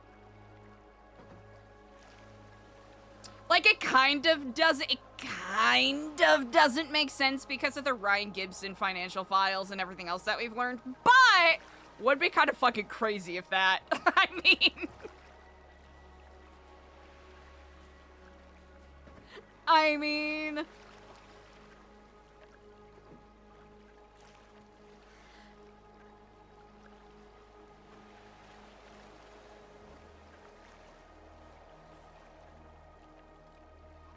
Okay, sorry, chat. I gotta be more interesting and actually read this out loud because I was so engrossed. Alright. Restricted placement file, individual deployment brief. Name, Ian Crawford. Review outcome, placement approved. Ordinary closure, denied. Public status, terminal. Material status, retained. Review note. Ian Crawford came into contact with material he was never meant to keep. By the time this review was opened, he had already seen too much and retained too much to be treated as an ordinary loose end. Killing him would have ended the immediate problem. Keeping him created future use. That was the decision made. Approved action. The following was authorized. Public death to proceed. Actual death denied. Prior identity to be closed. Subject to be removed from visible life. Subject to be placed elsewhere under controlled conditions. Observation to continue after placement. This was not an accident. This was approved in advance. Operational remark, partial. A staged terminal event remains preferable where the subject is too visible to disappear quietly, other parties are already watching, copied material may survive ordinary closure, and future value remains higher than disposal. Where these conditions overlap, death may be made publicly true without becoming final. Interesting. Secondary note. The subject remained useful for reasons including continued access potential, adaptability under severed identity conditions, interpretive value, and future placement near institutions, people, or decisions of interest. In some cases, hiding a man is less useful than putting him where he will matter later. Redacted personnel entry, partial. Primary visible violence was carried out by an external actor operating under instruction. Supervising direction was provided through Delta 1.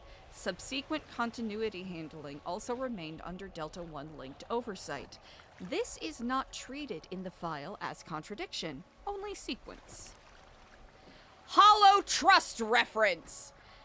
Hollow Trust appears beneath this review in the same way it appears beneath Blackwell-linked custody routes, preserved freight structures, successor tactical files, and restricted personnel matters. No explanation is offered here, only repetition. So Crawford was not saved. He was kept. There is a difference. A saved man is fortunate. A kept man still belongs to the structure that refused to let him end. This is the cruelest line in the file. Only sequence, as if the shooting and the burial of the old name and the latter placement were all one continuous act. No break, no contradiction, no moral threshold crossed, just sequence. If Delta 1 stood over both the death and what came after, then the wound was never the point. The point was transfer. That leaves a colder question. How many men have been made to hate one another while serving the same design? God damn. Attached remark. Redacted source. Some men are more useful after death, provided death is only public. Final line. Ian Crawford's continued existence was not a mistake. It was arranged. Placement details removed, multiple pages missing.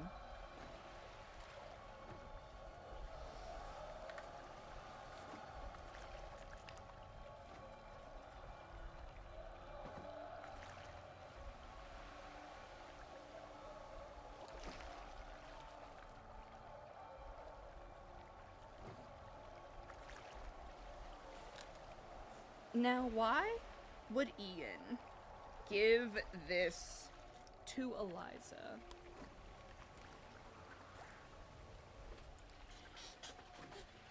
Oh man, we need to find a way to get this to CJ, but...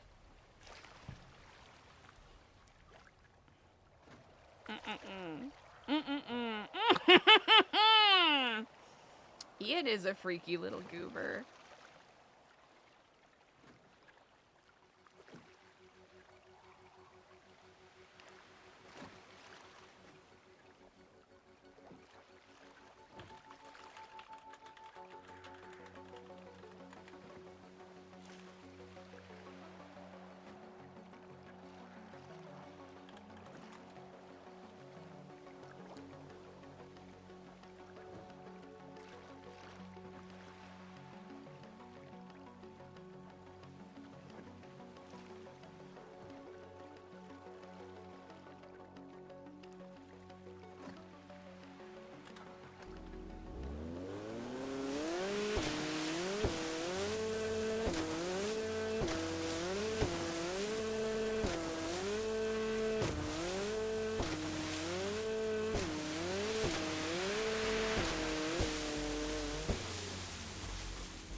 I think we just need to, like, soak in. Everything Eliza's learned for a moment, chat. Holy! Oh man, is it even a good idea to meet with CJ right now?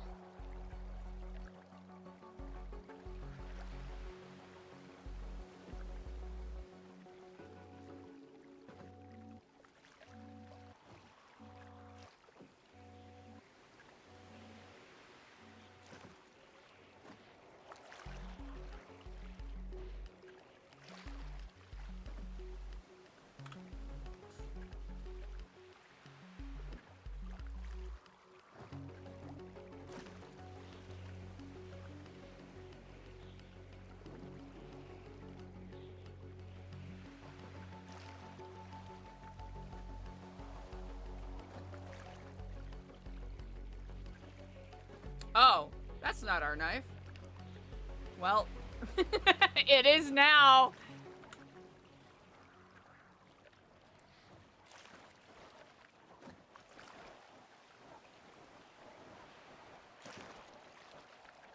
More about the timing.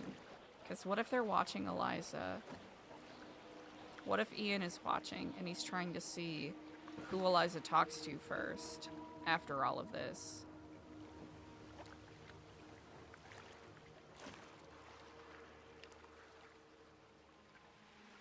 Yeah, just being a paranoid patty.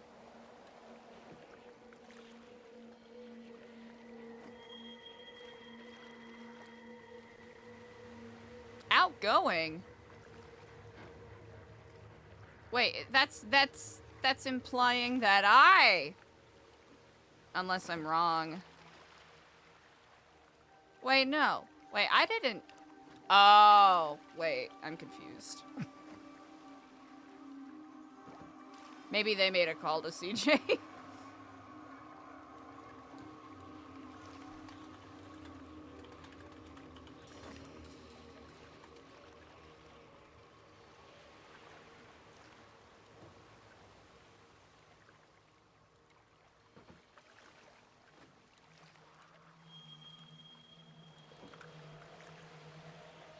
Hello. Hi. I think we should talk. Hey. Are you free to chat? Yeah, I am. I am. Come on by. I'll be there shortly. See you soon.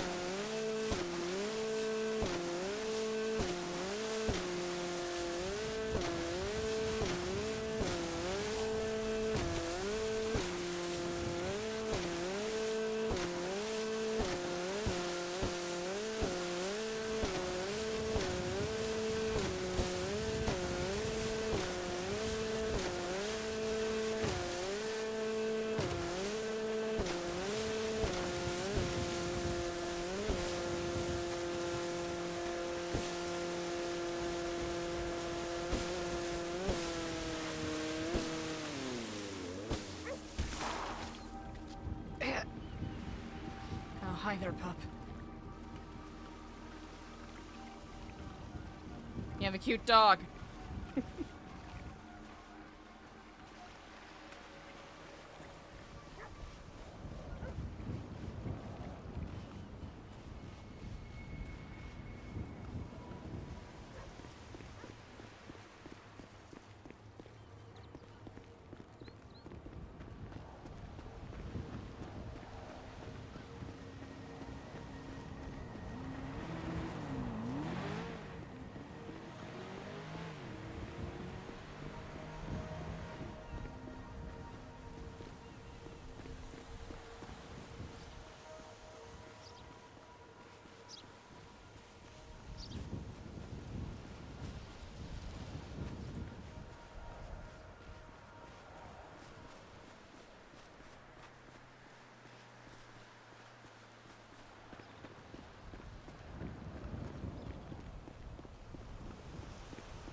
Hey.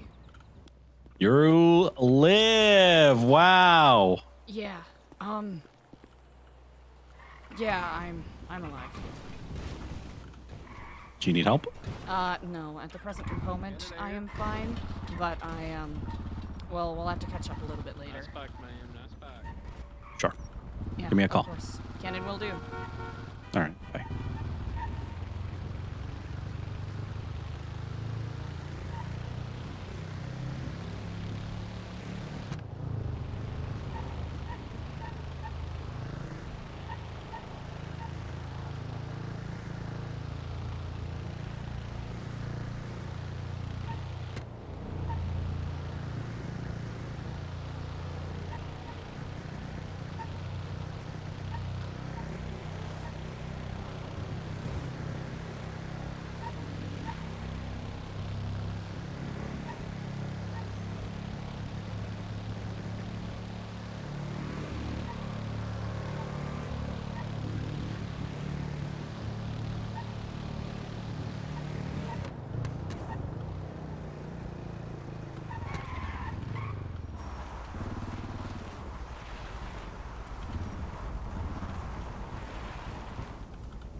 Hey. Jesus Christ, dude. Oh, okay. Come with me.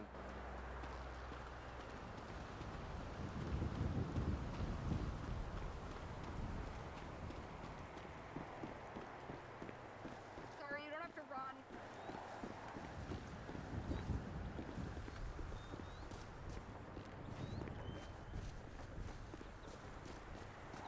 Probably best that I do anyways. Whew. Okay, so... Bro. Did someone call you from my phone? Yeah, I received a call from your number. I said hello. I was gonna ask you to come and, get some soup that we were handing out. And then Charlie's voice said, "You're sounding awfully happy, CJ." And I said, "Why do you have Eliza's phone?" And he said she was taken last night. And he said, "You were on that island for 3 weeks."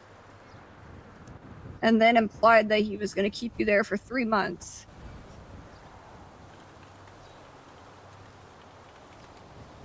Really? He said that? Yeah.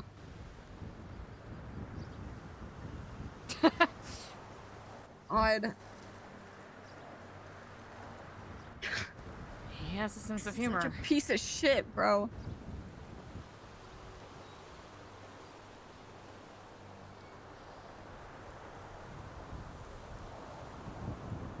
Okay. I don't even know where to begin. Yeah, what the fuck happened? I'm going to try to make a long story relatively short. So, that rally I held yesterday had a number of onlookers. Apparently one of the owls was there in disguise. And apparently a couple of individuals felt a particular way about my speech. I was scooped up after I had a meeting with Raffi.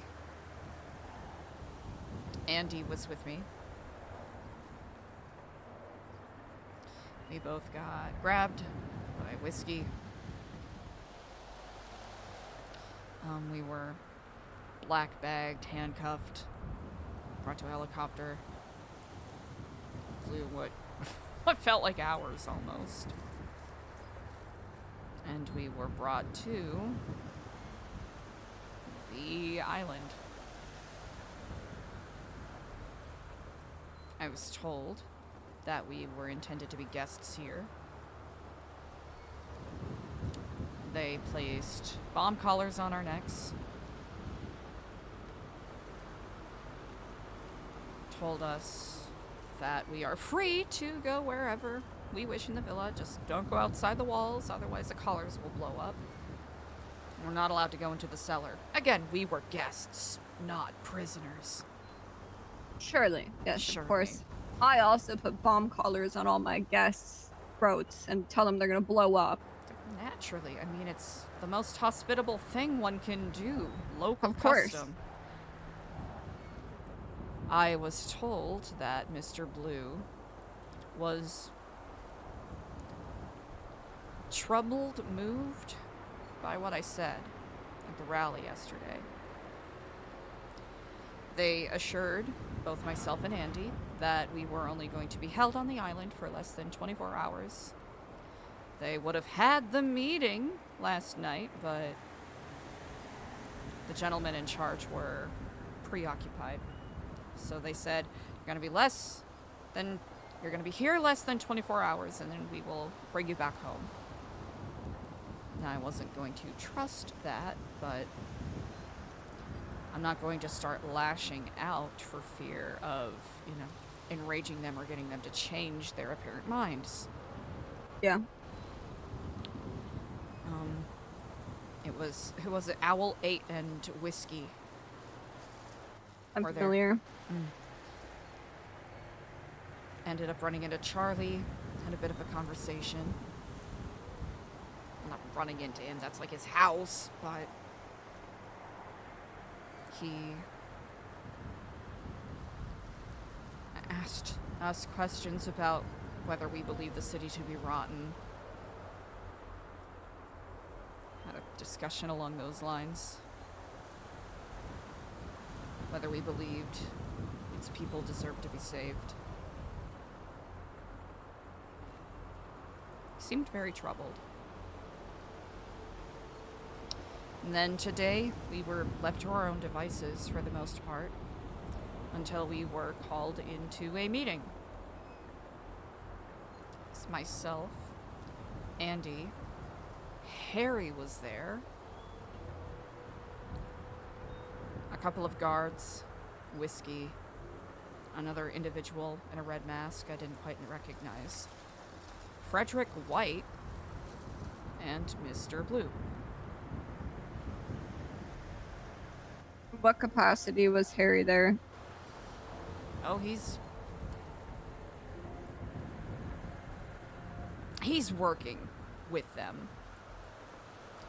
Do they trust him? How much? They seem like they trust him quite a bit, so whatever he's doing, it's working. While I have some of my doubts, I do recognize that he probably thinks this is the best thing for his boys. Even though I originally thought he was just doing it to get Lang off of the island. Why he's still doing it, who knows? I think he might actually just like working with the faceless.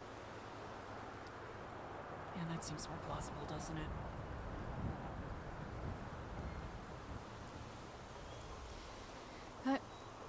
Mr. Blue asked us questions about, when you look into the fire, what do you see? We all gave our answers, and he went on about how so many people look at fire and they only see destruction, but they don't see that it can be used to build things, to forge steel, etc., etc. Asked Frederick White the same question. Talked about how the foundations of the city are rotten, and that they have been working in this city for the past 10 years, but only decided to put their plans in motion 2 years ago, in October 13th, 2024. Talked about how people are complacent with the same cycle happening over and over.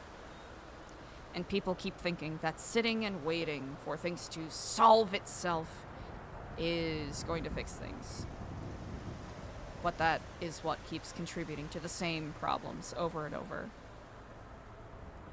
So many people have seen it time and time again. Talked about complacency, apathy. Talk about how the people of the city are sleeping. Law enforcement, politicians, etc. are failing. How many more mayors do we need to elect before change finally happens? Even though they keep promising it and failing. Why does this sound like a pitch? It was. Oh, well, he gave the caveat that he wasn't trying to convince us to join anything, so... Of course he wasn't trying to convince us to join anything. He spoke with a lot of conviction. And he seemed so certain that what they were doing was the right thing. Doesn't matter that they're the ones who contributed to the collapse, to the rot. It doesn't matter that they've emboldened and supplied these very same corrupt and chaotic individuals that they seem to want to pull the reins of control from. They legitimately, and it's more troubling seeing it in person. It'd be inspiring if I had the thought processes of a shallow bowl. But it's unnerving seeing it in person. Unshakable convictions that the ends will justify the means. It doesn't matter who has to die. It doesn't even matter if he dies. He sincerely believes that he's working towards a better world. That's the most disturbing thing out of everything. That is essentially a 2 or so hour conversation distilled as briefly as I can.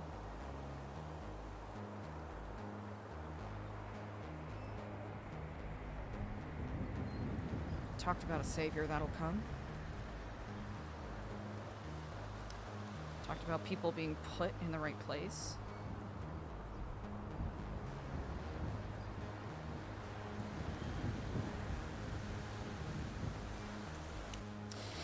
And he told me to keep doing what I was doing. I was trying to help people. Why?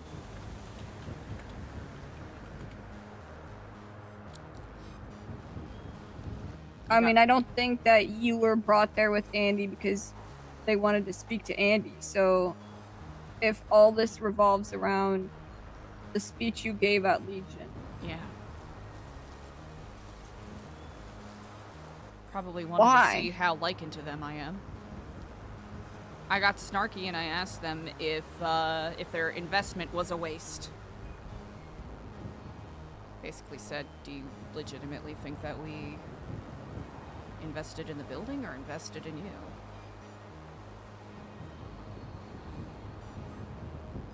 Made a snarky comment. Well, that's a real shame your investment failed then, huh? He said that remains to be seen. Don't love that. No. Don't love that.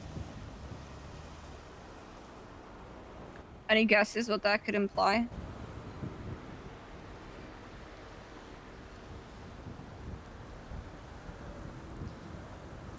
I have a couple thoughts floating through my head.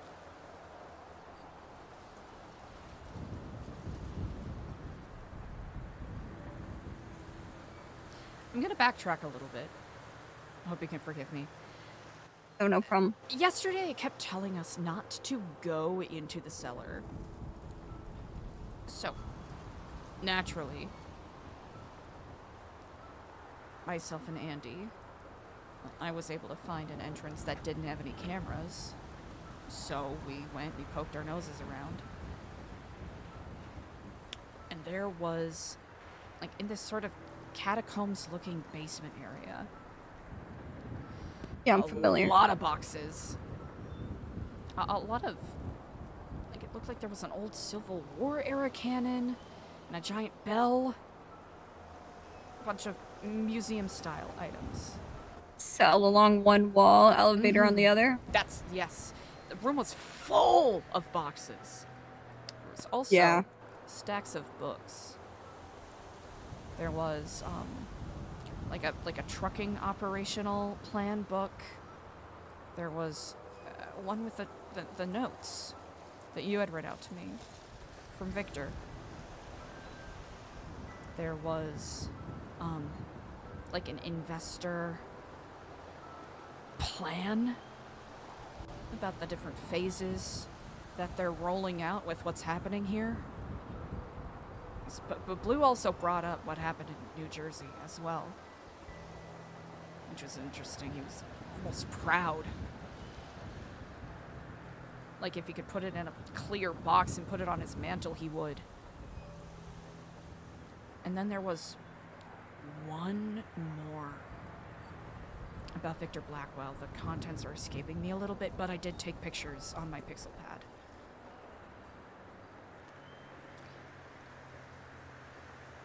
Andy saw those books too.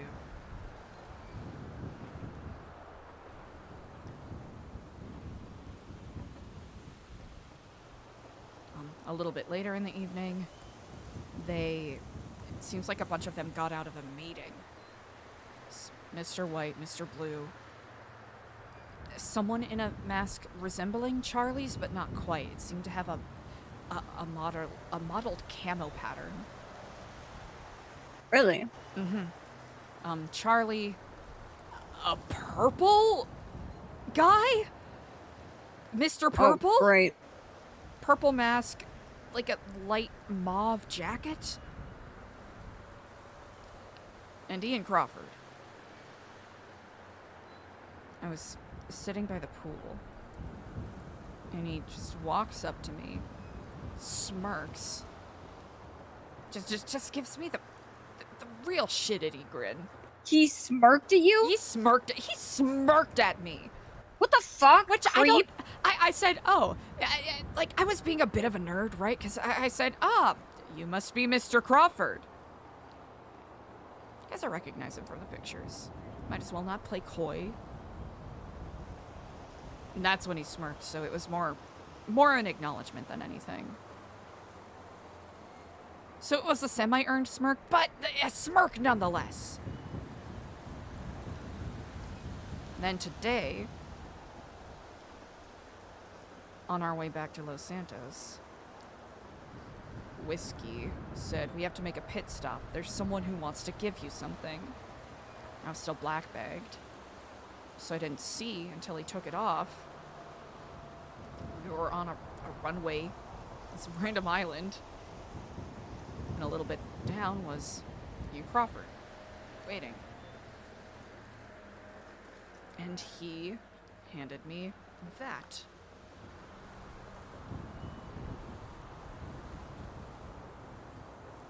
Skipper is asking if you were Chip. Chip? Yeah, did they chip you? Not as far as I know. They did take the collar off, and none of them... I don't...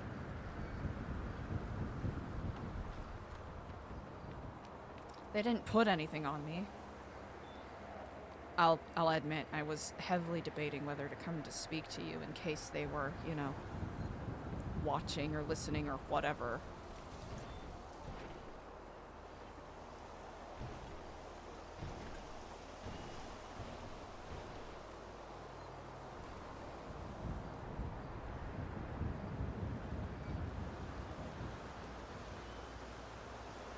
So, unless they slipped something while putting on and taking off the bomb collar, no.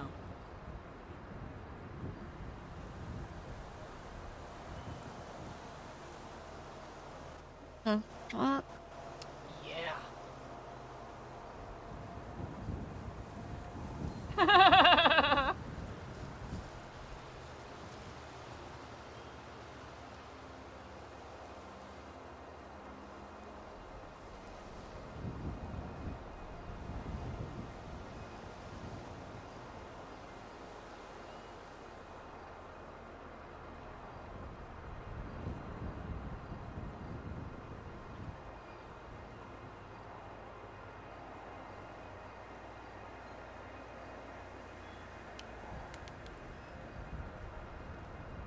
some cases, hiding a man is less useful than putting him where he will matter later. Mm-hmm.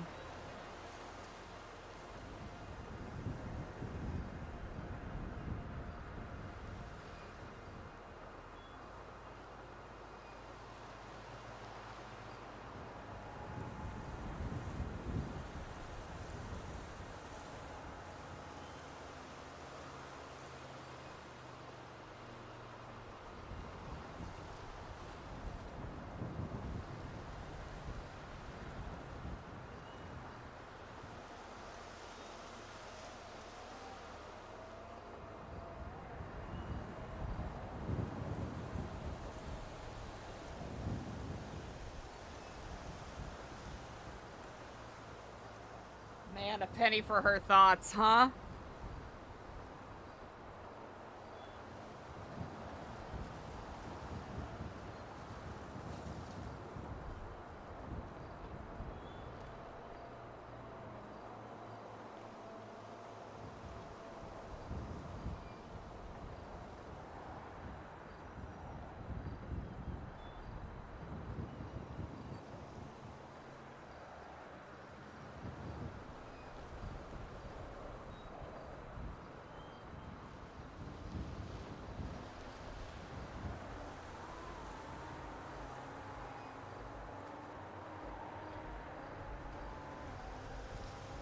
Educational, no? Very. So, all of that, to circle back to actually answering your question.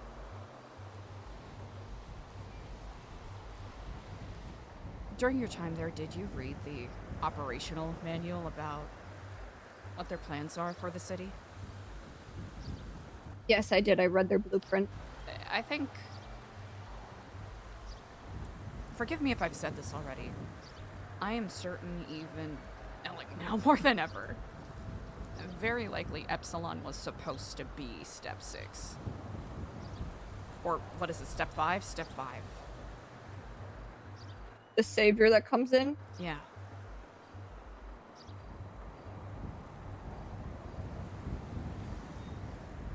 Or, you know, a supporter of it, right? I mean, why funnel all of that money and time into a nonprofit?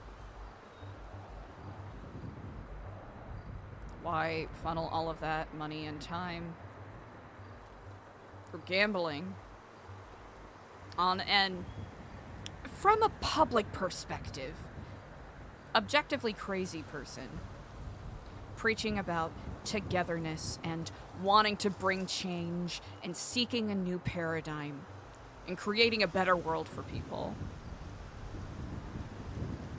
Preaching about generosity, preaching about building things together.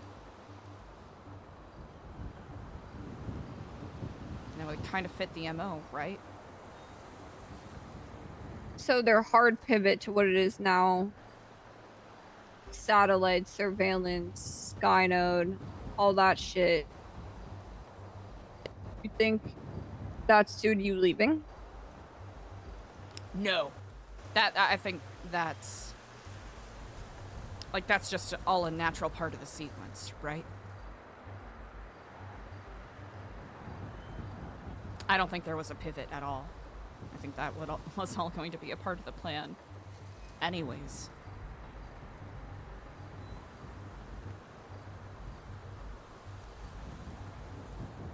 Even if it's not just me.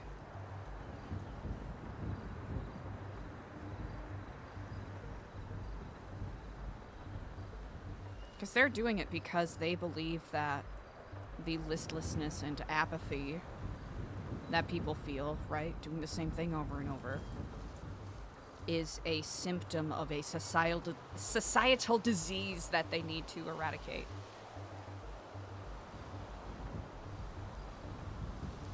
And in That's their minds, redundant. It's pointless. oh, it 100. Like, here's the thing. It 100% is. What I'm saying, I don't agree with. I hope you know that. No, I get that. I get that. I don't need that pre-warning. I'm just thinking out loud, like, they step in and save this city to turn it, back into the thing they preach to hate? Because that's what will happen. That is human nature. They know that. They've said that. That is what a society is. It's built on the expectation of waking up and going about your daily routine, having water, having this and that and that. Yeah, they can have this blueprint of tearing down cities and rebuilding them with power, but don't disguise it as something it's not. It's a grab for power from greedy men at the top. It is not some purpose to save people all in all. Don't act morally on this high horse that you don't own. Yep. Like, that's the most troubling thing. Because they have hard convinced themselves that they ultimately are saving the world in some way.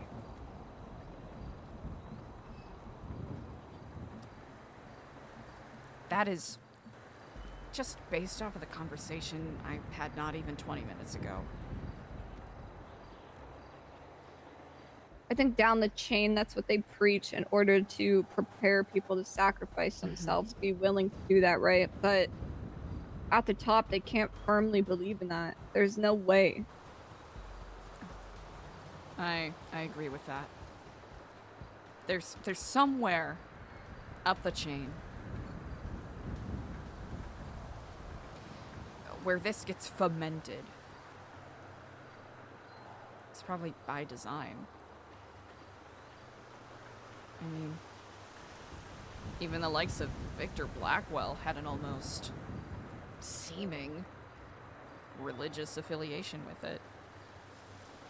Even when some of the books claim that he's merely a custodian, not a...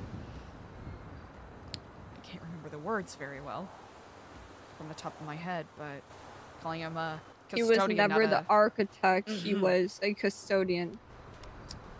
Yes, I've been thinking a lot about him recently. Yeah, Mr. Blue had some interesting things to say about him. Mentioned... I pulled a classic, you know, he brought up, oh, you know, what about what your friend did to Mr. Blackwell? Oh, phenomenal. Mm-hmm. Yeah. So, essentially, I just pulled a classic, oh, wait, who's Victor Blackwell? And he just went off. Said Victor Blackwell was an investor, someone who was higher than even Mr. Blue, someone who was in charge of a lot of the moving parts. And there was... some of the details here are a little fuzzy, so forgive me. But he mentioned that a bunch of assets were charged with trying to grab him. One of the groups was Speedy, Luciano, and Clark, I believe he said, that successfully captured him and were going to drop him off to Darkstone. But then, this is what he said verbatim, Lang shot him with a sniper.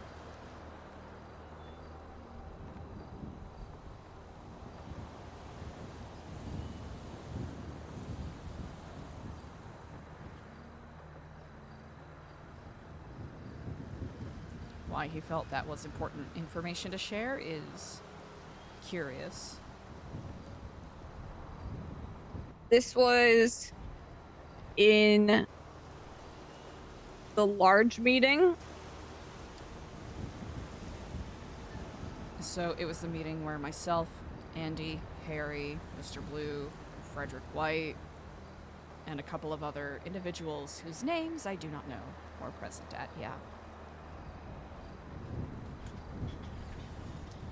There were two black masked guards, Whiskey, one other red-faced masked guard, may have been Owl, and then that was... yes, those are the unnamed ones, I suppose.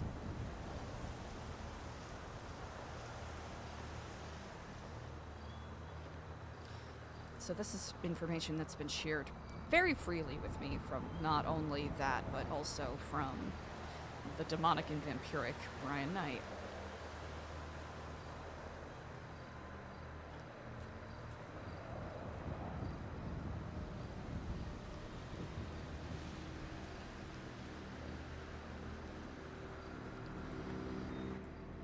abducting you, Yeah. abducting a witness, flying you out of the state all the way to Torture Island just to pitch their propaganda at you. And then you said it was Ian that gave you that book? Yes. There was, Ian was giving whiskey instructions. I did not hear his voice, but on my way back to the helicopter, he made gestures at whiskey.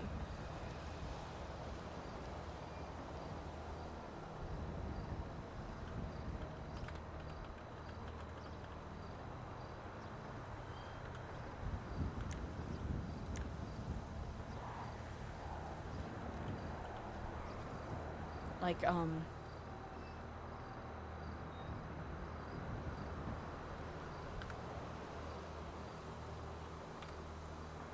something Really? like that. Mm-hmm.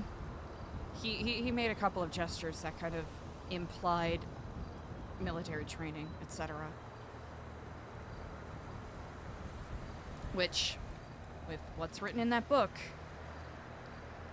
what I've read elsewhere,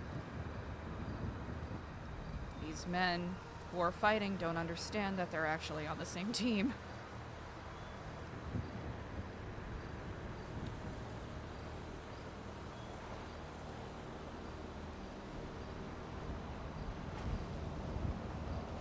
I think because of what I said at the rally yesterday, Mr. Blue seemed to think that I might have been aligned with their vision to some degree.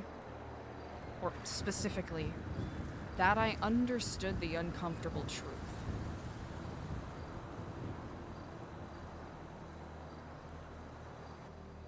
I don't know if Everybody is aligned with the fact that this city has rotten foundations. Everybody knows that.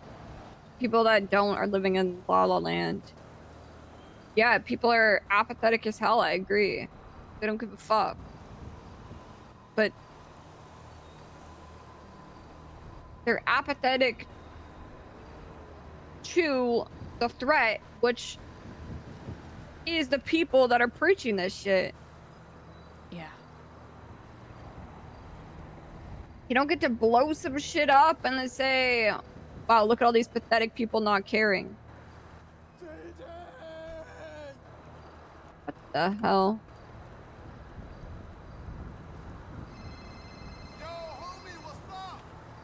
Listen, I'm very glad you're safe. I am. Oh. I wish I could give you a better answer than what I did in regards to your question. Because it really is all theories. But it does unsettle me that I, yet again, got a keep up the good job, you know?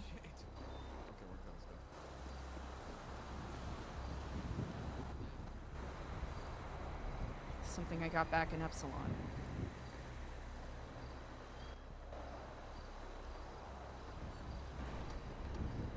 Just gloating to gloat. They're just fucking with our heads for fun. There's no reason to call me, right? There's no reason to do any of this semantic bullshit. Yeah. They're just trying to get in our heads. The idea of me thinking I found, I'm not even going to pretend it's going to be a solution, but something for people who don't have anything and still be playing into their hands is, it really is an idea, a thought that I have to abolish, otherwise I'm not going to do anything. There are people who have done so fucking much that have rightfully earned the right to get some goddamn rest. That's you. That's everyone here.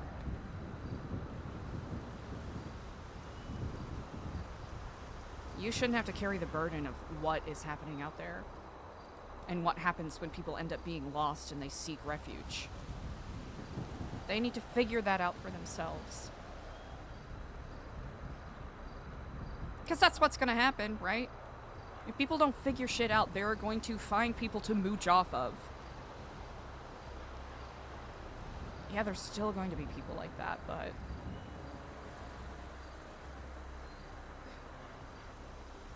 I don't know, it's less than the bare minimum. Because asking any more of people is asking simply too much.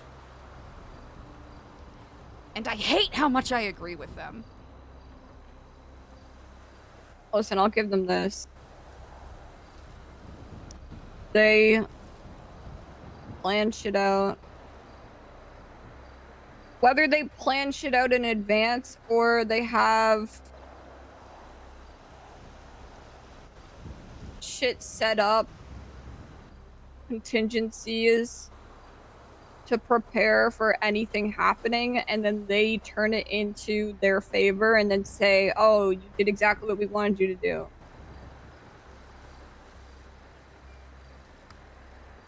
Yeah, that seems more likely, isn't it? I mean, a line in that book about all these different groups or people hating each other and it all being by design.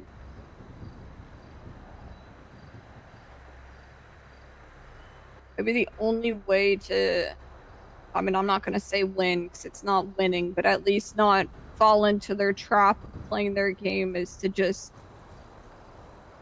step off of the field and sit down. Give up hating. Give up fighting for something. Because they're just hitting you against other groups.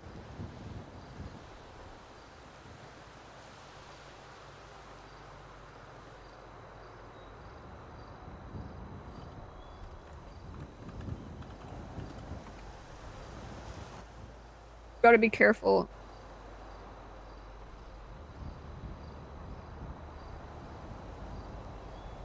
When I heard his voice, I mean, all I could picture was just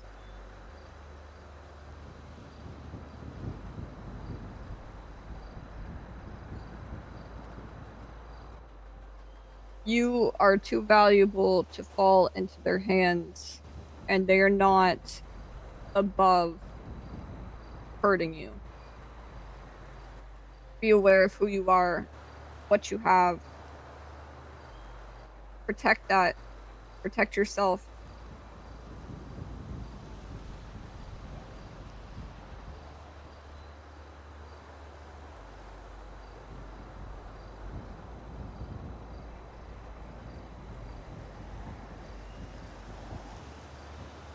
I will.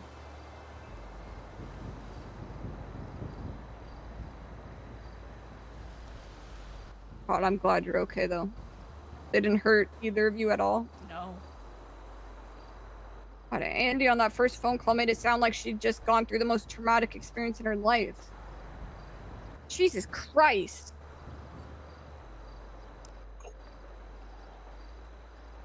I think Andy was bothered by what she saw, what she heard. I think it was a lot for someone who doesn't know what's going on.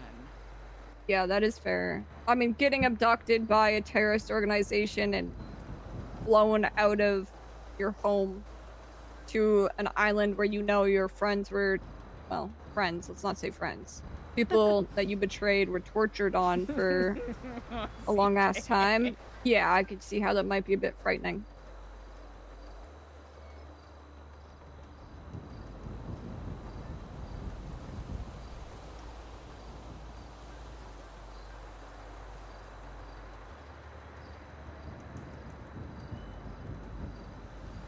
You shouldn't be burdened with any of this, but with everything you've been through, it felt like it was right for you to know.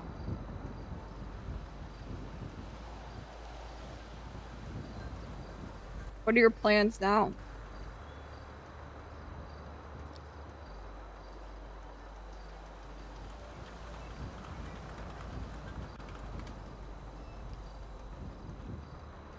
That's a really good question. I don't mean for this to come off rude in any way, but the speech at Legion just, it sounded like you were just making another garden. Not my intention at all. Less making...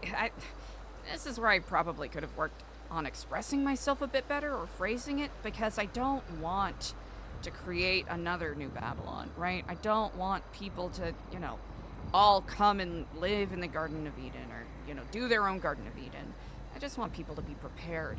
I just want people to think outside of going and making pee-pee poo-poo butthole jokes at, you know, Burger Shot all day when this is coming. There's things that people can do if they're feeling hopeless.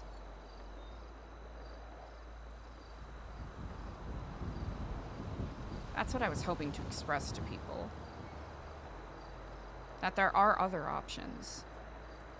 Right? If you don't like the faceless, don't like the cops, feel like you have no other choice. Start preparing yourself. Start taking action. Because what is sitting on our ass is gonna do. So are you preaching to try and get through their thick skulls, or are you planning It's on an attempt. leading? I plan on providing tools. I don't plan on leading anything. That's a slippery slope. I know. Listen, if it ends up happening, it ends up happening because no one else is stepping up. And there are people who have done a lot, who shouldn't have to step up. Right? You all here, there's people in Grapeseed, right? People shouldn't have to depend on the people actually doing things to bail them out when they have plenty of time to prepare. Now, in hindsight, now that you say it, didn't mean to copy your guys' shit by any means. Not what I was intending to say or do, but honestly, now as I'm actively speaking, I'm going over what I said. So I'm not gonna say we've got a copyright trademark on trying to survive the end of the world, right? What other options do you have? There's be a martial lapdog getting gunned down for a man that doesn't actually care about you, or there's be a faceless lapdog getting gunned down for men that don't actually care about you. So, or sit there and be cannon fodder, which yes, like, would you rather be puppet 1 or puppet 2, or puppet in the middle that's getting shot from all directions? That's the people I was trying to speak to. I know the majority of the people who were It's not my first rodeo. I know the majority of the people who were there were either curious or just wondering what the fuck that crazy Kiflammer Eliza was about to say. But there were at least a couple people who were there that listened. That were hopefully a little inspired by what I had to say. That makes it worthwhile, in my mind. I'm in a position where I can at least help in some small way.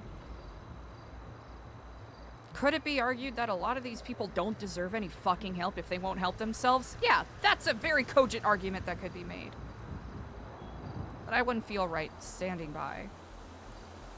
Especially when I have nothing else tangible I can do to stop what is happening. Because you're right.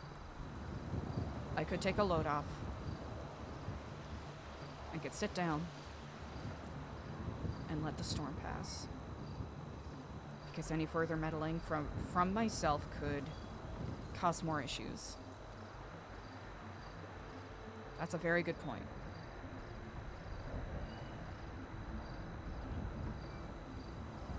And apparently they're elated with your personal activities, so yeah. Really, as a no good deed goes unpunished.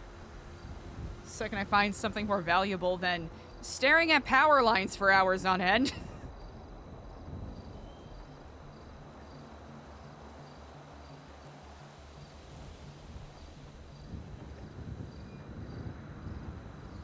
Well, either way, just thank God you're fine and off that island. Oh, I'm very lucky. Thank you for listening. I didn't really mean to rant at you so much. So you're not the subject matter. Or the intended recipient of the rant, truly. Is there one?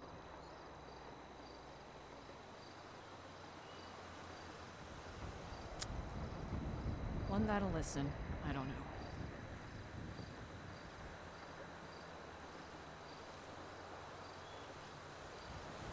I just know I have to keep trying, right?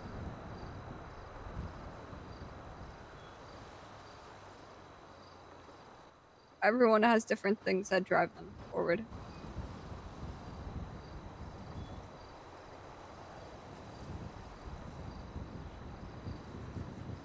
Lang and I had a discussion yesterday.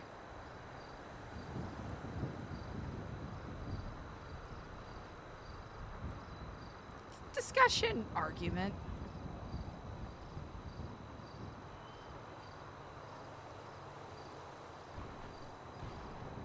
You trying to push him back into action? That would be cruel of me to push him back into action, but push him out of whatever this is. It ain't right. And what's the other option?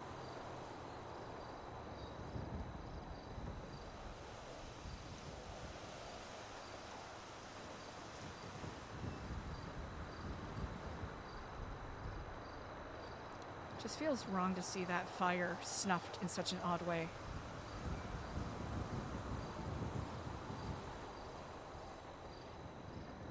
He helped galvanize me once, and I deluded myself into thinking I could do the same. Probably a bit selfish, maybe a bit delusional. When the man calls you complaining about how he wishes he could be rich and powerful again, when you know that he is more than capable of seizing that if he wanted to.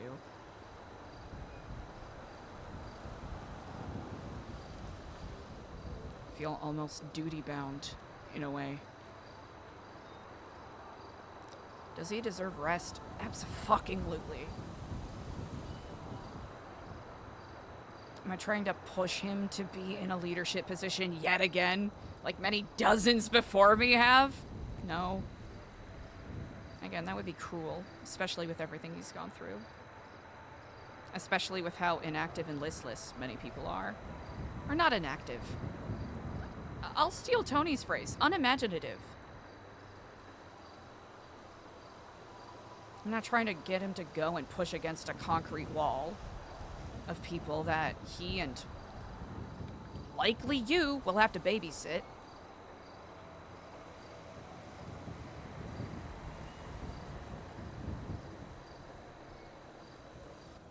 No, I think the world has this weird way of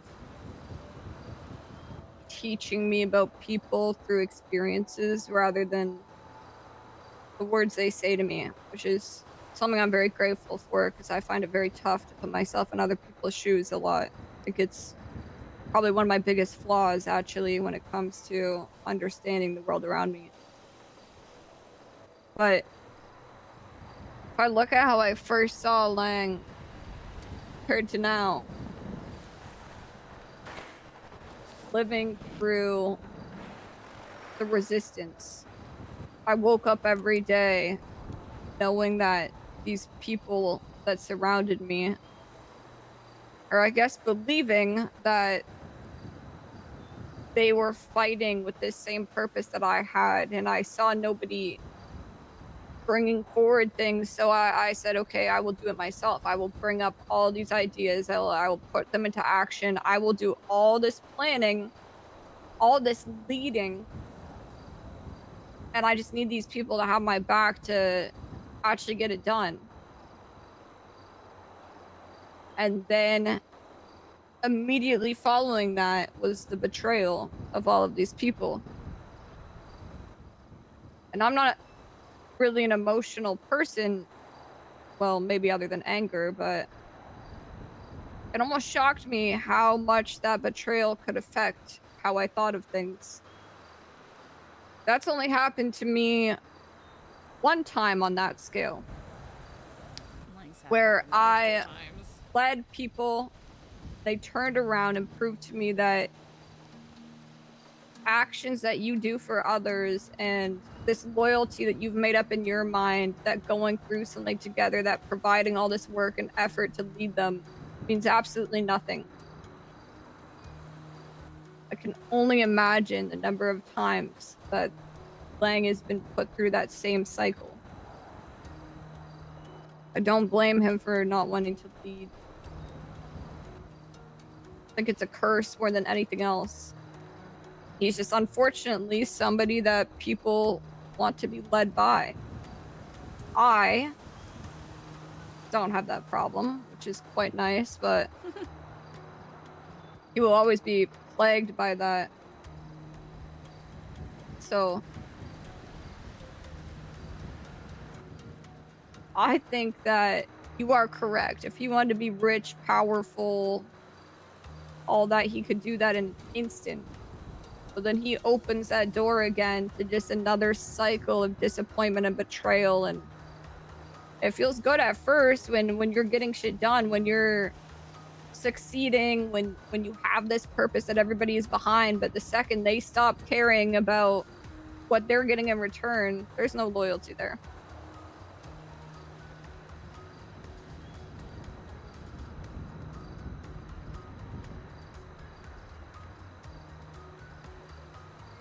I think he's scared that if he does anything other than just exist, he will end up in the same position he is always put in, which is people looking up to him, asking him where to go next, what to do next.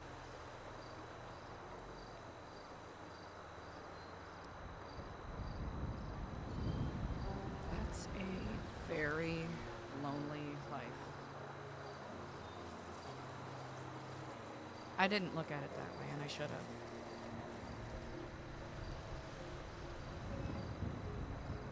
Because that is the natural conclusion, isn't it?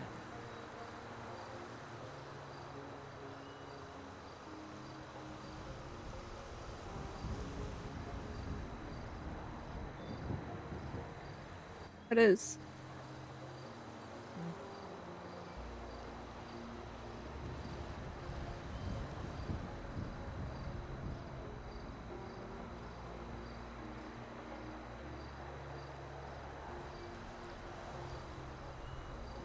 I'll admit, it's selfish of me.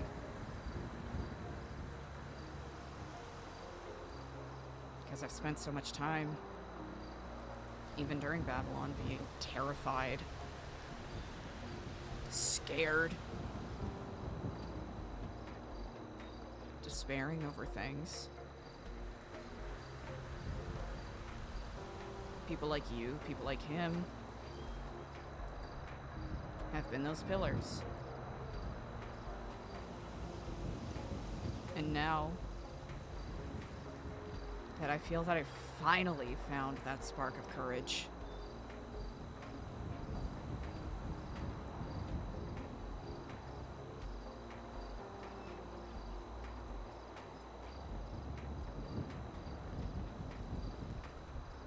it's hard to see you guys in this position.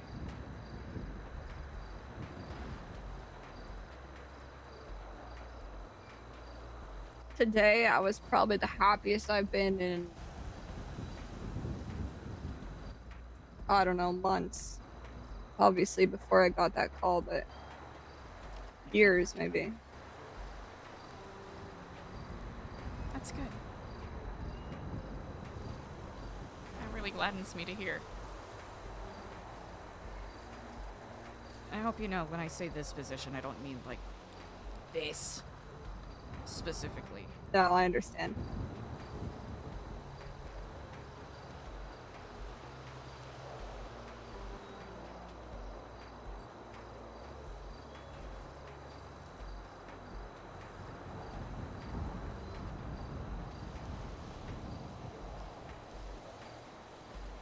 Thank you as always for your insight. thank you for yours as well. I don't think I say that enough. I do really appreciate the talks I get to have with you. I too. It really mean a lot. Please, don't get abducted and tortured. I really don't want to deal with that. Please. I will not. Okay. I think I need to take a serious think about my steps moving forward, because I do need to be wise with all of the circumstances.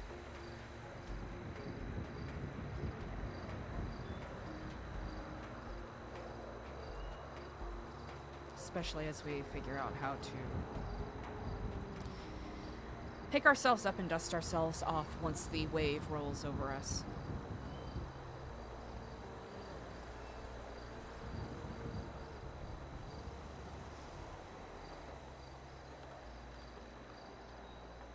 I'll be very interested to see where the pieces fall. I don't want to take up too much of your time. Actually, that's a lie. I do, because I do enjoy these conversations. But what made your day so happy? Honestly, I think, soup, which is crazy, but it's such a simple thing, but I have it, and it can't... It's just it's a solid thing that's there, and it's not gonna turn into something else, or, I don't know, be corrupted. Yeah. And I've finally, I think, let go a little bit of weaknesses that plagued me, connections. Yesterday, I decided to fully just kind of stop caring so much about what the people around me were doing, and just let problems happen if they're gonna happen. Just enjoy what little there was to enjoy in my life.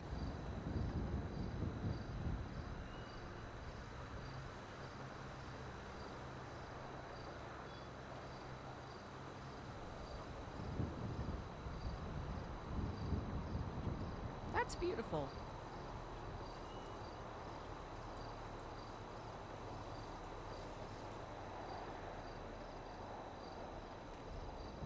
It's a positive way to look at it, but yeah, I mean, maybe it is a little bit. I mean, I'll be objectively honest. We've talked about this before, but you've played babysitter to people who didn't really give a shit or listen for way too long. You've been through actual horrors to the extent that many people will never understand.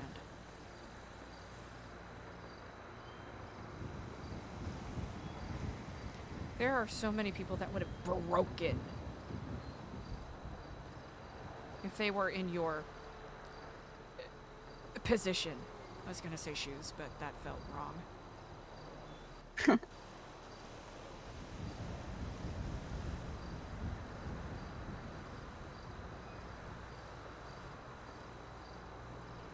You walk a thankless road. And the fact that you still talk to anyone, let alone me, after everything you've been through, after the number of people who have fucked you over, after what they did to you on that island, after the trials you have been put through, wrangling people, and being that beacon of hope for people who have no direction, still finding joy in what is arguably the most communal act of all, which is cooking. Making food for people. in what is gonna be an oncoming drought and famine? I mean, like, fuck, CJ, that's really moving. Many other people in your position would just say fuck it and hoard everything. And in spite of it all, you're still looking to make things. Even if it's just for yourself and the other people here, you're still looking to make things. That's why I still believe that hope is possible, you know?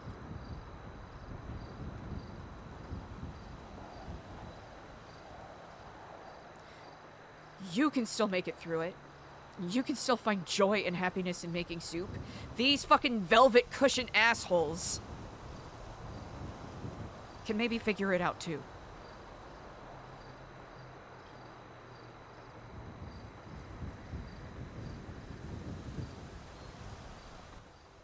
You know, I'm always impressed with how positive you are able to make things seem. No matter what is going on. You will always have hope. I have to. You've seen how I get when I don't.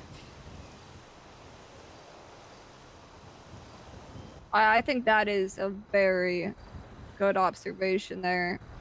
I think it's something I see in myself as well. Now, I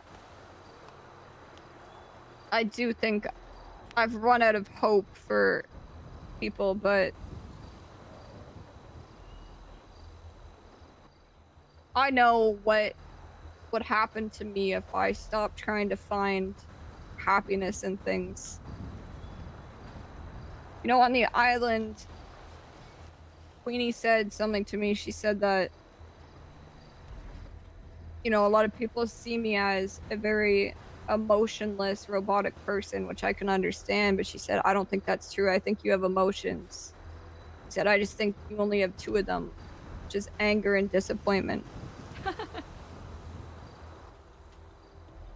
And I realized that to some degree she was right, that a lot of the happiness or joy in my life was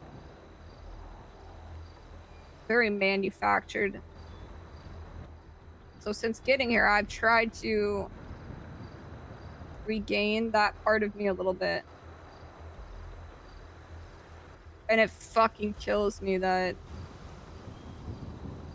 I'm so terrified of being happy because It could be taken it's away. unrealistic. Damn. And the world doesn't revolve around me, but sometimes it feels like a curse where if I let that happen for even a moment too long, something just comes and crushes it under its shoe. So fucked Like up. that call today. Even the words he said, it makes me sick.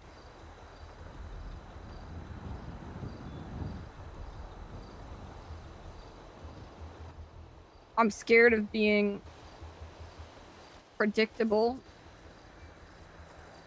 I'm scared that people can get inside my head and figure out what can be used to get to me or make me weak.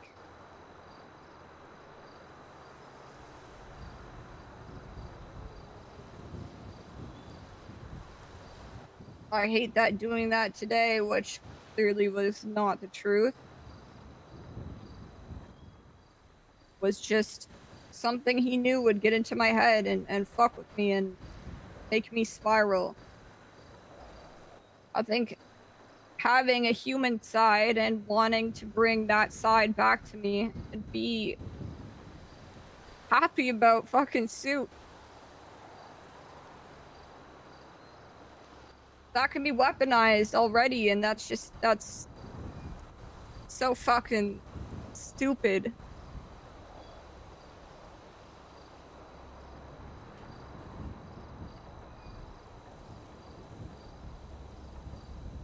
Charlie's just a tool anyways. I know. I mean that in both meanings of the word. I know.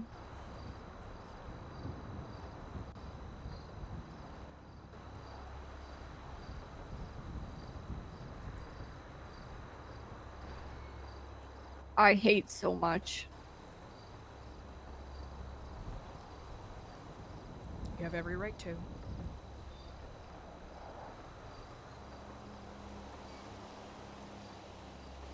Yeah, but it gives people power over you. Something I understood after Cleveland.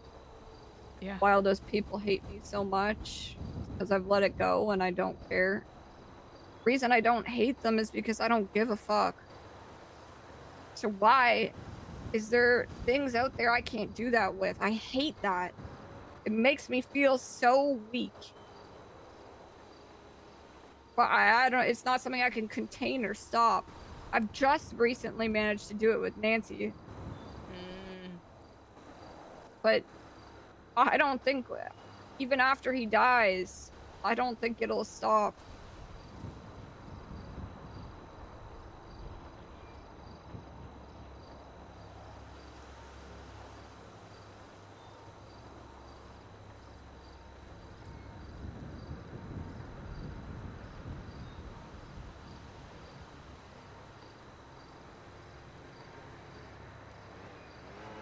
Probably won't.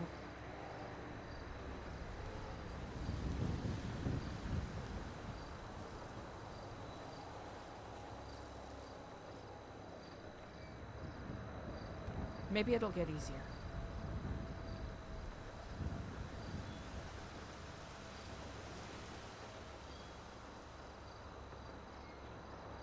Yeah, when they take over the city. Mm-hmm. Everyone's skipping down the street hand in hand, going back to their fucking stupid ass routine. We'll have whoever, yeah, Charlie 87, basically handing out daffodils to everyone. Wow, can't wait for their bright, beautiful new world. It's gonna be amazing. Just wait, those fuckers are probably gonna make soup illegal or something. Oh, I wouldn't even be shocked. I really wouldn't be shocked at this point, man. But I have to be here and I have to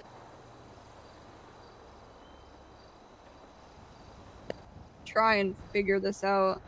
Yeah, well. Because otherwise I'm just gonna be some crazy lady on the street screaming conspiracy theories filled with hatred and anger with nowhere for it to go. What the fuck? Why are you trying to take my job? Wow, okay. You have hope. That's a lot different. Steal CJ's soup ideas, I fucking guess.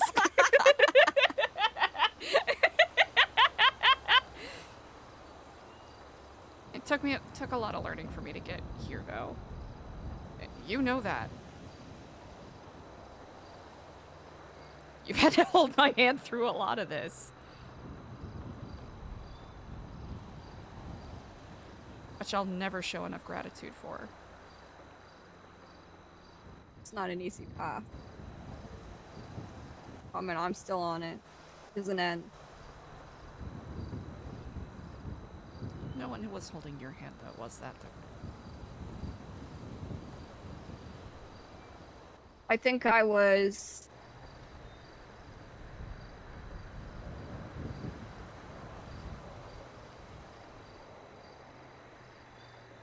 maybe not in that way, but I think I was given the kind of support that I needed to change. I see. Regardless. I have hope because I feel strong enough to carry it now. As cheesy as that sounds. I love corny shit. I don't even care. But it just makes sense. And even if it amounts to nothing, well,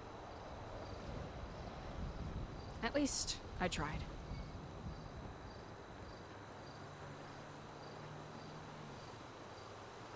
Well, I do truly wish you nothing but the best of luck. Just please, once again, don't get kidnapped and tortured. I will not. But I shall let you do your business. I'm definitely going to...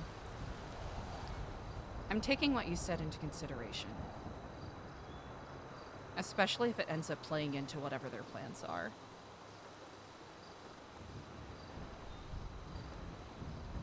That I really have to be smart about. I've kept you from your soup long enough. If y'all have any on the kettle tomorrow, I would love to stop by and try some. Oh, well, here. Preserved for Tuesday. Oh! Wow, what kind is this? This is Arma Garden, so it's garden vegetable. Incredible. Well, thank you very much. Not a problem.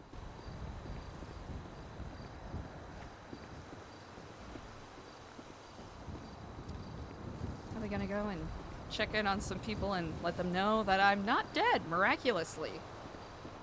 Yeah, that's probably best.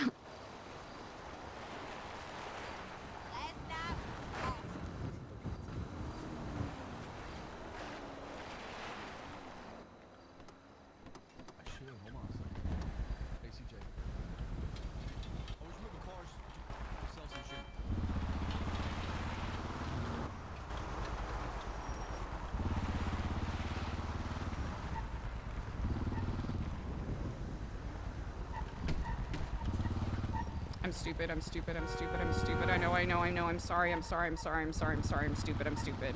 I'm stupid, I'm sorry, I'm just trying to go over here, I'm just trying to go over here. I'm just trying to go over here, I'm just trying to go over here. Thank you!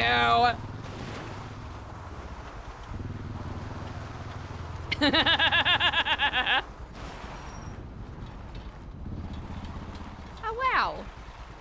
Bunch of picnic tables, a lovely spot for a phone call. Okay, of the people that have been cut.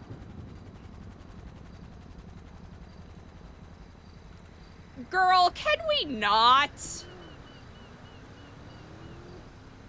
Yeah, that's perfectly fine. That's chill, that's fine.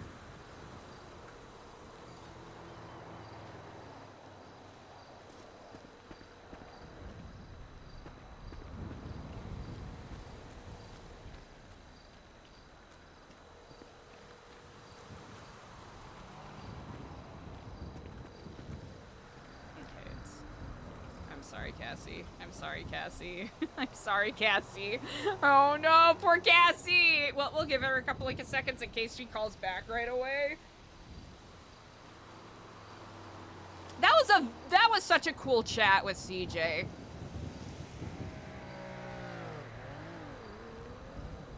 Really, Sherry? Okay. Ooh. Cassie, hello. I missed your calls. Yes, I was calling because I had a call yesterday that you might have been kidnapped. I was, but I am perfectly fine right now. Okay. Who was it? This is off the record, by the way, Chris. This isn't going in a report. Oh, of course. Well, based off of a public speech that a certain Eliza Stellano named Dalton gave in Legion Square, Eliza ended up getting scooped up by a couple of gentlemen wearing red masks and blindfolded and handcuffed and brought to an island where she was questioned about her intentions and then brought back today. Did they hurt you? No. Did they try and brainwash you? A little bit. Are you brainwashed? Not from them. Okay. So you're still against them? Most definitively, yes. Perfect. Okay. Did they put anything on you? Oh, you know what? They put a collar on me that they told me was a bomb collar that if I strayed too far away from the grounds would blow up. How delightful. But they took it off, so... All things considered, they were very courteous. You know, excepting for the, except the kidnapping and the, bomb collar and the, veiled threats. Yeah. Did they have anyone else with you? I saw Oh, wait, Andy was, taken as well. Is she still there? Andy Coots, she is back in Los Santos. She's back in Los Santos. Probably wanting to keep a relatively low profile. It was a lot for her to take in. Got you. So I'll be perfectly honest, I don't know how open she will be to speaking to officers, but I can have Eliza reach out to her and see how she feels. Yeah. Yeah, I think her friends are worried about her. Okay. I certainly have a lot of missed calls that I have to tend to, that is for certain. Okay, well, hey, you gotta stay safe, okay? If you think anyone's following you or anything, just give me a call. Okay, it will do. I appreciate it. Okay, you stay safe. You too. Thank you, Cassie. Okay, of course. I'll talk to you later. Alright, bye. Alright, bye-bye. Cassie! Even if it was on the record. Cassie!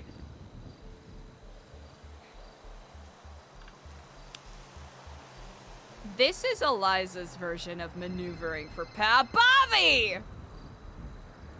I'll have to say, your timing is impeccable. Oh, good. Hi, I'm alive. I did not, I'm not dead. Good. I'm glad. I was very worried. The situation seemed grim and dark, but we have things to discuss. Where are you? We certainly are. I am up in Polito, but can gainfully make my way wherever. Where's a place you know that's safe? Because I don't want to get you in any other situations. I think I am a lot more safe right now than I was a couple days ago. They're not going to be looking for me again anytime soon. All right. How about this?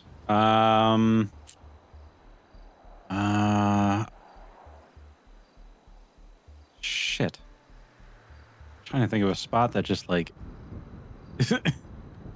man, nobody knows about, but meet me at the Harmony Laundromat.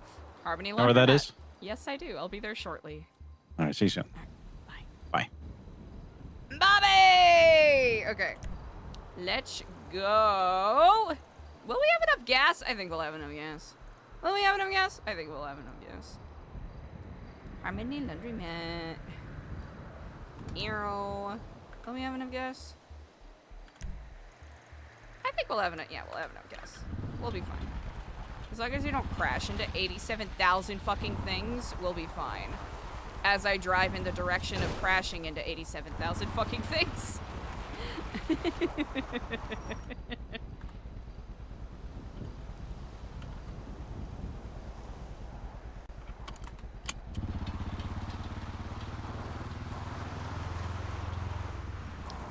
Holy shit, what a cool ass RP day today, chat. Oh my goodness.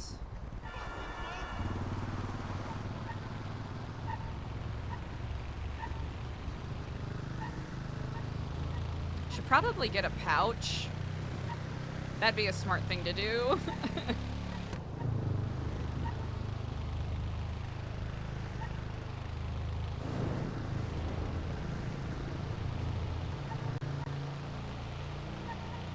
Really spoiled today. Oh my gosh, Decoy. I have no idea how I'm gonna clip these for the highlights channel on YouTube. I'm gonna be so for real. Oh, great! That's semi-sarcastic. Eliza's saying great. I'm saying great, yippee!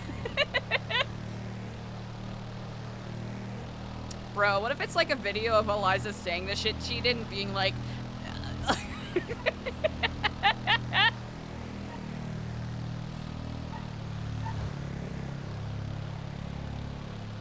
everyone agrees with the faceless. Ah, yeah! What if they do like a drag race edit on it? Oh my gosh! Wait, that would be so fucking funny. Wait, Eliza would kind of have to join the faceless at that point because that is a really good bit. That is kind of a flawless bit. You gotta admit. I am looking stunning in my beautiful cardboard crown.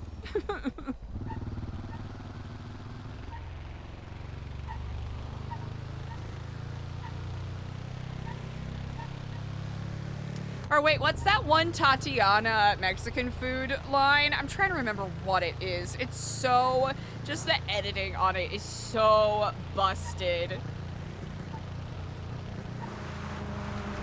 VODs on 2x speed? That is a superpower.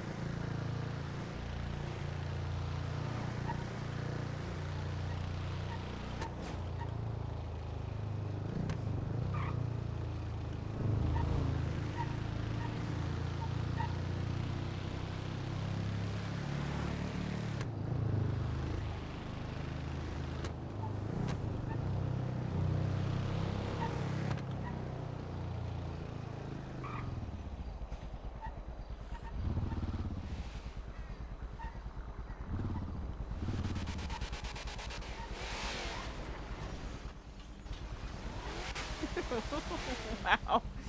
Bro parks like a clown. That's so fucking funny.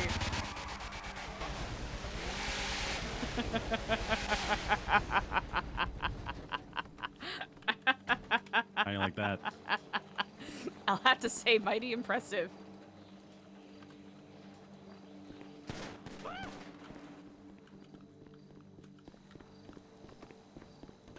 The fuck? I don't like clowns. Oh, wait, really?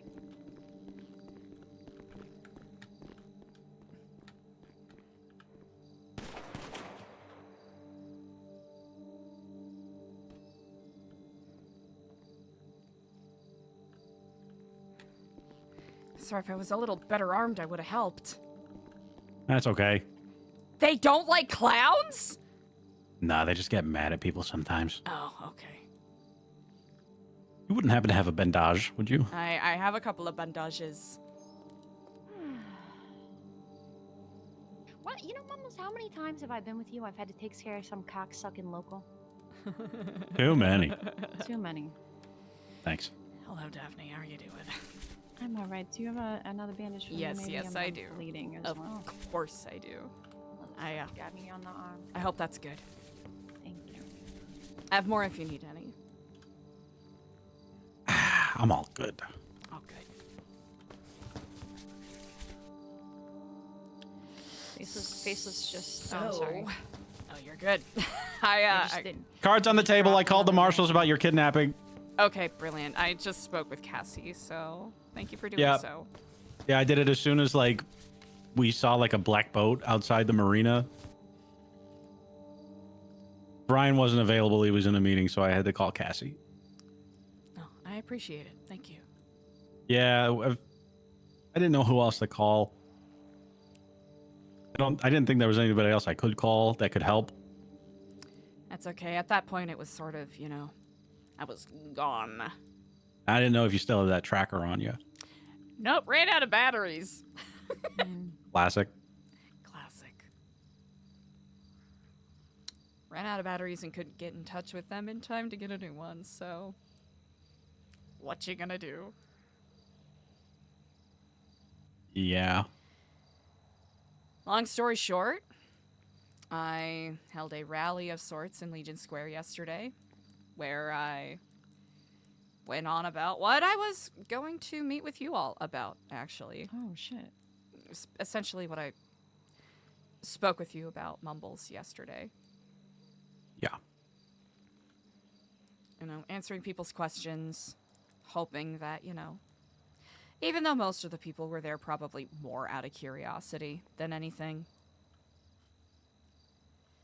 that maybe someone who's been feeling, you know, lost, hopeless, will find a bit of inspiration in it. Apparently, some of the higher-ups felt a certain way about some of the things I was saying. Like the cops? Oh, sorry, no, the faceless. Oh. Didn't I say that yesterday? Yeah. During our conversation? Yeah. Yeah. You did. You poor son of a bitch. You know, some people make their beds, others dig their graves, and I like to double dip.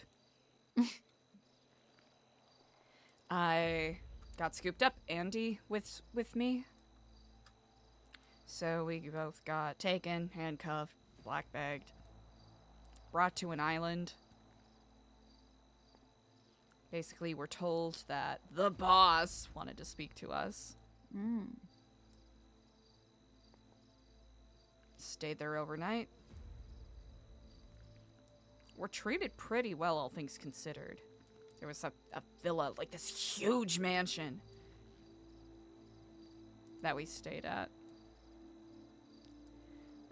Then today,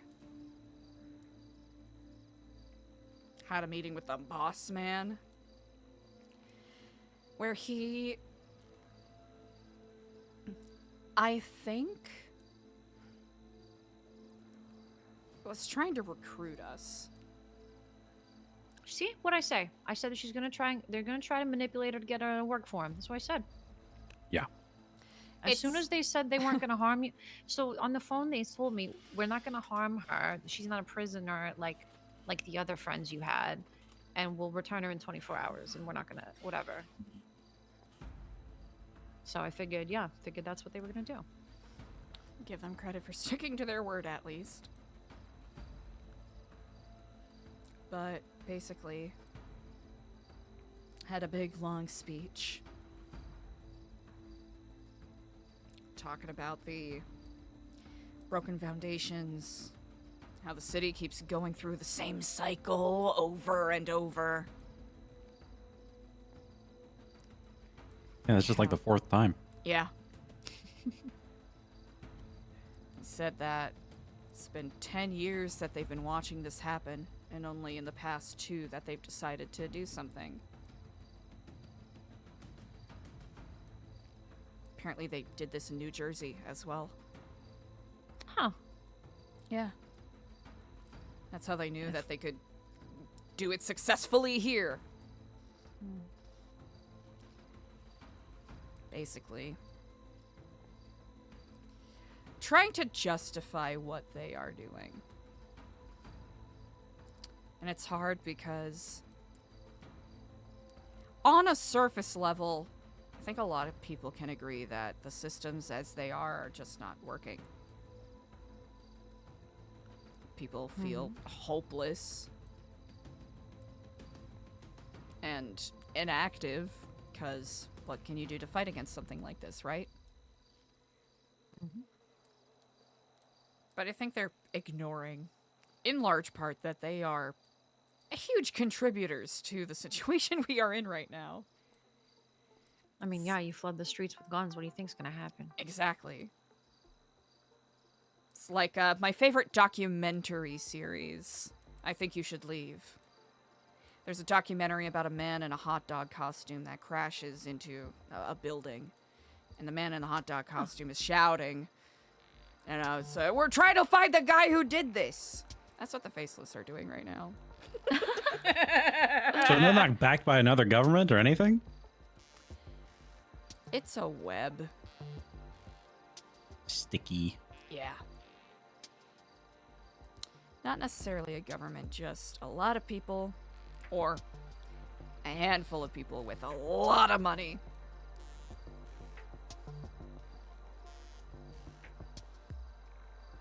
That the scary part is they legitimately think that they are doing a good thing. And that everything else that is happening is a necessary evil.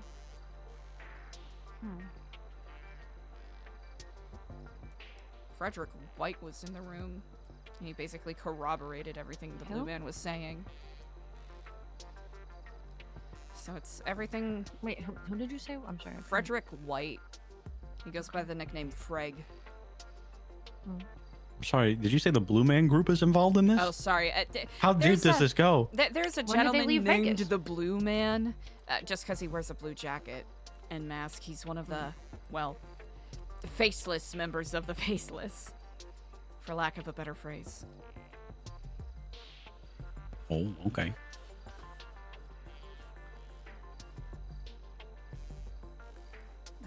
Yeah. I think they're so convinced that everything that is happening is an inevitability. That they are doing the kind thing, making sure that people wake up. But what exactly is their end game, though? Is the thing. Knocking down all of these failed structures so And they then can putting clear what in the its way place? for something better. And what is it? Your guess is as good as mine. Ooh, I know. Yes. Mumbles. What do you think it is?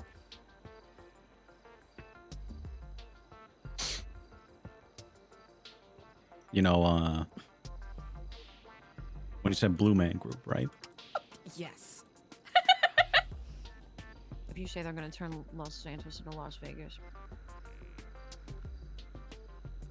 You know where rock stars come from, right? Las Vegas. He's going to... Blue Man Group is from Las Vegas. It does make sense. Yes. You know how many men there are in the Blue Man Group? I know someone who dated someone in the Blue Man Group. What?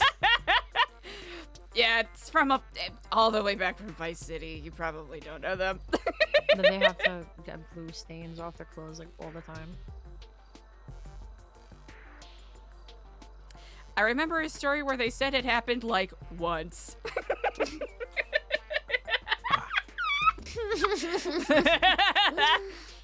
But I don't know. I don't know any intimate details, so I don't know. I'd have to call them. It's been so long. But really, so besides turning Los Santos into Las Vegas, I mean, does it seem like they do have a plan, or they're just like, I don't know? Kind of quick to just gloss over my thing, but yeah, go ahead. Oh yeah, sorry. No, go ahead. Wait, no, Blue Man Group, right? No, Is that what you wanted to answer bring up? Daphne's good. No, answer Daphne's question. We can circle back to mine later. Okay, yeah, we'll circle back. We'll put a pin in it and we'll circle back.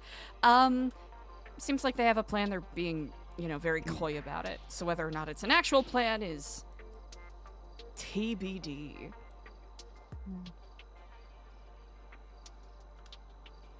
All right, circling back, Mumbles. Blue Man Group? What about Cirque du Soleil? Shit. Do you think they're involved too? Probably. I feel like they gotta be. Why do you think they robbed the vault so many times? Gotta have some high-scale, flexible cat burglars in there.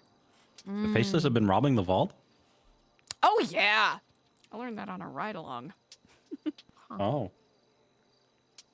I think they're trying to drain all of the bank accounts. Maybe. Money's not real anymore. It really Everything- isn't. Everything's crypto. Come on. Probably should have thought of that before I... $6 million in debt. Yeah. No, this is a good thing because they're gonna wipe the bank accounts. They're gonna wipe that too. It's like the end of Fight Club. Oh! So they're gonna rob the bank and get like $100 million in debt? Huh? Well, you just said they're gonna wipe the debt. Yeah, they're probably gonna zero everybody out. No. I mean, why would you take everybody's money but leave debt? Wait, that is... Okay, that isn't terrible. Yeah, it's like a W for us. So you're saying there's gonna be a financial collapse? There's probably going to be a financial... Oh, there's definitely going to be a financial collapse. Yeah. No. What? Yeah. Oh, by the way, there was a new transmission. You see it? I haven't seen it yet, no. You got your tablet on you? I do, yes. There's a series of numbers at the end. Oh.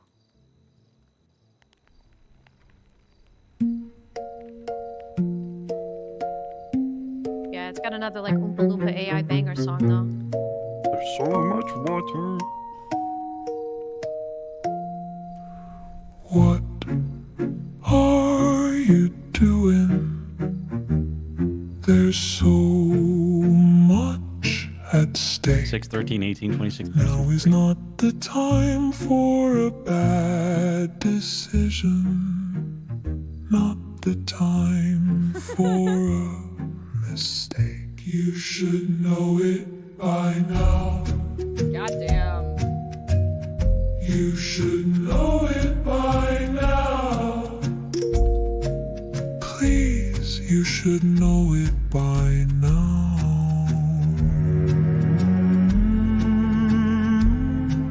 Please.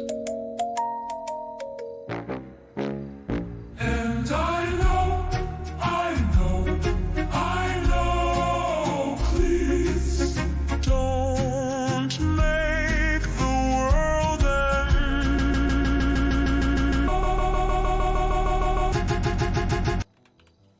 What the fuck?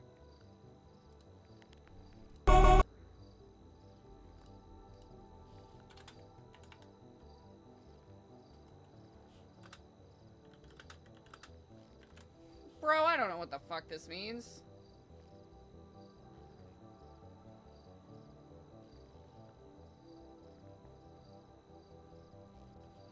Lottery numbers? Well, that's curious.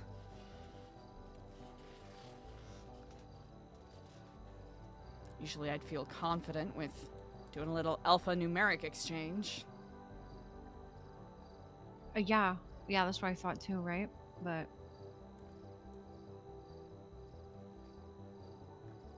you're a smart one. What do you think it means? I know in a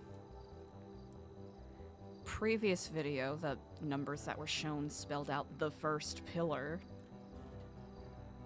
But were they aligned with the alphabet or? No. I only know because someone else understood the cipher. I tried to backwards engineer it and I couldn't figure it out for the life of me. I thought this one was a periodic table, but all I came up was Calafacasburger. Okay, that's really good.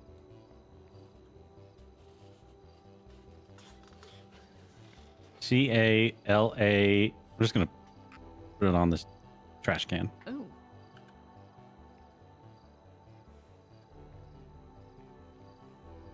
Yeah, I don't understand the first pillar cipher. I wasn't able to figure it out. I don't know if that means anything.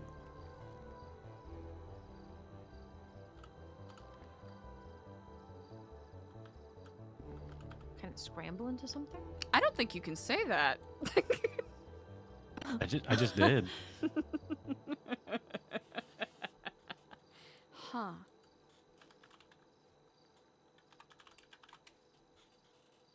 See, the ZR is what's really. Oh, it's a soft G. What? Yeah, it's Calafacasburger. I'm talking about if you were gonna scramble them, right, to make a word. Oh. Or if you took like the literal word itself. Because Fe is iron. Then I don't know. Mm-hmm. Calcium, aluminum, argon, iron. They're gonna make a mining company. I mean, It's probably where you're from. I was giving her a hint. Wait, what? You probably have lineage to this place. GE. Come on, you got it.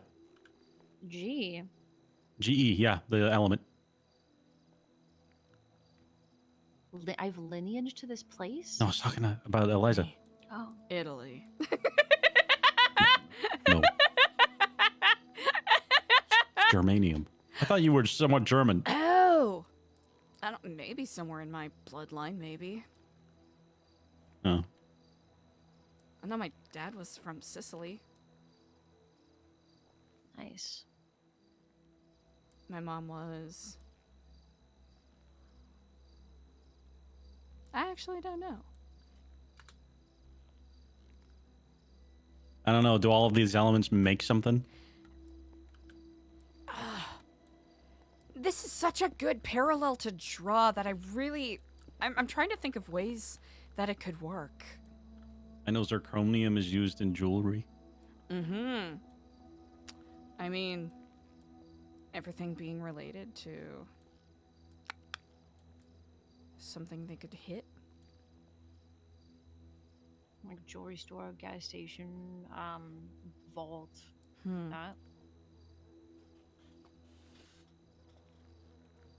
What's all the water towers in the That is very curious. I remember seeing one of those outside of Senior Buns, but I didn't take a chance to explore it particularly close. Okay, but it and makes then, sense that's where the reserves are. And then that red place that it's really indiscernible. And then, I mean, wasn't there like a map you said of where the somethings intersected? What about these? Ooh, hold on.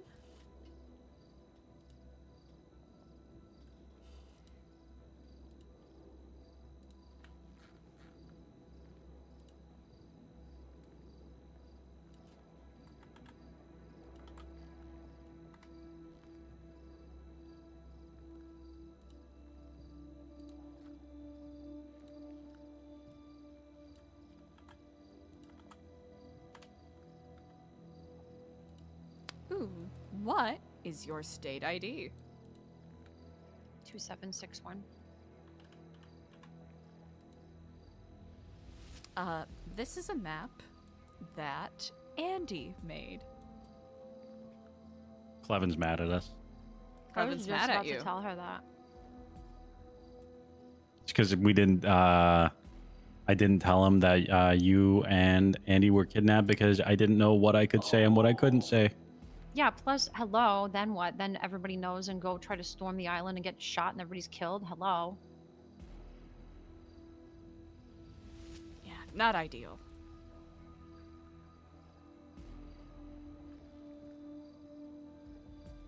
Now, hopefully Andy will get a chance to get back in contact with them at some point.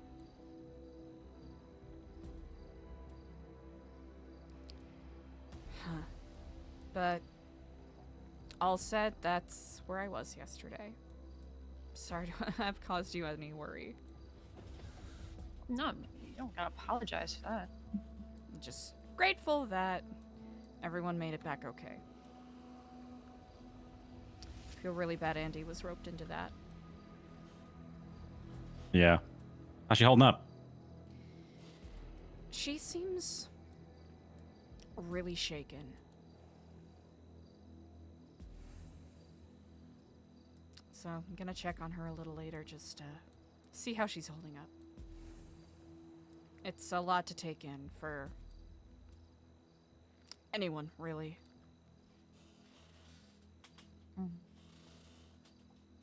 Yeah.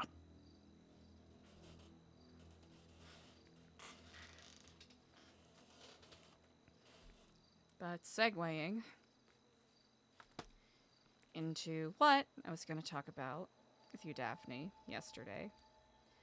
Long story short, there's a lot of people who feel hopeless and broken and are looking for some direction or answers. I have come to the conclusion, I hope I'm proven wrong, but it feels undeniable that we are past the tipping point with everything that's collapsing here in San Andreas. And while, of course, as valiant as it is, not everyone is going to want to or be able to join these actual physical fights that are going on. In my opinion, they're all pomp and circumstance, distracting from the actual problems. Because our resources are going to run out. Not all at once, but slowly. Enough to cause social pressure and infighting and looting and more fighting, all of that. Mhm. So I'm hoping that we can at least, find people who are interested in looking for other avenues. Just doing some basic disaster preparedness, right? Not asking a lot of people, but just so people are armed with information and skills when shit really hits the fan. Because I think that's going to be the best way to help us survive this. Okay. So how does that differentiate from Benji's Doomsday Bunker or the Garden of Eden? Not a whole lot. Here's the thing. I'm not forming a group. I want to make that very clear. I'm just reaching out to people individually and seeing what they're doing to take care of themselves. Because it has seemed, and it could be by virtue of the circles I found myself in, it seems more often than not people are either not giving a shit or they're hoarding. And neither of those are going to be effective, right? What's a doomsday bunker going to do when they're not going to be dropping bombs? Like, yes, there are pieces of infrastructure that are getting blown up in a very showy fashion. I legitimately don't think there's going to be a bomb that's dropped on San Andreas, right? They would have done that by now if that's what they wanted to do. As cynical as it is, it's a huge waste of resources to delay doing that. Because, listen, not everyone can crowd into the Garden of Eden. Not everyone can crowd into Benji's Doomsday Bunker.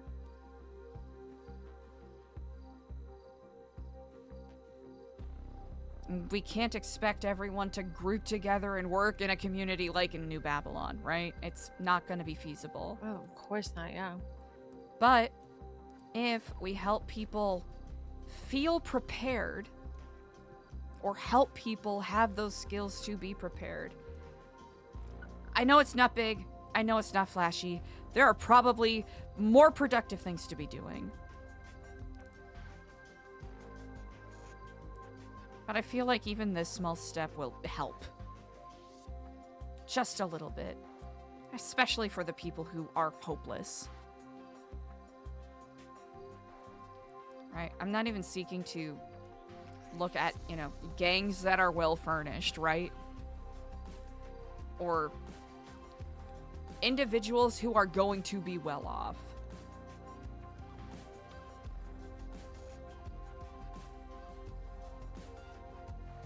I guess I'm a little confused. So are you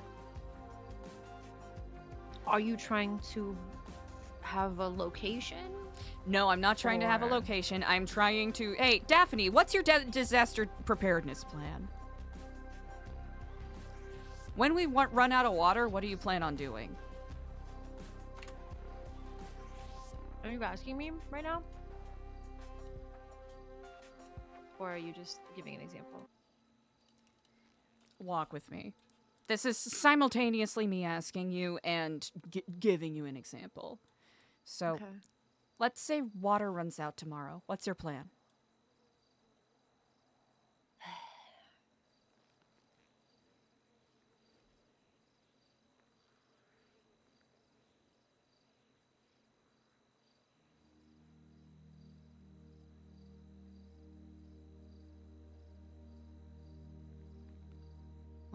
I mean, I can just boil water up at Babylon, to be honest. Cool. You already have those skills, but let's say you said, you know what, Eliza? I don't know. I might try to steal water from someone else. That's where I or someone else or whatever, right? We would go, hey, let's teach you how to desalinate water, right? Let's teach you a way to actively get fresh, clean water for yourself so that you don't have to, rely on other people in order to get it, or rely on a system that's not going to be dependable. Because not everyone is going to be generous. And there are people who are going to hoard and steal. But the more that we can, give skills to people so that we can minimize that,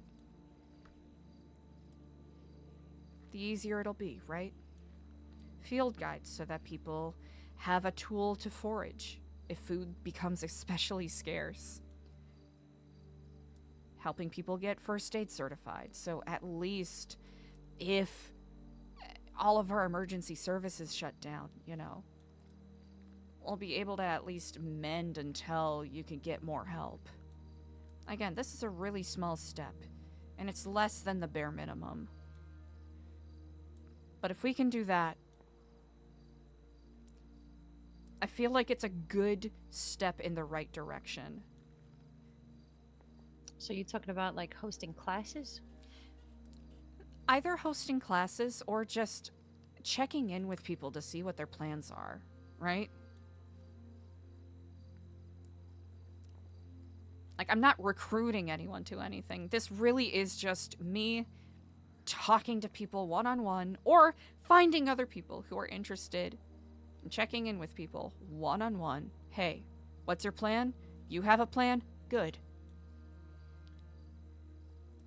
This shit's gonna get hard. It's not gonna get easier. And this is the perfect time for people to get more isolated.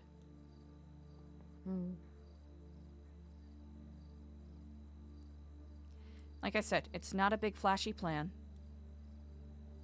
but it's something. Especially for people who feel like there's nothing that can be done. Right. I mean, here's the thing though, is that my honest thought about that is you're kind of accidentally putting yourself in like a leadership position. You're kind of being like Moses. You know what I mean? It's not my intention, and I'll be honest, that's why I said accidentally. I kind of don't care. As What as did I crass call as you that- yesterday? As crass as that is, I kind of don't care, right? I mean, there are some people who, unless they are given the idea, they don't know what to do. Exactly. That's what I'm saying is you are going to need to be prepared for the reality that if this does happen and this goes through, now people are going to be looking at you for some kind of guidance or leadership that you didn't sit down and say, I'm going to put myself in a leadership position. I'm going to lead a group of people. They're going to look at you like that. You know what? That's okay. If that does end up happening, I don't want to become a face of anything, right? That's why I'm hoping I can check in with people so that, it can spread like a web, right? I check in with you. Maybe you and Bobby check in with the people that you care about. Hey, do you have a plan? Amazing. It's not meant to be, just me being like, hi, I'm here to save everybody. No. Yeah, I don't think that you are. I'm just saying that random people who don't have a plan and don't have a means of a plan are gonna flock. If they find a sense of community there, then good. Hopefully I'll be able to give them the tools that can help them, and I'll be realistic about my limits, because I do have them. We all have to be realistic about our limits now. More so than ever, because it could be the difference between life and death. So remind me, where did you leave off with the faceless?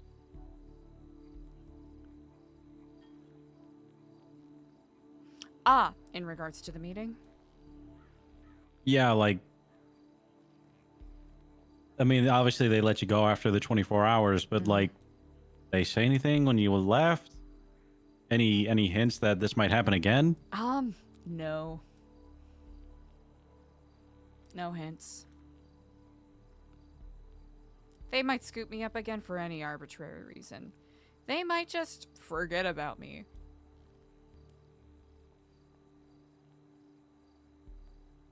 I mean, you met the blue guy. I've never even heard of a blue guy until today. Yeah.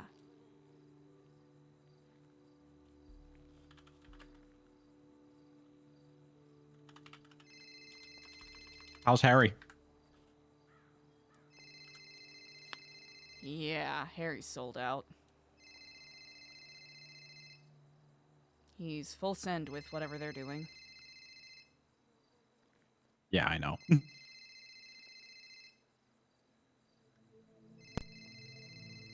He talked to you at all?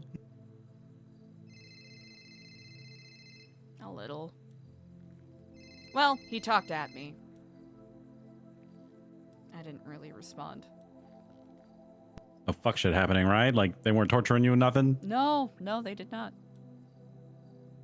They did not. All right. I think they may have thought, based off of what I said yesterday, that I could be of use to them. And I made it very clear that I disagreed.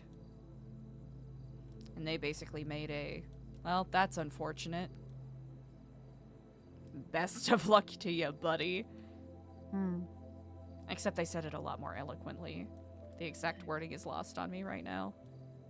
Could have been worse. Hey, firm. I wish you the best of luck.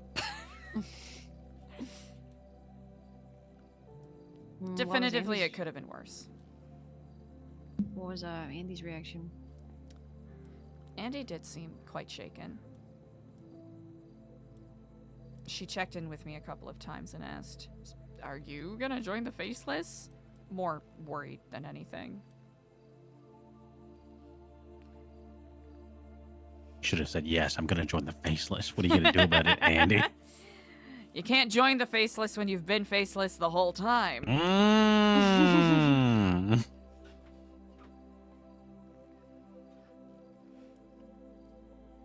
Now it's... Their plans are still a bit obscured.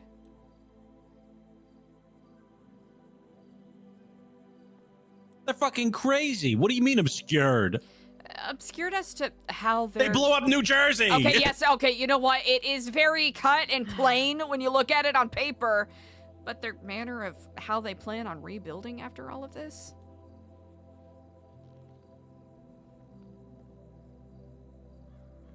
That is lost on me. They have one. I hope it's good. They claim to have one. Or allude to one.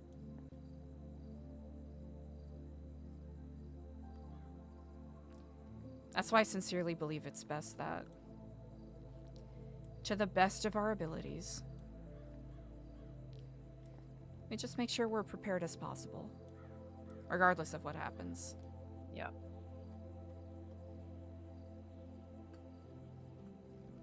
Nicole, that's gotta be so nuts.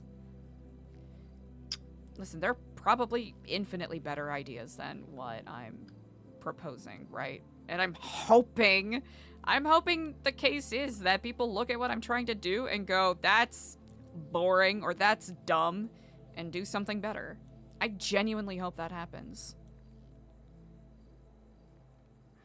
Because I can't stand to see anyone else I care about sitting listlessly while this is happening. I know that a big problem is the amount of apathy and disconnection people are having with the legitimate existential threat that is facing us. And I don't blame them. Because it's terrifying. And it takes a lot of vulnerability to stand and acknowledge that this is scary as fuck.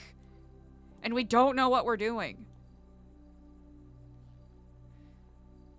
And if our government isn't going to, well, most of the government isn't going to step up and help its people, then it's up to us. Mm-hmm.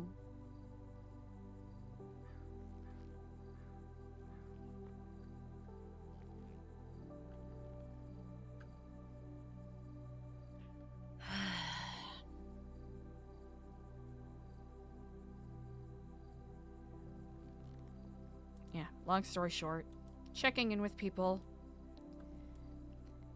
hosting public classes if needed. I've been speaking with a couple EMS and a couple doctors who will help with first aid training at least. Yeah, like that'd be good. But you talked to the Garden of Eden people about this? They did. They thought I was stealing their plot, which I'll admit, until they said it, I didn't really connect 1 and 2 together because I've been kind of looking at them as a retirement village. That's what I've been saying. That's what I've been They were calling it. serving soup today. Really? Yeah, down at Senior Buns. Oh, I'm really glad. CJ's been cooking up a lot. She makes really good soup. I haven't had mine yet, but it looks good. Mm-hmm. Looks scrumptiously generated, that's for sure. Actually. Where the soup? Oh, okay. I want to show you the soup, but I need it back so I can eat it.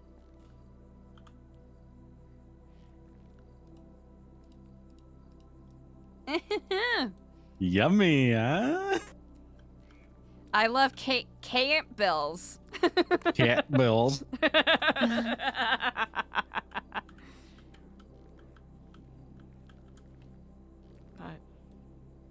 more importantly, how are you two doing today?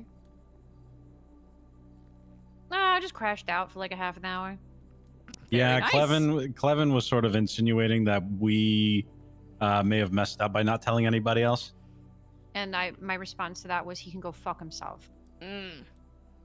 Because how can I paraphrase this in 30 seconds or less?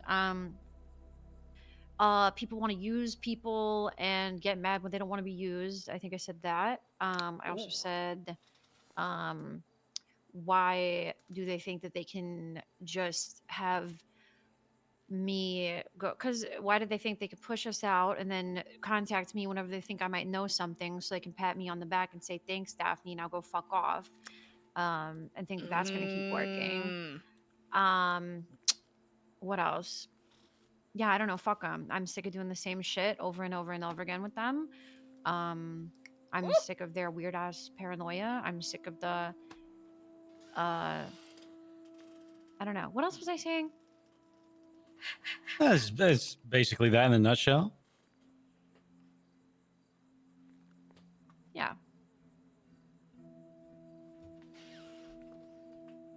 I'm glad you're not taking any nonsense. No. Absolutely not. I'm sick of it. Like I said, you know, I spent way too long.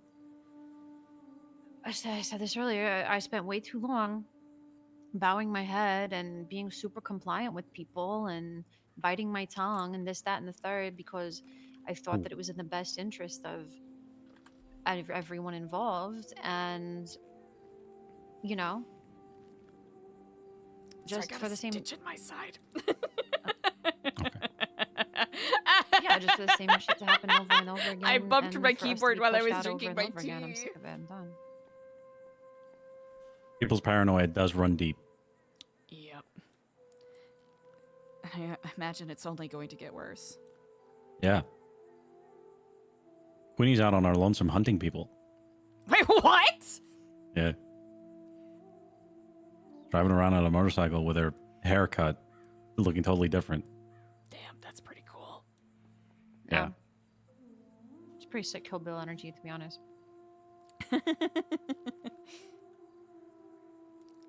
I'm sorry you're still facing flack for all of that. I do not give a fuck anymore. I genuinely do not give a fuck. Clevin can be mad all he fucking wants. As I said earlier to Bobby, if we would have told Clevin, what would he do? What would he do? Nothing. Maybe shoot out my remaining lung. And that's the other thing. Like with the, me and fucking Bobby / Mumbles over here are the only ones that didn't shoot anybody. You know, we don't even know if it was crowd Clevin. followers to the point where we're taking a side that we don't agree with. This, that, and the third. But the people that are just like following whatever fucking crowd mentality they can latch onto, rather than have a brain cell thought, they want to act like they want to like retcon shit. They want to be like, oh yeah, I shot this person, but that's my friend. Oh yeah, I, you know, did this, but now I don't think that anymore, and then act like everybody's gonna be okay with it. But we're the suspicious ones. We've been on the same shit since day one. That's what pisses me off. Yeah, I hated the marshals, but I'll go into the prison, dress up as a guard, and then shoot down faceless helicopters and planes. Yeah, exactly. Oh, but those other guys, they're moving funny. It was just nonsense. I said tomfoolery and shenanigans all around. So yeah, they can be mad at me all they want. An unfortunate amount of hypocrisy.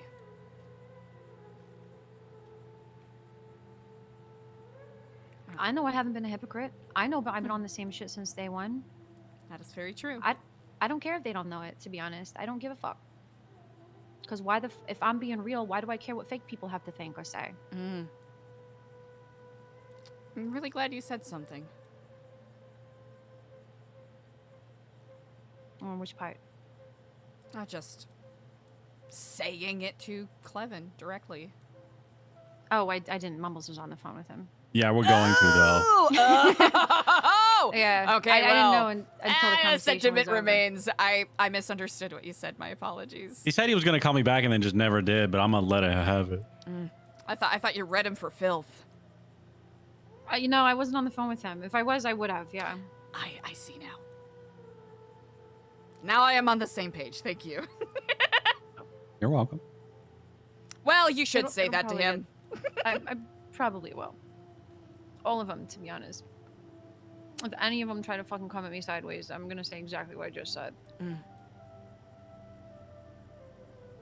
it's unfortunate, but like I said, I bit my tongue too many times. I bit my tongue and tried to not rock the boat or whatever the fuck too many times just to get the same results. Like, who cares?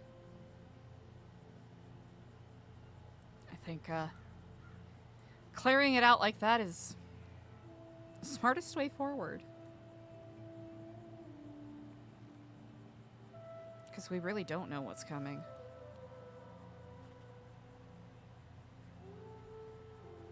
You didn't see anything? So, I was on this, I don't know how to describe it. It was like the grounds of a large mansion-like villa where there were multiple buildings and guest houses. And this marshal said I was a bad detective. What? I'm not even trying to be a detective. Can you believe that? The marshal wanted me to do their job. You're only They wanted talking to all me this 'cause you're info getting on you, and I was like, info what do you for the want from me? marshals? They're not talking to me directly. These fucking doofuses. I would tell them if they ask. Sons of bitches. Anyways, it was this large villa, and there were a bunch of wooden crates. I couldn't quite decipher what was inside. Look, most of the grounds were pretty, well kept, manicured, all that. There were a couple of sections where they had a bunch of wooden crates stacked up, but I really couldn't tell what was inside.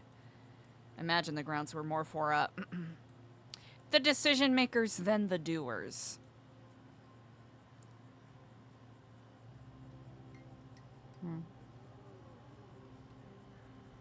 But if they did have something like operational blueprints, what we are as the Faceless doing to take down Los Santos, that would be rather incredible. Yellow.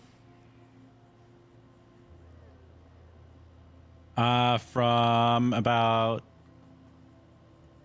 Kind of funny. Yeah, they're alive. I'm talking to one of them right now. Yes. Who do you think he's on the phone with? Yeah. I have no fucking idea, bro. Okay. Talk to you later. Love you. Bye. Aw. Tessa. Bye. It was Tessa, wasn't it?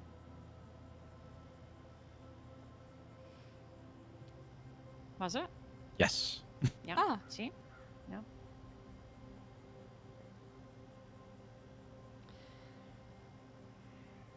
Tessa was with us when we were going to go see you. I recall, Daphne, you said. Yeah. Yeah, regrettably, other than the things that the Blue Man and Charlie said, didn't really have a whole lot of other context. Just a whole lot of, we're clearing the slate for something better. As dark and ominous as that is. I'm gonna call Charlie. Hey, Charlie, what's your plan? You really do know everyone. Right? Hey, Charlie, what's your plan? What should I say to him? Hey, Charlie, Eliza's telling me about all your plans. Come snatch her back up again. I'll do it. Finish the job. Don't say it. I'll do that. What's it called when you kick your feet up behind you again? Like I made a slumber party. That's not what it's called.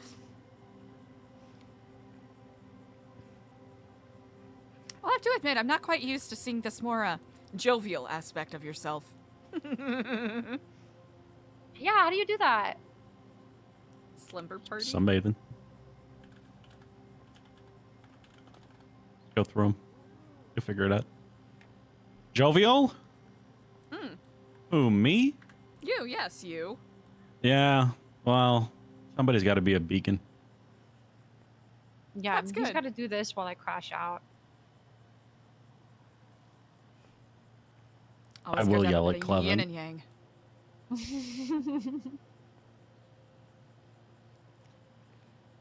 Why didn't you stop them? Like that.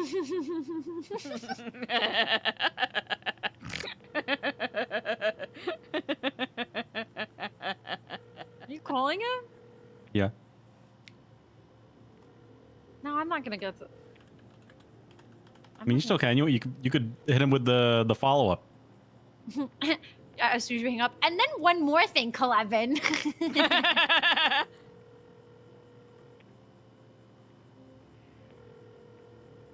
It's not picking up. He knows. He feels it. I don't know. He's with. I don't know who the fuck he's with. See, Probably everybody with else. Andy right now. Everybody else gets to flip flop and this and that and do whatever.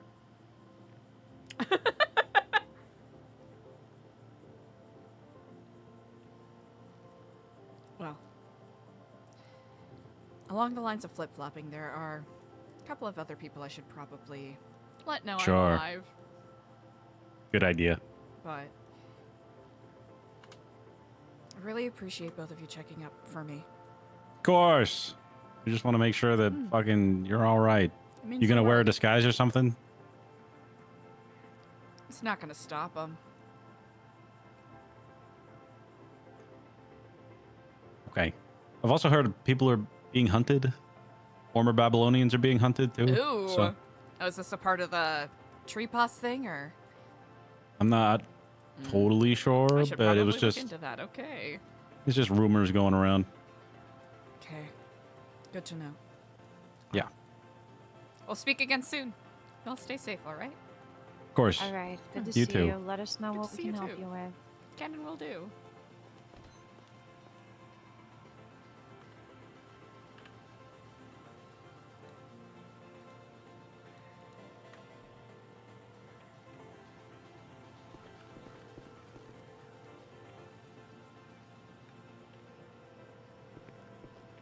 Lucianos. Yeah. Hello? Hello, I missed your call. Oh my god.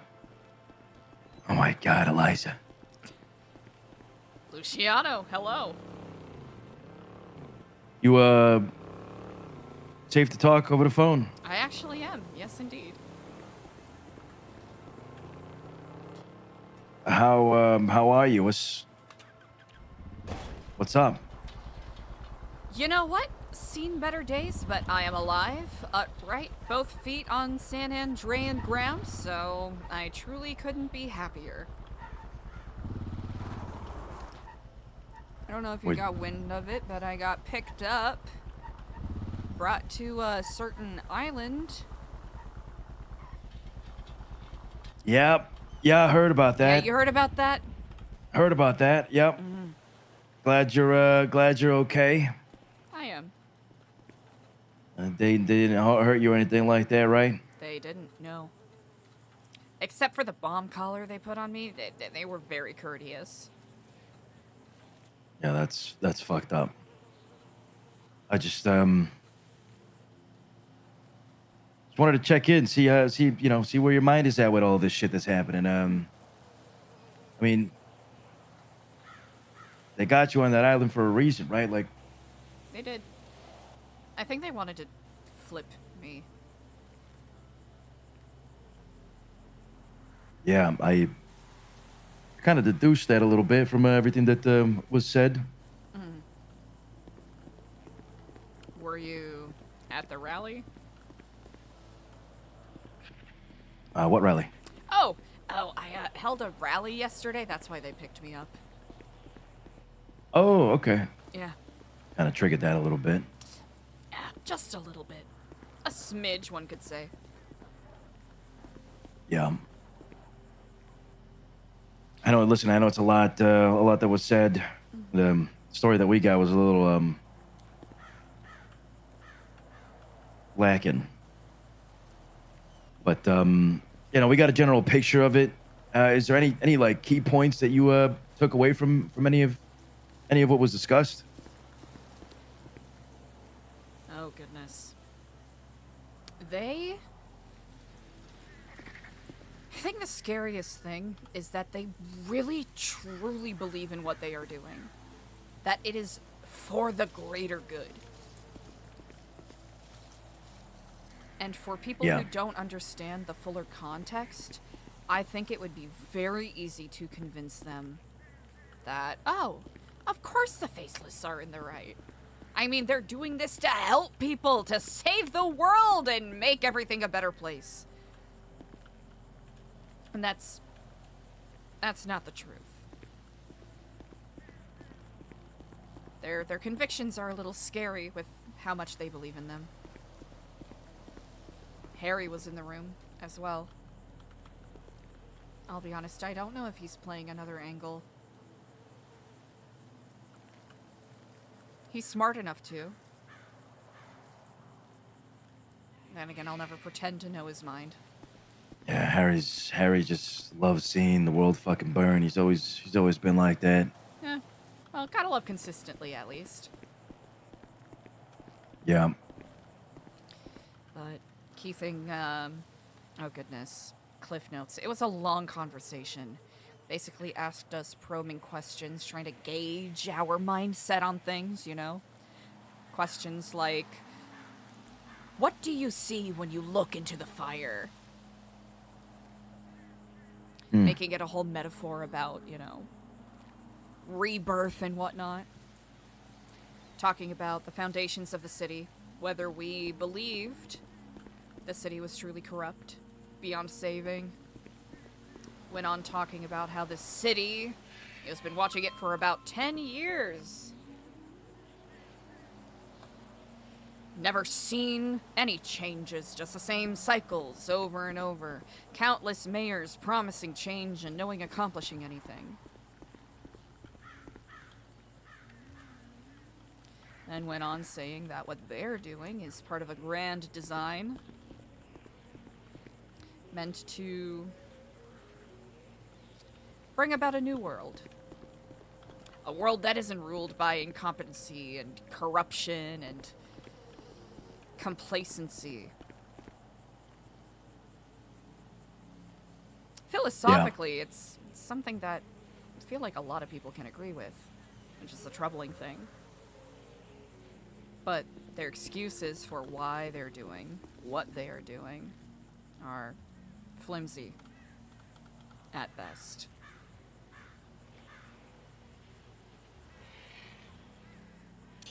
Yeah, I think the methods are questionable.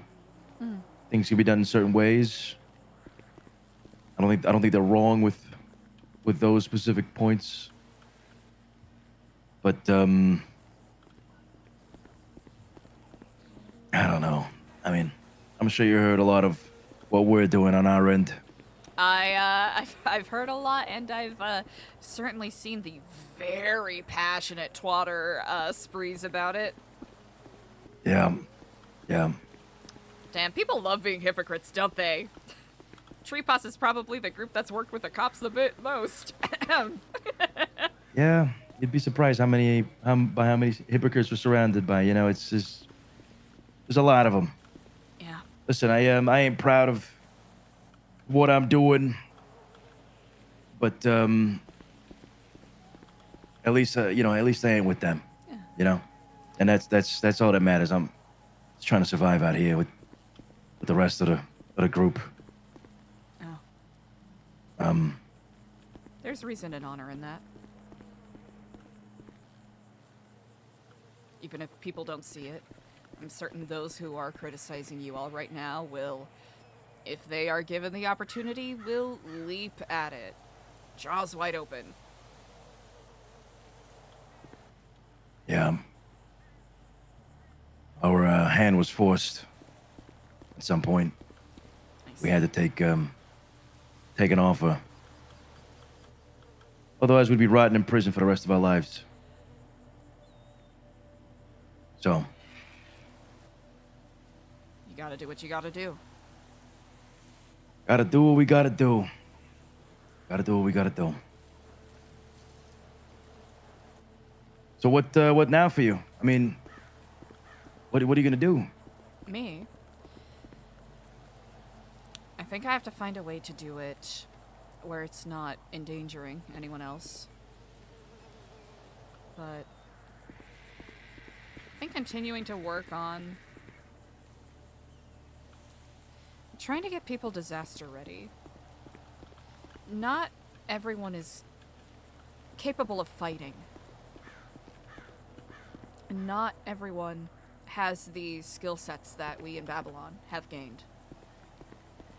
There's a lot of people who are lost, confused, and have given up. I feel almost honor-bound to do what I can to help them. Am I going to be able to help everyone? No, it's delusional. Is everyone going to want my help? No, also delusional. But if I can help even one person or inspire one person to not feel hopeless, I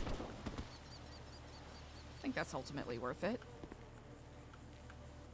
That's all that matters. Because we gotta figure a way to survive this and then have a plan on how we're going to... I'll be very blunt with you, Luciano. Get a piece of that pie. Because when the collapse fully happens, and it will happen,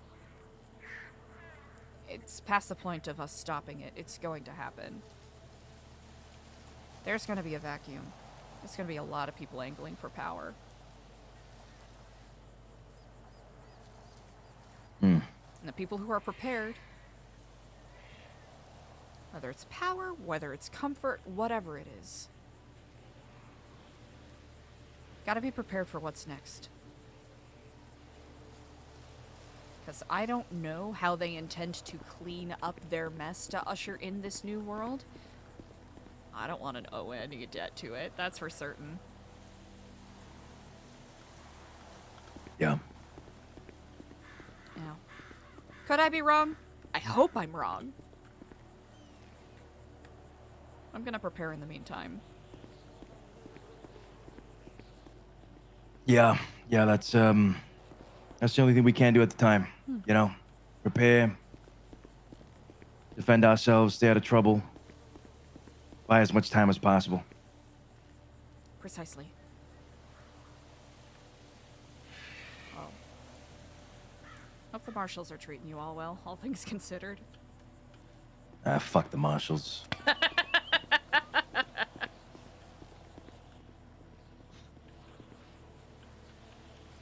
Yeah. The group's doing okay. We'll we'll hopefully meet up with you at some point in the future when things die down a little bit, but no, don't be a stranger. Try not to be. You know, check in whenever you can. Thank you for checking in. Of course. Well, I'll see you around. If you need me, give me a call, all right? I'll be there. well, stay safe out there. You too, Regent. Goodbye. Bye.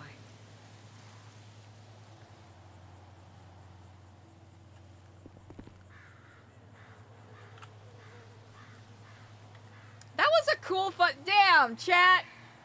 What a good day! What a cool fucking day of scenes, huh? Oh, I'm getting cooked! Okay, let's... Actually, nope. I want to see if anyone's selling repair kits.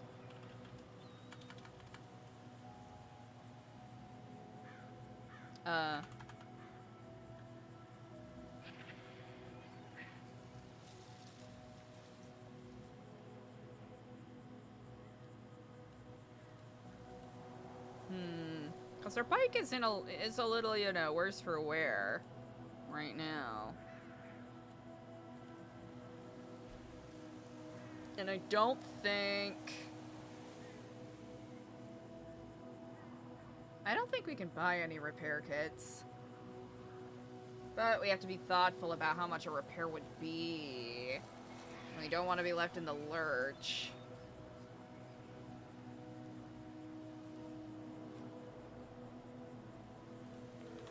Crazy. Hello? Oh, hello. My name is Eliza, and I saw in your lemon list that you are a mechanic. Mm-hmm. Are you available for a quick repair on my bike by chance? Unfortunately, I don't have any materials. They all rotted away. No worries. Well, I appreciate your time anyways. No problem. Sorry. Bye-bye. It's alright. Alright, bye. Alright, so we might be fucked with the bike, but that's okay.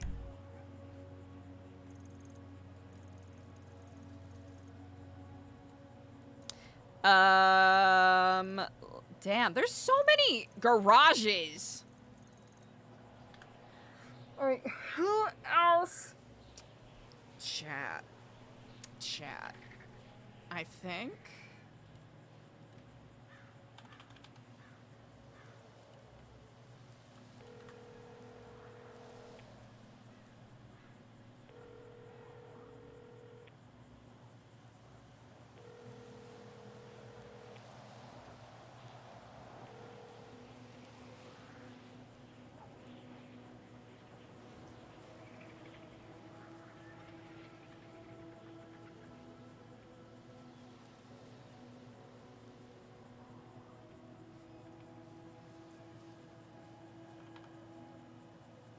Ooh, I don't know if my internet hiccup there a little bit.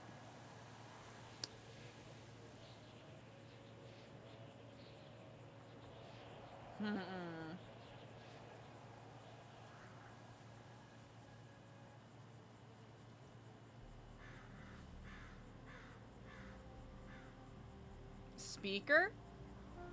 What does that mean?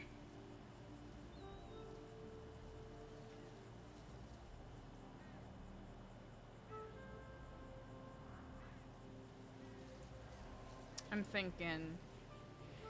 Damn, I think Eliza's just beat right now.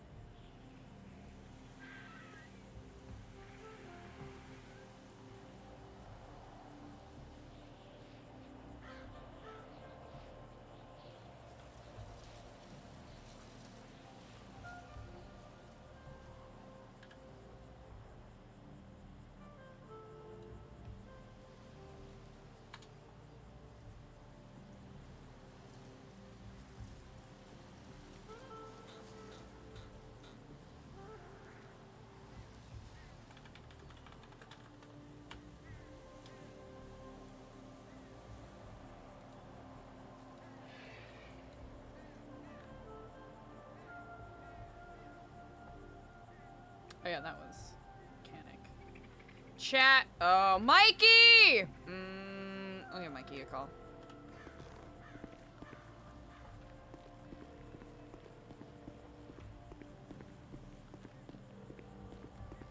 Hey, Eliza, how's it going? Hey, doing all right. I missed your calls. Yeah, no worries, no worries. I figured you were busy. You know, you got a lot to do. There's a lot of shit going on. Yeah. I should probably give you a warning. I don't know how much value this warning will have, because you probably already know, but Charlie and all of those guys know about your project. Oh, they've known since the very first Echo mission, little over half a year ago, maybe something like that. Yeah. I didn't know if It's you were trying to avoid their detection, but he gave me one of the files. Oh yeah, I hope they enjoyed it. I hope they liked it. Seems like they did. Awesome. That's, I mean, man, printed media it's never going out of style. No, you know what? People can say it all they want. But we've yeah, we know it's one of those things where we're not saying out loud. Actually, if somebody read a really old edition of the paper, they would know that in order to prevent Charlie from hanging that over their head, they announced in the newspaper that they were Echo. That is very true. So it's one of those things, one of those little things, I guess. Yeah. But yeah, thank you for the heads up. Appreciate it. Yeah, it's one of those things where I'm like, is it relevant? I'll say just in case. Just to be on the safe side. Yeah. We're glad it's reached them. What did they? I mean, I have to know. You know, what would they? Did they rate it? And what did they think about it? Ooh, goodness, not much of a rating. Just expressing interest in that it was active again, I suppose. It, in a way, it never really died. It just we just didn't release the info, but the gathering part that never stopped. It never does. Never does. But yeah, we appreciate the heads up, regardless. You know. Of course. Other than that, I mean, rewind. You had a meeting with Charlie. That didn't register for a second. You know, it's that didn't register. Oh my god! A little public rally yesterday that drew some attention, and then. We loved it, by the way. Ah, I appreciate that. Had to go in disguise, but I'm sure it's not too it's not too hard to tell we'll be at things like that. That's, whether or not it really inspires people is a whole other thing. I think it's one of those things. I think what everybody is doing in their efforts against the faceless, in one way or another, it's inspiring people, but I think it resonates. It's just something needs to inspire the action, and hopefully, I'm hoping what you were talking about does that, because I think it's very actionable things that you're trying to help people with. That's the thing, right? Like talking, trying to gather info, that's all good and well, but unless there's something for people to tangibly do that could tangibly help them, whether or not they do it is a question, right? I've had people trying to question and debate what I originally thought was just a simple request. So it shows. Let's grow a damn carrot or something. Yeah, literally. It's not. I think people think it's a bit deeper than it is. It yeah. really isn't. There's not always a hidden message. They're Sometimes, like, but which here's the thing. To some degree, I can understand. They're like, oh, are you trying to make another group? Or are you trying to get people to pay for classes? No. Just trying to make sure people have the tools they need to survive. That's really it. 'Cause that's all we've got right now. It's all we got. It's anything that anybody can do. It's kind of what we were hoping to get somebody. We talked to someone actually that wanted to work on volunteer efforts to help remove rubble and whatnot and get people together. And they did a bit of work for the smaller things, but we actually had an interview, and this is keep this one close for now. But the damage is so extensive that even just clearing the rubble, just so it's less of an eyesore, is difficult due to the inherent danger. All it takes is really a spark at one of the plants, or an arc of electricity at the power plant, and someone could get. Yeah, those structures are really unstable, and we had issues like that in Babylon, and we were dealing with tractor. We were dealing with trailers, not multi-story rebar concrete buildings. But the effort, I guess the motivation's there for people. It's just that little snap is what they need, and I think people will start moving. I think they're starting. We've noticed on our end, people are starting to ask questions, which was our goal with Echo and that information. It's like the newspaper. Like I said, we just want people to have the information. If you see all that stuff we release and you think, I want to join the Faceless, that's you. But at least you had the information to choose. Yeah. And I'm glad they're starting to choose. It looks like. Yeah. glad you came out of that meeting. You seem all right over the phone, at least. Yeah, actually. It's very interesting. They must have liked your speech as well. I'm pretty convincing. I think the others, they aren't around, but they wanted to maybe meet up with you sometime, maybe tomorrow, if you're available. I'll be around. Not sure exactly what it could just be, checking in, having the conversation. But as always, if you need anything, feel free to let us know. We'll do what we can. I appreciate We're that. all the same goals. I dare say the I day won't has keep you, taken my energy quite significantly. I do Yeah. apologize. I won't keep you too much. Just appreciate the, It's I always a guess, pleasure. everything. Yeah, of course, it's a pleasure. Well, I'll let you go about your day, or maybe get some rest. It seems if you had a meeting with Charlie. In T-minus 20 seconds. I'm telling you. There it this is, all right you. now. Well, I'll give you the extra 19 to yourself then. All right, you take it easy, Eliza. All right. You too. Appreciate you too. Bye-bye. Aw, Mikey. Oh, Eliza was regent. Eliza was a regent in New Babylon. Let's see. Our gas is fine. We can go to our Spark.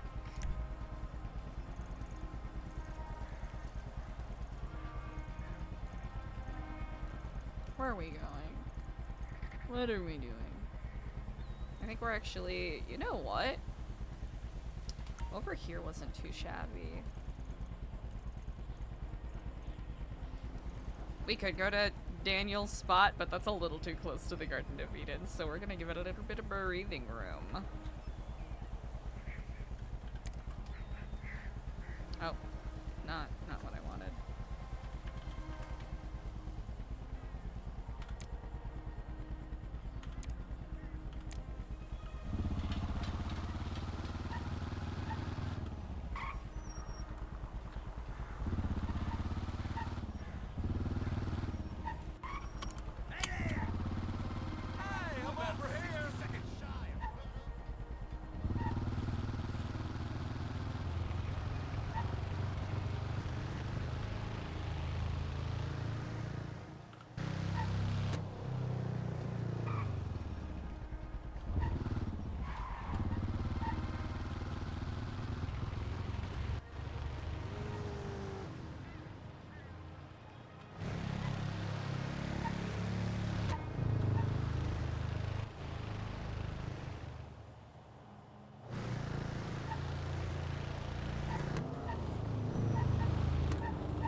Actually, ooh, I know exactly where we're gonna go.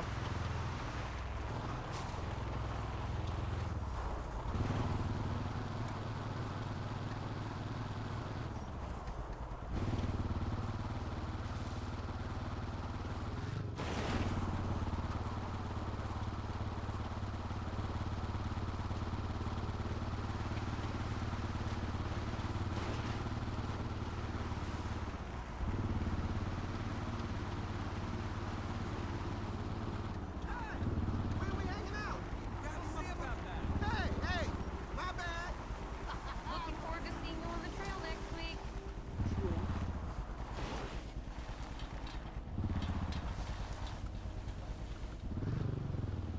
Hi, Dad. How are you? Yeah, Dad, I went to the dentist. Of course I wore a condom. Can you and Mom go shopping for me? Okay, I'll be by to pick up my laundry. Later, Pops.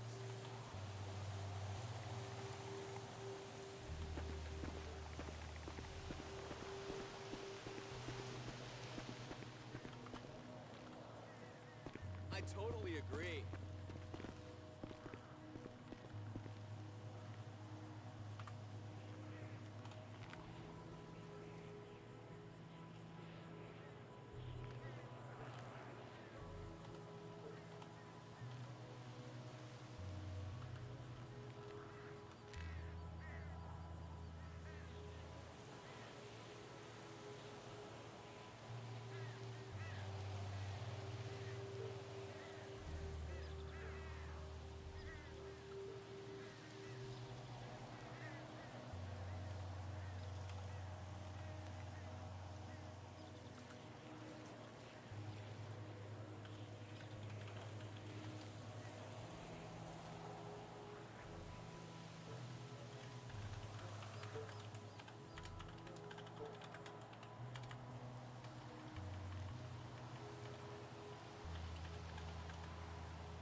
You know, it's kind of wonderful.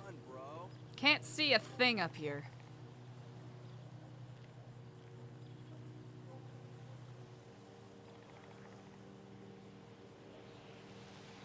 Can't see a thing.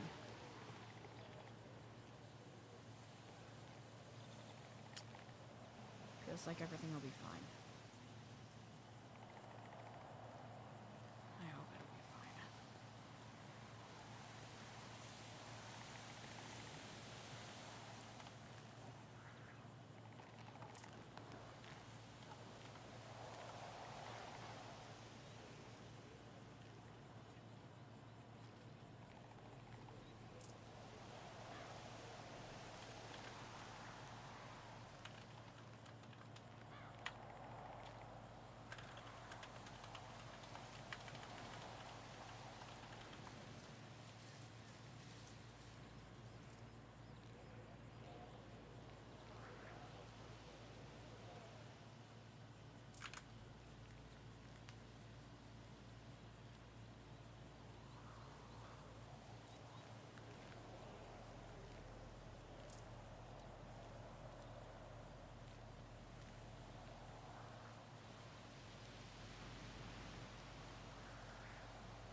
Chat, what a phenomenal stream today. Holy.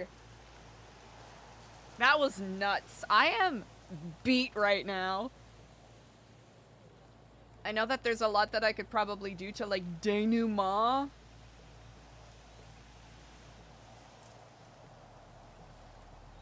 But I am so for real. I am so tired. A lot of really fucking good RP today.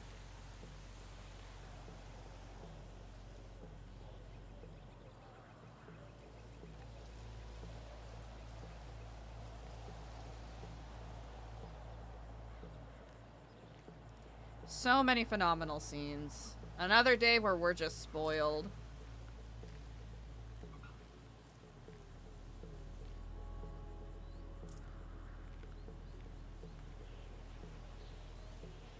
Ooh, actually, chat, I know who we can raid. Chat, let's go send Freg some love, huh? Chat, we're gonna go and raid 4H Bunger. I don't know if that's how it's pronounced, but this is Frederick White's role player, aka Freg. Chat, I really appreciate you all. I really hope that you have enjoyed the RP as much as I have. So much love to Capt and everyone else involved with that scene. Just all of it. That was so fucking sick. That's... just a ridiculous couple of days of RP. But I'm beat! So I'm gonna go get some rest so we can lock in for tomorrow.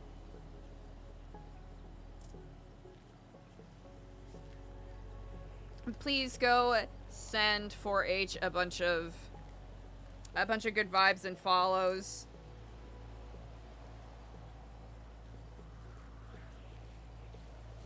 Plays a super cool character.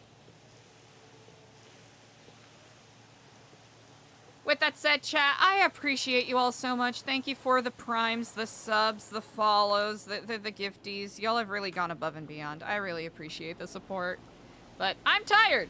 Go send 4H some love. I'll see you tomorrow. Goodbye.